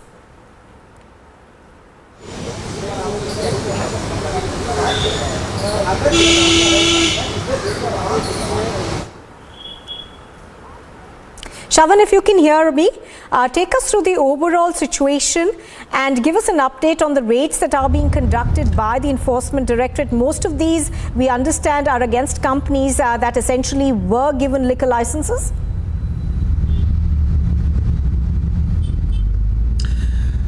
Well, in fact, the details that we do have right now is that the searches started around 7 o'clock this morning. About 35 plus locations where these searches are being carried out, which is certainly a pan-India searches being carried out by the Enforcement Directorate. Remember, with the CBI filing its FIR, it basically paves the way for the Enforcement Directorate to step in, because you have a money laundering case in place, and that is the reason why the ED has now filed an ECI, an FIR equivalent. As of now, what we are picking up is that their primary focus is on those who were granted the licenses and what was the illegality to begin with. Because remember, there were certain companies, at least the bigger players in this entire excise policy, who were benefiting, and the allegation being that they were making windfall profits. For instance, two such players, one is Mahadev Liquors and the other is Indo Spirits. Both of these companies, it is alleged that they made windfall profits. Those who have been connected to the companies like Sadi Barwa and Sabir Mahendru, they've already been questioned by the Central Bureau of Investigation. Today, when the searches are being carried out by the Enforcement Directorate, they are also looking at premises connected to both of them and several others also. 35 plus locations, which basically includes the national capital, Noida, Gurugram. Apart from that, Chandigarh, Chennai, some parts in Telangana is also what we are being told where the searches are being carried out. Now, just to identify those premises, important to point out here is that when the excise policy was basically brought in and the license were granted, it was basically granted to a few section of liquor companies. Some of them are said to be close to the Deputy Chief Minister. In fact, that's the allegation that has been leveled against him.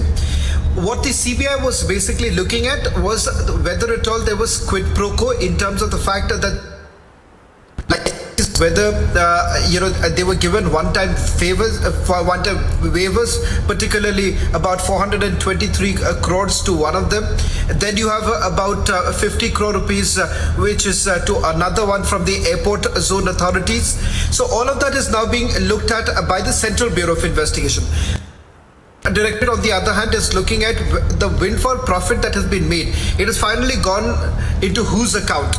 Because it's important to point out here is that the allegation being that there are certain public servants who were in touch with these liquor barons, and they were the ones who were basically making the money. Was it finally going to anyone in the government? That is something that the Enforcement Directorate will be looking into. The profits that were being made, how was it essentially diverted? That is also something the Enforcement Directorate will be looking into. As of now, what we can tell our viewers is the fact that they are only looking at the liquor companies. None of the public servants or for that matter officials linked to the Delhi government are being searched. However, that is going to be the next step for the Enforcement Directorate after they examine the owners of these companies and how exactly did they benefit, whom were they really in touch with. They would also be asked to provide details of their companies, their balance sheets. All of that would be taken into account. Remember, in all likelihood, by the end of the day, seizures will also be made by the Enforcement Directorate from these very places in terms of the documents, also whether at all they come across any unaccounted cash. Right, Shavan, do stay with us. Let's also bring in Piyush Mishra right now. He's reporting from one of the locations where these raids are being carried out. Piyush, can you tell us what's happening, where you are reporting from now? I think you're reporting from Jorbagh, where a liquor company's top official is being raided.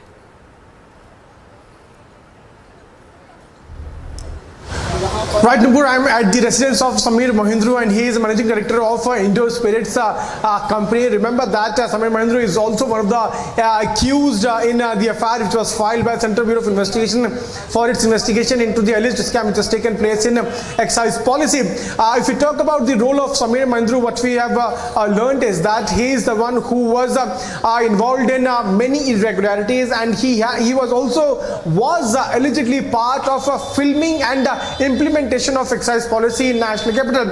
In fact, he was also alleged to pay around ₹1 crore to the close aides of Manish Sisodia, and all these allegations are being investigated by Central Bureau of Investigation. Remember that he has already faced interrogation by CBI. The very next day when Manish Sisodia was raided, CBI had called him at the CBI headquarters for the interrogation, and he along with 5 other people were interrogated by Central Bureau of Investigation. Now the basic point on which the ED is focusing is about the transactions those took place there at a UCO bank in Rajendra Place area of Delhi, and transaction of more than ₹1 crore took place, and that was done at the behest of Samir Mahindru. And now it is trying to understand as to why this transaction had taken place. Let me straight away also try to show you pictures from the very residence of Samir Mahindru, 207 Jorbagh, where the officers of Enforcement Directorate are present. They reached here today in the morning at around 7 a.m. and it's been around 4 hours that this raid is underway. A couple of minutes back, we had also seen movements of a few officers inside this very house. So far, official word has not come out from Enforcement Directorate, but yes, after these raids come to an end, we will be able to understand the findings of ED. Remember that at one side, the agencies are doing their work, doing investigation. On the other side, the political war words continue to take place over this very issue. Yesterday, BJP had also released a sting of father of one of the accused in CBI FIR, Kulvindra Marwa. Remember that he is father of Sunny Marwa, who is 13th, accused number 13 in CBI FIR. BJP had claimed that the contractors were told to give a fixed commission to the leaders of Aam Aadmi Party, and the remaining was given to the contractors, and they were told that after giving them a fixed commission, the vendors, the contractors were allowed to sell liquor according to their whims and fancies. In fact, BJP also leveled allegation by showing that video saying that Aam Aadmi Party leaders are leaders took a lot of commission to give undue benefits to the private players. So all these things are now being interrogated, now being investigated by the agencies, and that is why we are seeing after CBI, now these contractors are facing the heat of Enforcement Directorate. All right, stay with us, Piyush. We're also going to bring in Harsha right now, as well as Piyush Ori, I think. We don't have Harsha yet, but we'll go across to Piyush Ori, who's reporting from outside Arvind Kejriwal's residence in the national capital. Piyush, we're expecting Arvind Kejriwal to speak to the media very shortly. I think that press conference takes place at about 12 o'clock. Can you give us more details, please? So yes, Arvind Kejriwal would be addressing the media through digital mediums, at around 12 o'clock. And it is expected that, he again would try to bring out that, he and his party, is harassed by the investigating agencies, by Enforcement Directorate or Central Bureau of Investigation. But, they have taken the political opportunity of it. Arvind Kejriwal is again going to say that, they are not going to get deterred by this investigation, and they would continue with their good work in terms of education and health, and they would not get cowed down by the tactics which has been taken by BJP. So yes, this is going to be addressed by Arvind Kejriwal most likely. And in addition to this, he's also going to bring out that, now since, he is being investigated, he and his party are being investigated by the investigating agency. He also demands that fair investigation should also be done in terms of, Lieutenant Governor V.K. Saxena and also the Operation Lotus, the allegation that has been leveled by Aam Aadmi Party on BJP and also the Lieutenant Governor. Now, this is all the political side of it. The most important aspect is that, the Enforcement Directorate has now also begun to investigate, not only the people, the associates, the business leaders and the barons, liquor barons who are involved in this Delhi excise liquor policy, which has, continued to export from the time, Manish Sisodia was first named in it. Now, as Piyush rightly said that, the main accused in this case, Sameer Mahindru, is being, raided. His house is being raided in Jorbagh, and it is going to be very interesting to see. We are going to wait and watch that what hard evidence is Enforcement Directorate going to find out from this raid, which is being conducted at around 35 locations, which is going to make some more big revelations in this Delhi excise liquor scam. Back to you in the studio. Right, absolutely. Shavan Sen, Piyush Mishra and Piyush Ori, all of you, thank you for joining us for the moment. And here's a look at what else is making news this morning. The Bangladeshi Prime Minister Sheikh Hasina received a ceremonial welcome at the Rashtrapati Bhavan. Prime Minister Modi and the External Affairs Minister Dr. S. Jaishankar were also present at the event at Raisina Hill. Bangladeshi Prime Minister is on a 4-day visit to India.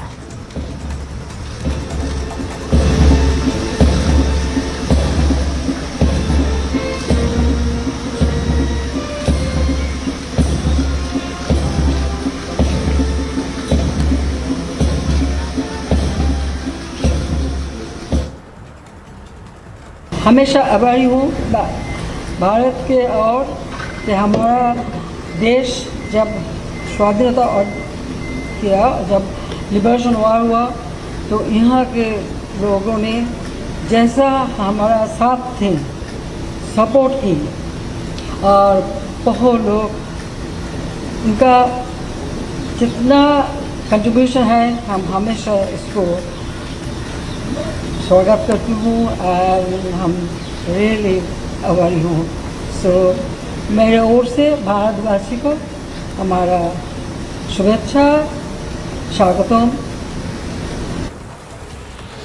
As part of the 4-day visit to India, the Bangladeshi Prime Minister will be meeting Prime Minister Modi on the second day. According to sources, issues related to security, cooperation, investment, enhanced trade relations, power and energy sector cooperation, water sharing of common rivers will be discussed. After forming the Mahagathbandhan government in Bihar, Chief Minister Nitish Kumar is on a visit to Delhi for the first time. After meeting Rahul Gandhi yesterday, Nitish Kumar is likely to meet Arvind Kejriwal today. The face-off between the Aam Aadmi Party and the BJP over the liquor scam has now intensified after releasing a sting video yesterday. A BJP delegation will be meeting President Murmu. The BJP delegation is likely to demand the dismissal of the Aam Aadmi Party government in Delhi. A case has been registered against hotel owners Rahul Agarwal, Rohit Agarwal and Pavan Agarwal and the general manager Sagar Srivastava in the Lucknow hotel fire case. The case has been registered under sections 304 and 308 of the IPC at the Hazratganj police station in Lucknow. 4 people have lost their lives and at least 14 were injured in the fire incident yesterday. A shocking case of civic apathy has been reported in Hailakandi area of Assam. 4 members of the same family lost their lives after being electrocuted. Reportedly, all of them, including a 4-year-old child, came in contact with a live wire. Sonali Phogat's daughter, Yashodhara Phogat, has launched a social media campaign seeking the CBI's probe in the murder case of Sonali Phogat. She has created an account on Twitter and put out a tweet seeking public support to hand over the case to the CBI.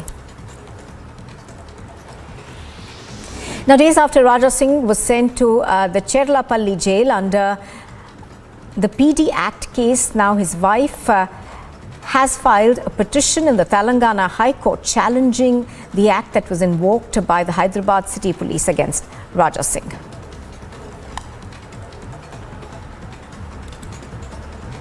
And as torrential downpour continues to create havoc in Bengaluru, Karnataka's Chief Minister Basvaraj Bommai has said that the government has decided to release about 300 crore rupees to manage the flood situation in the city. The Chief Minister chaired a meeting of senior ministers and officials in the night to take stock of the rain and flood situation in the state.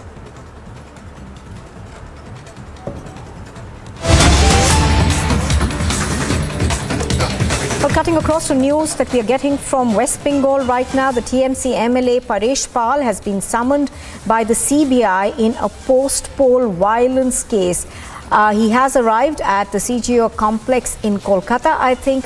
He's been summoned in a post-poll violence case by the CBI. So Paresh Pal, visuals on your screen are of Paresh Pal arriving for questioning by the CBI in a post-poll violence case. To remember that the CBI is investigating several cases of post-poll violence in West Bengal, and Paresh Pal, of course, has been summoned in one of those cases. He's arriving at the CGO complex in Kolkata. I think I'm going to try and go across to Kishale, who will be soon joining us from the Bangla newsroom to give us more details on this.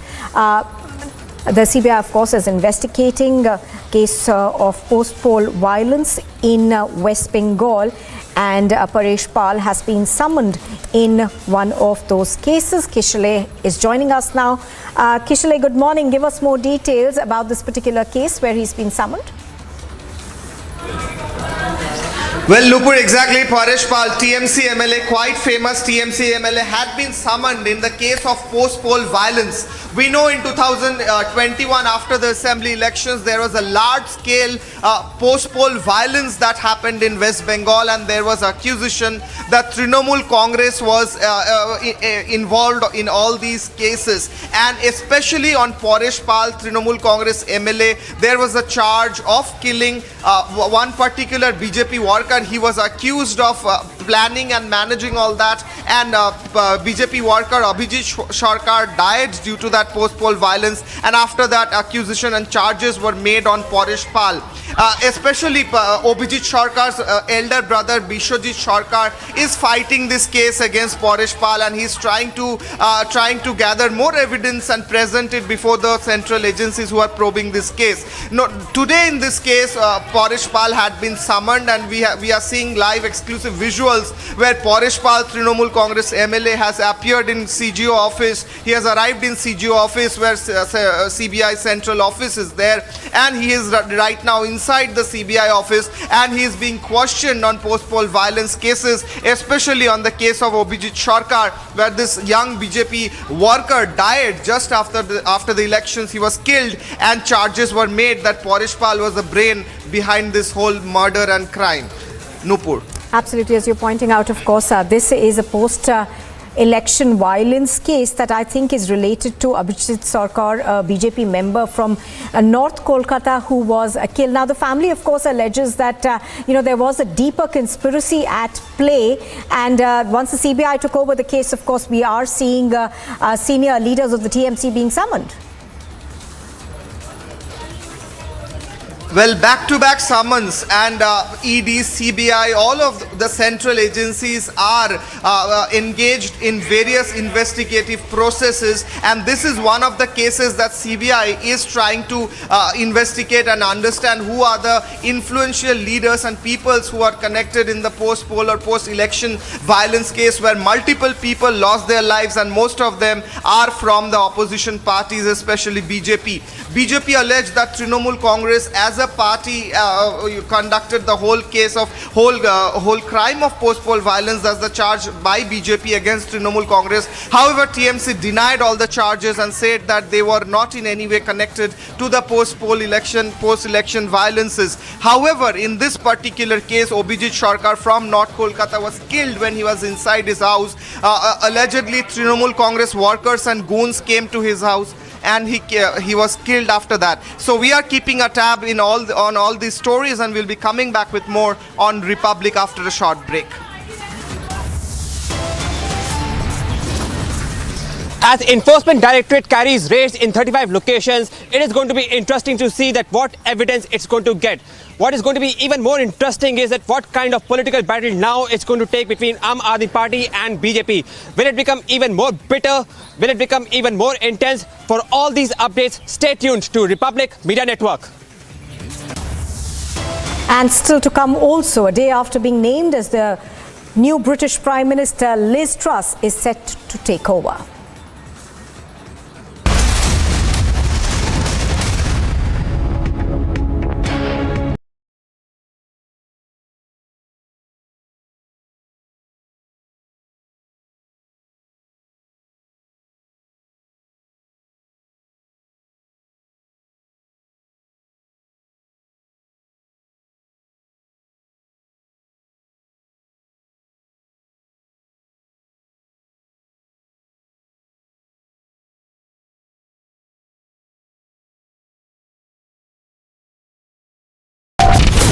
विचारों का लहराता समंदर, Republic Bharat पर जल्द राष्ट्र सर्वोपरि सम्मेलन।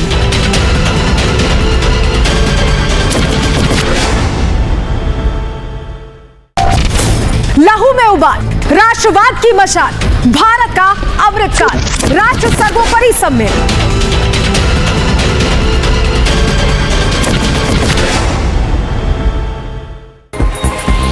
In a tragic event, 4 members of the same family died due to electrocution in the Hailakandi town of Assam. According to sources, these 4 people died in contact with broken electric wires.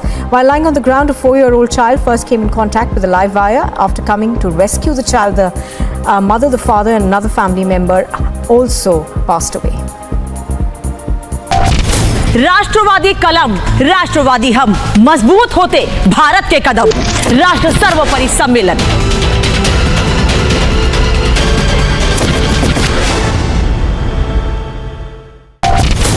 उन्नति का पथ, उम्मीदों का रथ, सत्य की शपथ, हम हैं रिपब्लिक भारत, राष्ट्र सर्वोपरि सम्मेलन।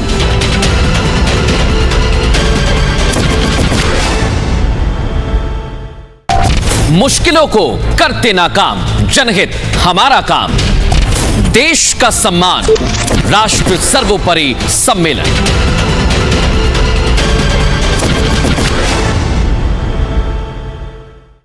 The body of an 11-year-old student studying in a madrasa has been found in Shahchoka village of Punhana sub-division of Haryana. देश प्रेम का एहसास, नए भारत का इतिहास, जिसका हर पन्ना है खास, राष्ट्र सर्वोपरि सम्मेलन।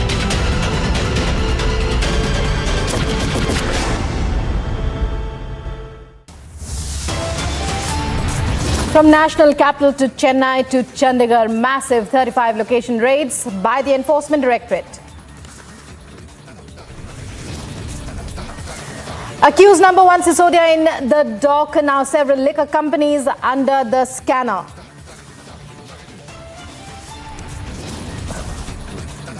Days after CBI crackdown, ED raids, pan-India raids now taking place.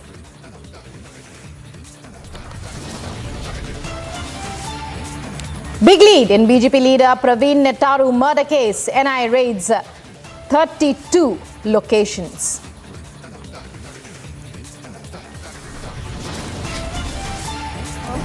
तो यहाँ के लोगों ने जैसा हमारा साथ थे, सपोर्ट की, और बहुत लोग उनका जितना कंट्रीब्यूशन है हम हमेशा इसको स्वागत करती हूँ।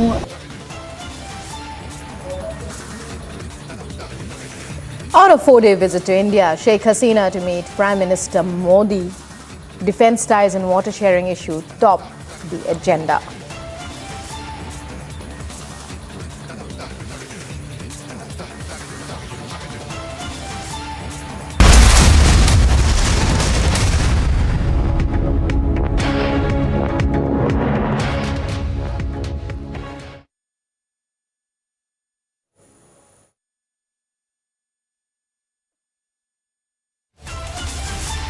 You're watching Live and Breaking in Republic, and today the people of Darogar Alga Pakhura Char voluntarily demolished the madrasa and the residence adjacent to the madrasa, which was previously used by 2 suspected Bangladeshi nationals, as strong resentment towards jihadi activities.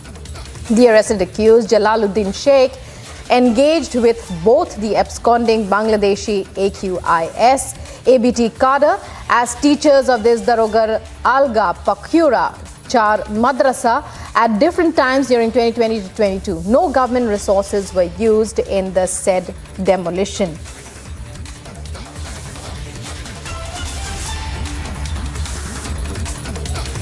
So these are visuals of the madrasa, which was allegedly linked to various terror activities, and local people of the area themselves demolished the madrasa. Anirudh to take us through this breaking development. Anirudh, people's anger erupting there after there were allegations. What can you tell us about the demolition of this madrasa with alleged links to terror? Yes, this demolition has taken place in Gwalpara district of Assam, where the Gwalpara module was busted, and this is the house actually where this radical elements, the accused AQIS and Al-Qaeda and ABT cadres who were working as imams in this madrasa were living, and as the people have expressed their solidarity to the crackdown that is being carried out in the state by the Assam police and the government. The people of this area today came out voluntarily and demolished this madrasa. Let me tell you that, in fact, it was a voluntary expression by the public, and no police was there. It was the local residents who came out and demolished this house adjacent to the madrasa where the Jalaluddin Sheikh and other accused were staying. And what other updates can you give us about, the status as far as investigations into the case are concerned? Shawan, joining us now, our senior editor. Shawan, it's over to you to take us through the significance of this. We see here people, taking action themselves, and no government agencies used in this particular demolition of a madrasa with alleged links to terror.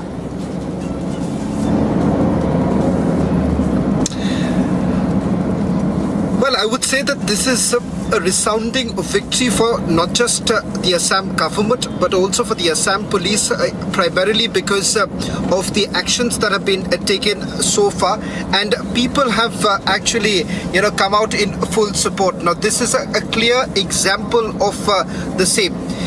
What we are picking up right now, in fact, we'll also be joined in by the special DGP of Assam Police right now.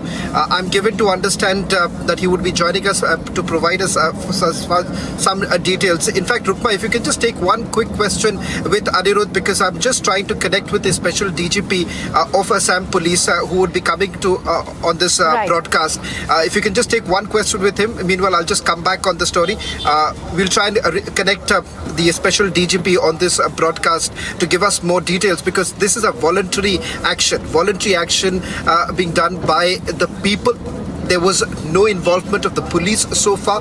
So it's undoubtedly, it shows the kind of support that the government basically enjoys on the ground. And more importantly, people have realized that it is time that you need to act against the jihadi activities. We cannot perhaps live in the illusion that there have been elements across the border, especially in Bangladesh. The ABT particular, they wanted to establish a base in Assam so that they can carry forward with their eastern operations.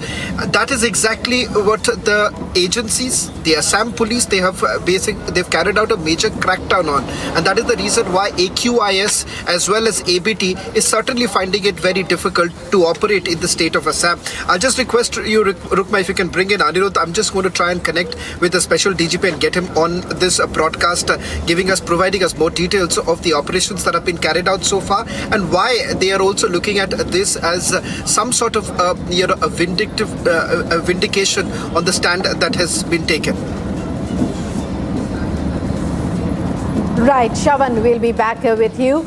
And as we were telling you, and Shavan was just reiterating the fact this is a voluntary act by the people of this particular local area. Anirudh, well, if you can hear me, when we talk about, major developments, major points that should be highlighted as far as this particular incident is concerned, it is a major breakthrough because it reflects the people's anger against jihadist activities.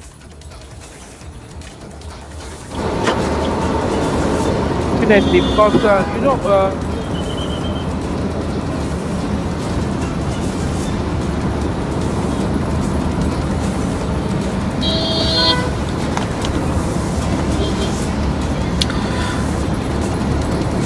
Well, in fact, we are now joined by the Special DGP of Assam Police, Mr. GP Singh. Mr. Singh, thank you very much for speaking to Republic TV. This is undoubtedly heartwarming to see how the locals have come together. All this while, we were essentially looking at an operation being carried out by the Assam Police, a crackdown on jihadi activities. But today, what we are witnessing unfolding before our eyes is the fact that now locals have come together. They are supporting the action that has been taken by the Assam government and the Assam police. Could you tell us a little bit more details of what you've witnessed in this very area? In the last 7 months since February this year, we have registered 7 cases against various modules of Ansarul Bangla team associated with Al-Qaeda, and 40 persons have been arrested. Largely these arrests have taken place from districts of Morigaon, Barpeta, Bogaigaon, Dhubri and Gwalpara.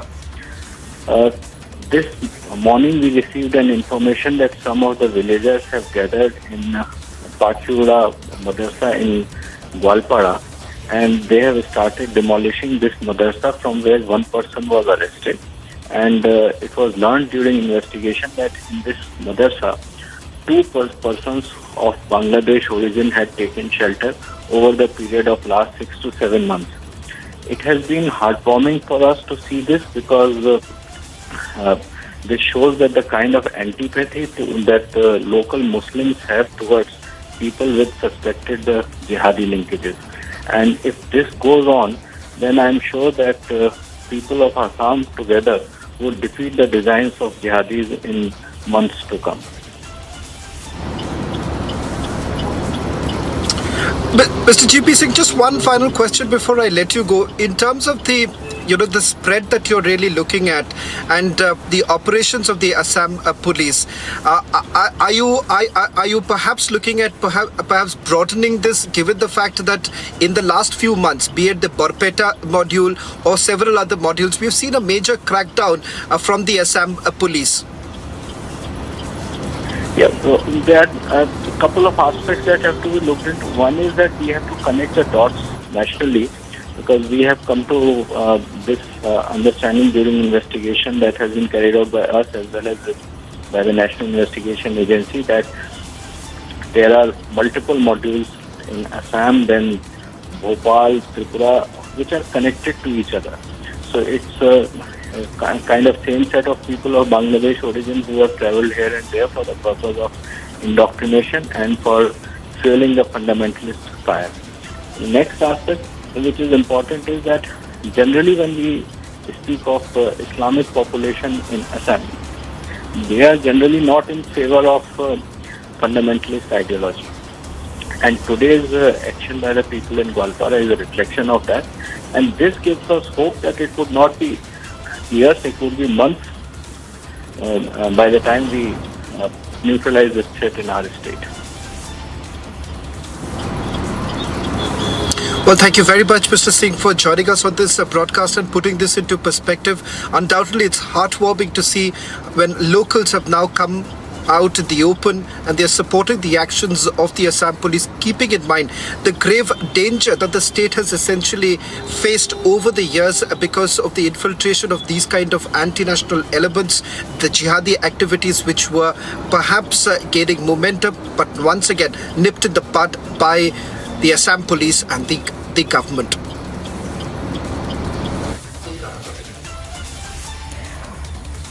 Well, Shravan, as you tell us, one name, stands out. Very prominent name in this entire case is that of Jalaluddin Sheikh.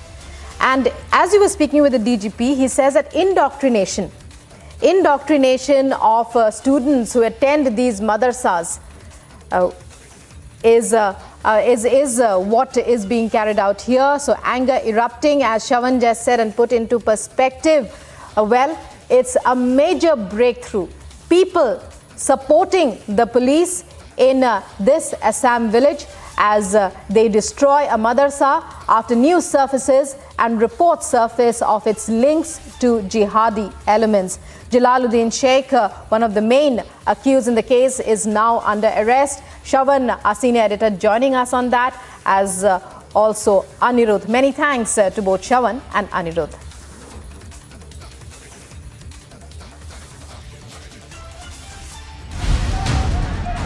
A batch of petitions were filed seeking the relief of allowing nearly 20,000 Indian students who had to return from Ukraine due to the Russian attack to complete their medical education in India.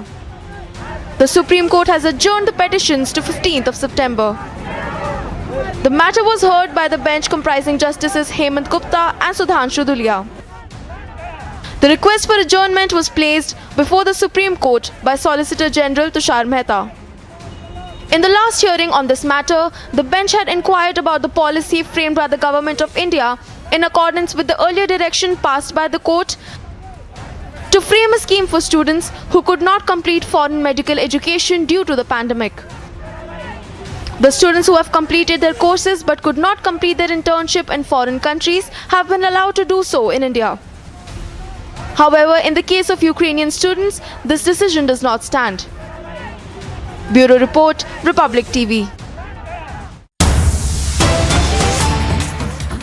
A day after Liv Truss is elected as the Conservative Party's new leader.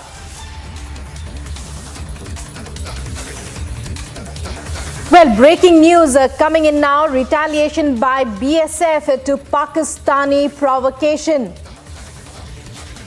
So, we're hearing of the Border Security Force responding to provocation by Pakistani forces.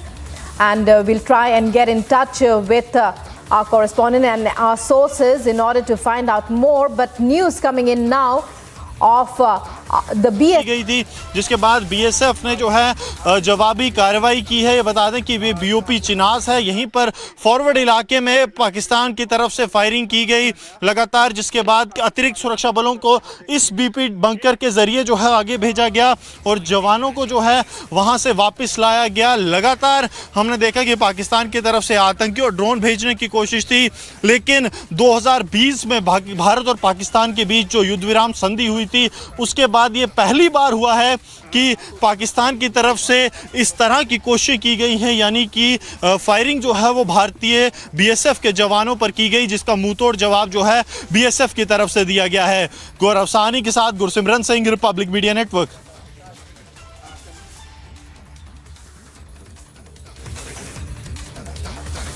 So, Gursimran, our correspondent's report from Arnia sector in Jammu and Kashmir, where the BSF responded befittingly responded befittingly to provocation by Pakistani forces. Going back once again to Gursimran, who's been giving us all these updates. It's a terror bid foiled by the BSF. Gursimran, what are the details? What are the main points? We believe it's a major success as far as the border security force is concerned, the foiling of a terror bid. But well, we do know over the years that terror bids by Pakistan have taken many different forms. Tell us about this particular one.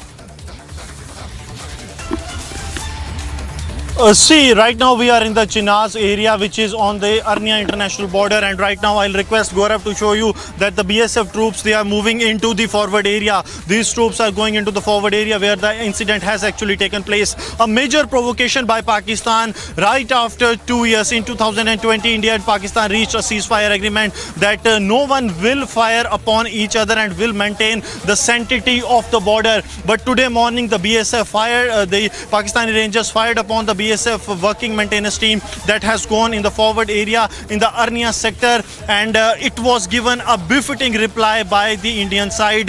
This clearly shows that Pakistan is on the no mood to maintain peace along the international border as well as along the line of control, because multiple attempts of pushing terrorists into the Indian territory along the line of control followed by this kind of a provocation by the Pakistani side, in which they tried to fire upon the border security force. Now the senior officers, including the DIG rank officers, they too have gone in the forward area to monitor the situation on ground, because this is a very major provocation by the Pakistani side which they have done in the Arnia sector of the international border. This is the BOP Chinaz, which is guarded by the 42 battalion of the border security force, and soon after this incident took place, the border security force in these bulletproof bunkers, they moved into the forward area, because the situation was quite normal before that. They were doing the regular maintenance in the forward areas, but soon after that these bulletproof bunkers, they were moved in the forward area so as to इस दौरान कई ऐसे अहम मुद्दों हैं जिन पर चर्चा होने की उम्मीद है। हमने देखा था कि सुबह किस तरह से उनका परंपरागत स्वागत किया गया था राष्ट्रपति प्रांगण में, और उसके बाद वो राजघाट गई थी। और इस वक्त आप हैदराबाद हाउस से ये सीधी और लाइव तस्वीरें देख रहे हैं जहां पर वो प्रधानमंत्री नरेंद्र मोदी से मुलाकात कर रही हैं। साफ तौर पर काफ़ी अहम है। दोनों देश अगर बात की जाए तो सामरिक, राजनीतिक, सभ्यता और विरासत के साझा रिश्ते की नई इबारत लिखने के लिए इस दौरे को काफ़ी अहम माना जा रहा है। भारत और बांग्लादेश के जो रिश्ते हैं वो काफ़ी पुराने हैं, और जिस तरह से भारत ने बांग्लादेश के मुक्ति संग्राम के दौरान मदद की थी बांग्लादेश की, उसके लिए हमेशा से आभार जताया बांग्लादेश ने। और यहाँ पर जब पहुंची शेख हसीना, आप मुस्कुराते हुए देख सकते हैं, बॉडी लैंग्वेज देख सकते हैं, शेख हसीना बांग्लादेशी पीएम, उन्होंने साफ तौर पर कहा था कि भारत आना उनका सुखद अनुभव है। एक ट्रस्टेड फ्रेंड, एक विश्वसनीय मित्र के रूप में हमेशा से वो भारत को देखती आई हैं।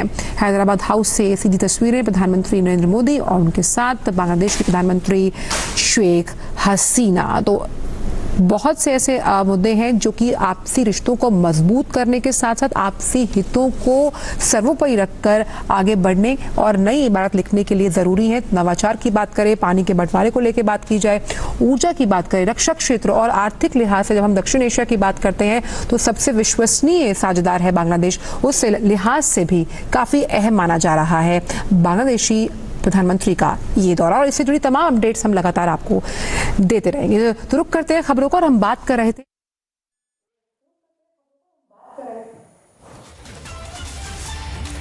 So, well, Prime Minister of Bangladesh, Sheikh Hasina, who is on a 4-day visit to India, meeting with Prime Minister Narendra Modi after that ceremonial welcome, which we brought to you live, and also various other meetings with dignitaries.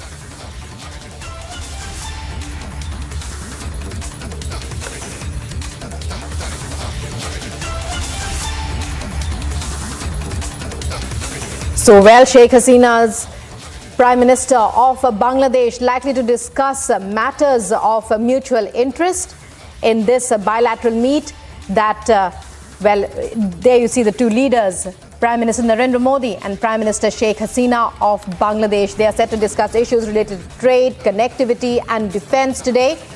Earlier in the day, we had brought to you live that ceremonial welcome that India accorded. All the live and breaking updates coming up here on Republic. Stay tuned.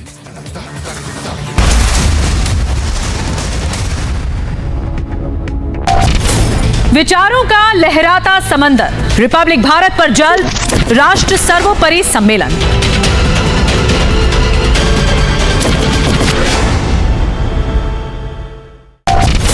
लहू में उबाल, राष्ट्रवाद की मशाल, भारत का अमृतकाल, राष्ट्र सर्वोपरि सम्मेलन।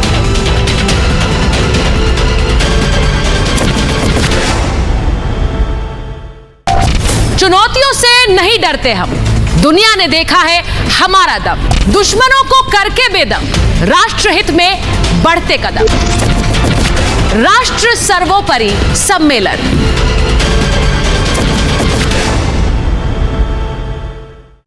The body of an 11-year-old student studying in a madrasa has been found in Shahchoka village of Punhana subdivision of Haryana's New. According to the police, the Forensic Science Laboratory Division team reached the location and investigated the incident. The police have registered a case of murder in the incident after the family of the deceased suspected murder. सच हमने दिखाया, सच आपने देखा, हमारी पहचान उम्मीदों की रेखा, आपके भरोसे से हमारे काम का लेखा, राष्ट्र सर्वोपरि सम्मेलन। आप पहचानते हैं, जानते हैं हमें, तभी तो अपना मानते हैं हमें। आर भारत के साथ भारत का समय, राष्ट्र सर्वोपरि सम्मेलन।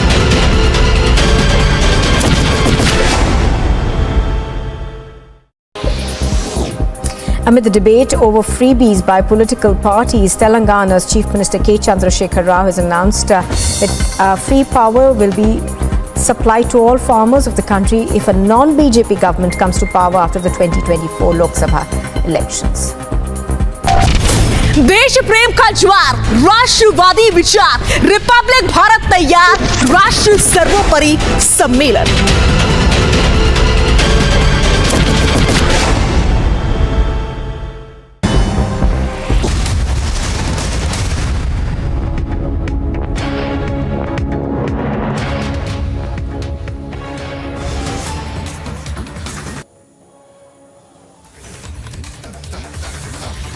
You're watching Live and Breaking here on Republic, and we are bringing to you all the updates on Prime Minister Sheikh Hasina of Bangladesh's visit here to India, and a very crucial bilateral. The stage is set for that, and we saw that photo op. It's over to Abhishek, our senior executive editor, to take us through this and put it into perspective. This major visit, Abhishek, it's a very important visit. And very important issues also likely to be discussed today. It's over to you to take us through it. Well, yes, Rukma. So what we are seeing in pictures is the Sonali Adhyay of India-Bangladesh partnership that is really panning out. 12th meeting between the two Prime Ministers, Prime Minister Narendra Modi and Sheikh Hasina in the last 8 years since Prime Minister took over, and within the broad framework of Neighbourhood First policy, tremendous amount of cooperation going on in the cultural space, in the economic space, in the infrastructure development and overall development partnership between India and Bangladesh. And from here on, it would be delegation level talks. We're told about 7 or 8 odd MOUs to be signed. Prime Minister, they're waving to the cameras and going back for the delegation talks, after which there would be joint statement.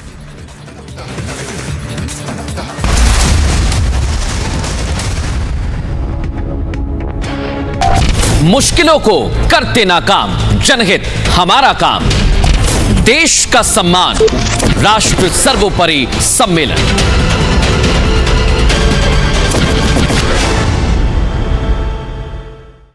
The body of an 11-year-old student studying in a madrasa has been found in Shahchoka village of Punhana subdivision of Haryana's New. According to the police, the Forensic Science Laboratory Division team reached the location and investigated the incident.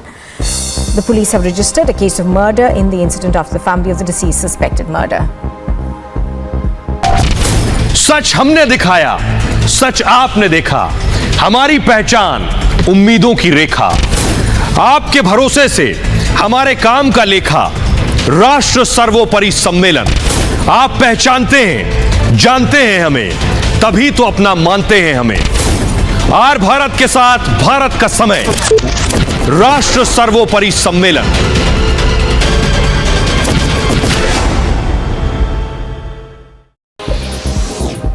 Amid the debate over freebies by political parties, Telangana's Chief Minister K. Chandrasekhar Rao has announced that free power will be supplied to all farmers of the country if a non-BJP government comes to power after the 2024 Lok Sabha elections.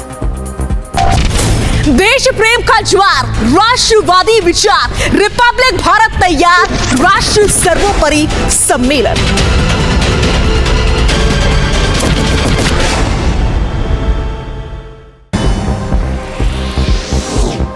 All BJP MLAs under the leadership of the leader of the opposition Ramveer Singh Bidhuri will meet President Draupadi Murmu today and submit a memorandum to ask for the dismissal of Arvind Kejriwal's government, which they say is involved in corruption.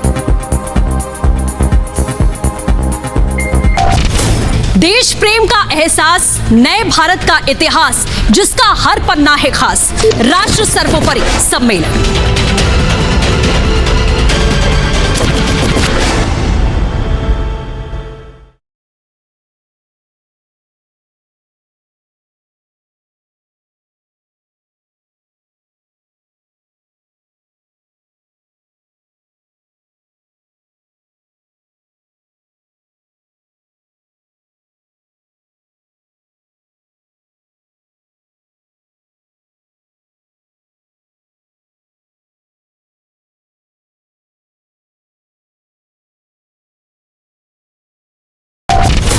विचारों का लहराता समंदर, Republic Bharat पर जल्द राष्ट्र।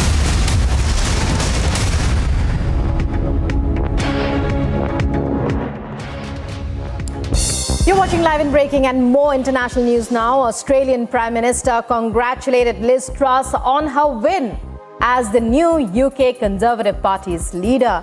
Liz Truss received more than 20,000 votes compared to Rishi Sunak. Dozens of local Palestinians clashed with Israeli soldiers as a bus shooting incident took place in the Jordan Valley. The recent footage shows that the locals were throwing projectiles and blazed the grass, targeting soldiers' weapons. Currently, 2 suspects have been apprehended.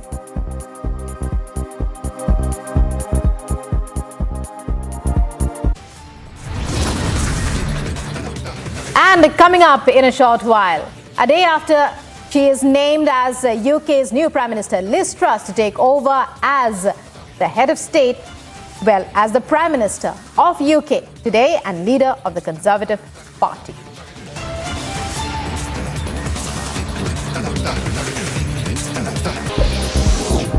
Amid the debate over freebies by political parties, Telangana's Chief Minister K. Chandrasekhar Rao has announced that free power will be supplied to all farmers of the country if a non-BJP government comes to power after the 2024 Lok Sabha elections. देश प्रेम का ज्वार, राष्ट्रवादी विचार, Republic Bharat तैयार, राष्ट्र सर्वोपरि सम्मेलन।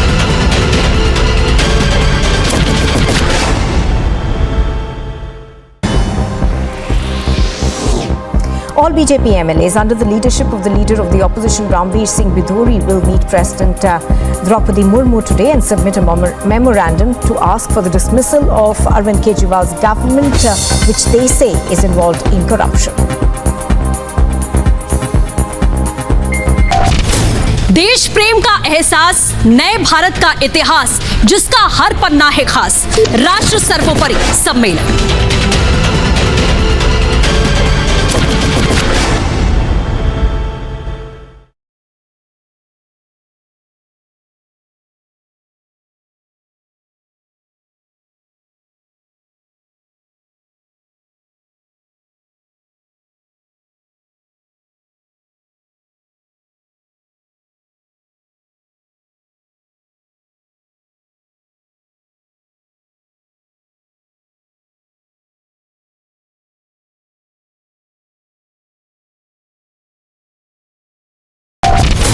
विचारों का लहराता समंदर, रिपब्लिक भारत पर जल्द राष्ट्र सर्वोपरि सम्मेलन।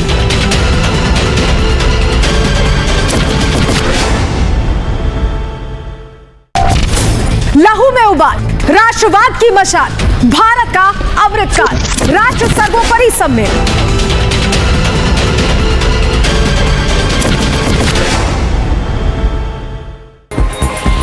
In a tragic event, 4 members of the same family died due to electrocution in the Hailakandi town of Assam. According to sources, these 4 people died in contact with broken electric wires.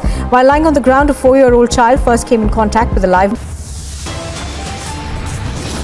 From the national capital to Chennai to Chandigarh, massive 35 location raids conducted by the ED. Accused number 1, Manish Sisodia, is now in the dock. Several liquor companies are under the scanner. Days after the CBI's crackdown, the ED carries out raids pan-India. Another TMC leader is on the dock, summoned by the CBI in the post-poll violence case. Big lead in the BJP leader Praveen Nitharu's murder case. The NIA conducts raids across 32 locations. And on a 4-day visit to India, Sheikh Hasina meets Prime Minister Modi, with focus on defence ties and water sharing.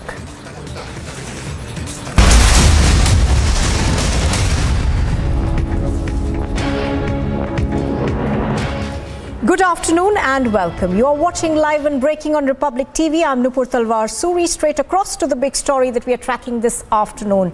Searches are being carried out in about 35 locations by the enforcement. In only a couple of hours, I will be in Balmoral to see Her Majesty the Queen.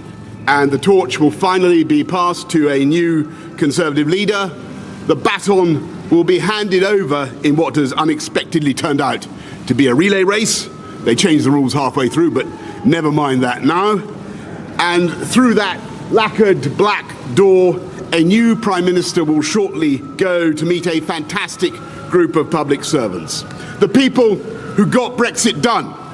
The people who delivered the fastest vaccine rollout in Europe, and never forget, 70% of the entire population got a dose within 6 months, faster than any comparable country. That is government for you. That's this Conservative government. People who organised those prompt early supplies of weapons to the heroic Ukrainian armed forces, an action that may very well have helped change the course of the biggest European war for 80 years. And because of the speed and urgency of what you did, everybody involved in this government, to get this economy moving again from July last year, in spite of all the opposition, all the naysayers, we have and will continue to have that economic strength to give people the cash they need to get through this energy crisis that has been caused by Putin's vicious war. And I know that Liz Truss and this compassionate Conservative government will do everything we can to get people through this crisis, and this country will endure it, and we will win. And if Putin thinks that he can succeed by blackmailing or bullying the British people, then he is utterly deluded. And the reason we will have those funds now and in the future is because we Conservatives understand the vital symmetry between government action and free market, capitalist, private sector enterprise. We're delivering on those huge manifesto commitments, making streets safer, neighbourhood crime down 38% in the last 3 years, 13,790 more police on the streets, building more hospitals, and yes, we will have 50,000 more nurses by the end of the decade, and 40 more hospitals by the end of 50,000 nurses by the end of this Parliament, I should say. 40 new hospitals by the end of the decade. Putting record funding into our schools and into teachers' pay, giving everybody over 18 a lifetime skills guarantee so they can keep upskilling throughout their lives. 3 new high-speed rail lines, 3, including Northern Powerhouse Rail, colossal road programs from the Pennines to Cornwall, the rollout of gigabit broadband up over the last 3 years, I am proud to say, since you were kind enough to elect me, from 7% of our country's premises having gigabit broadband to 70% today. And we are, of course, providing the short and the long-term solutions for our energy needs, and not just using more of our own domestic hydrocarbons, but going up by 2030 to 50 gigawatts of wind power. That is half this country's electricity needs from offshore wind alone. A new nuclear reactor every year. And looking at what is happening in this country, the changes that are taking place, that is why private sector investment is flooding in. More private sector, more venture capital investment than China itself. More billion-pound tech companies sprouting here in the UK than in France, Germany and Israel combined. And as a result, unemployment, as I leave office, unemployment down to lows not seen since I was about 10 years old and bouncing around on a space hopper, my friends. And on the subject of bouncing around in future careers, let me say that I am now like one of those booster rockets that has fulfilled its function, and I will now be gently re-entering the atmosphere and splashing down invisibly in some remote and obscure corner of the Pacific. And like Cincinnatus, I am returning to my plough. And I will be offering this government nothing but the most fervent support. I'll tell you why. This is a tough time for the economy. This is a tough time for families up and down the country. We can and we will get through it, and we will come out stronger the other side. But I say to my fellow Conservatives, it's time for politics to be over, folks. It's time for us all to get behind Liz Truss and her team and her programme and deliver for the people of this country. Because that is what the people of this country want, that's what they need, and that's what they deserve. I'm proud to have discharged the promises I made to my party when you were kind enough to choose me. Winning the biggest majority since 1987, the biggest share of the vote since 1979. Delivering Brexit, delivering our manifesto commitments, including, by the way, including social care, reforming social care, helping people up and down the country, ensuring that Britain is once again standing tall in the world. Speaking with clarity and authority from Ukraine to the AUKUS pact with America and Australia. Because we are one whole and entire united kingdom whose diplomats, security services and armed forces are so globally admired. And by the way, as I leave, I believe our union is so strong that those who want to break it up, they'll keep trying, but they will never, ever succeed. Thank you to everybody behind me in this building. Thank you to all of you in government. Thank you to everybody who's helped look after me and my family over the last 3 years, including Dylan, the dog. And I just say to my party, if Dylan and Larry can put behind them their occasional difficulties, then so can the Conservative Party. Above all, thanks to you, the British people, to the voters for giving me the chance to serve, all of you who worked so tirelessly together to beat COVID, to put us where we are today. Together, we have laid foundations that will stand the test of time, whether by taking back control of our laws or putting in vital new infrastructure. Great, solid masonry on which we will continue to build together, paving the path of prosperity now and for future generations. And I will be supporting Liz Truss and the new government every step of the way. Thank you all very much. Thank you and goodbye. Thank you.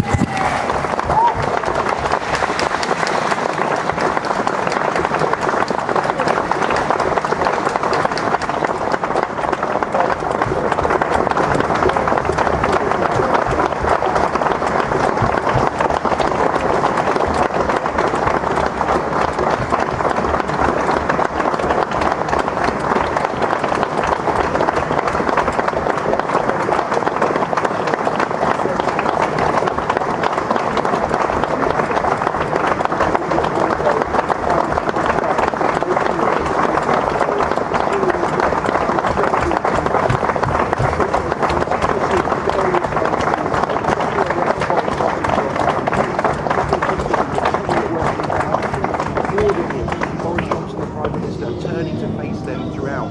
The applause has just stopped for these getting into the ministerial car to make his way down to the beach.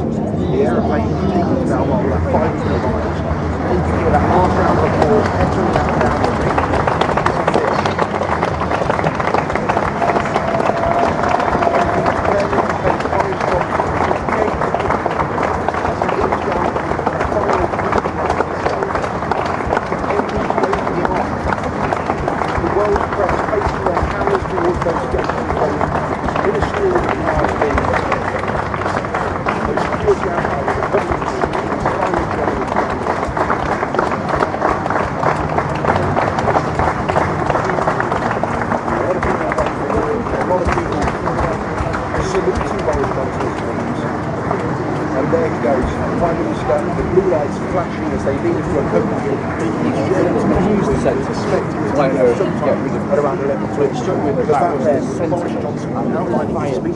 His legacy from Boris Johnson, as he set out what he sees as his greatest hits, in reality. Right, we're going.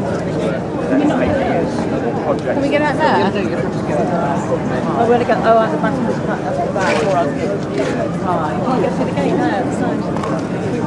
Oh, you're there. She's there.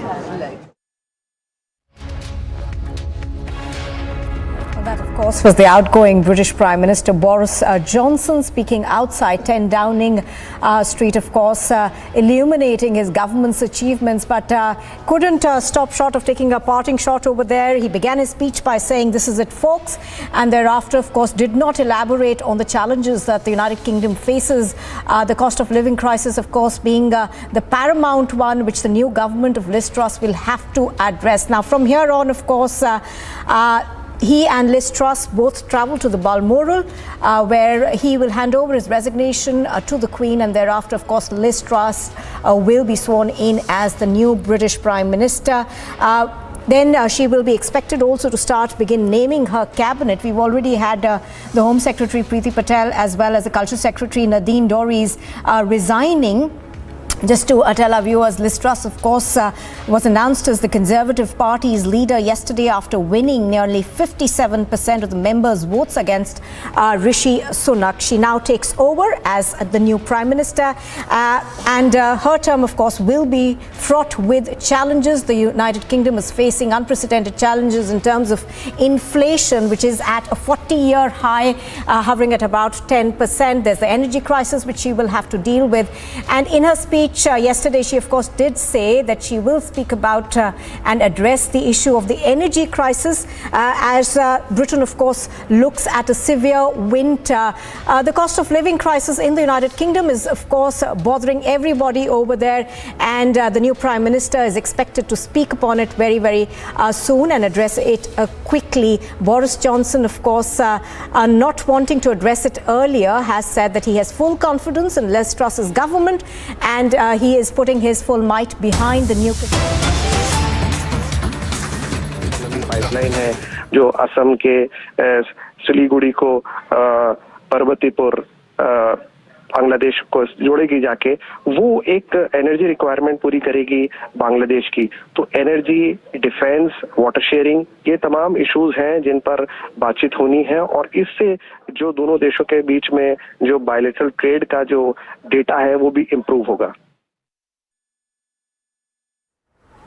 All right, pictures on your screen, of course, are of the bilateral meeting that is taking place between the Bangladeshi Prime Minister Sheikh Hasina and Prime Minister Modi. There's a lot on the plate today. Let's go across to Abhishek Kapoor, our senior executive editor, who's tracking all the developments out of New Delhi for us. Abhishek, good afternoon. This, of course, is an extremely important meeting given India's Neighbours First initiative. Now, give us a sense of what we're expecting in terms of agreements. Key among them, of course, will be water sharing as well as defence ties. Well, yes, absolutely. This is being billed as the Sonali Adhyay, or the golden chapter of India-Bangladesh partnership. Remember, last year Bangladesh marked 50 years of its birth and independence from Pakistan. India played a stellar role in it. In fact, we recognized Bangladesh as an independent nation 10 days before the final victory over Pakistan. and India lost 1,700 of its soldiers in that liberation war of Bangladesh. So those memories were revived. We have seen how Sheikh Hasina is meeting 12th time in the last 8 years. That's the first meeting between the two leaders, and that really underscores the neighborhood first principle of Prime Minister Modi's government. And apart from that, almost $10 billion worth of development assistance and project partnership going on between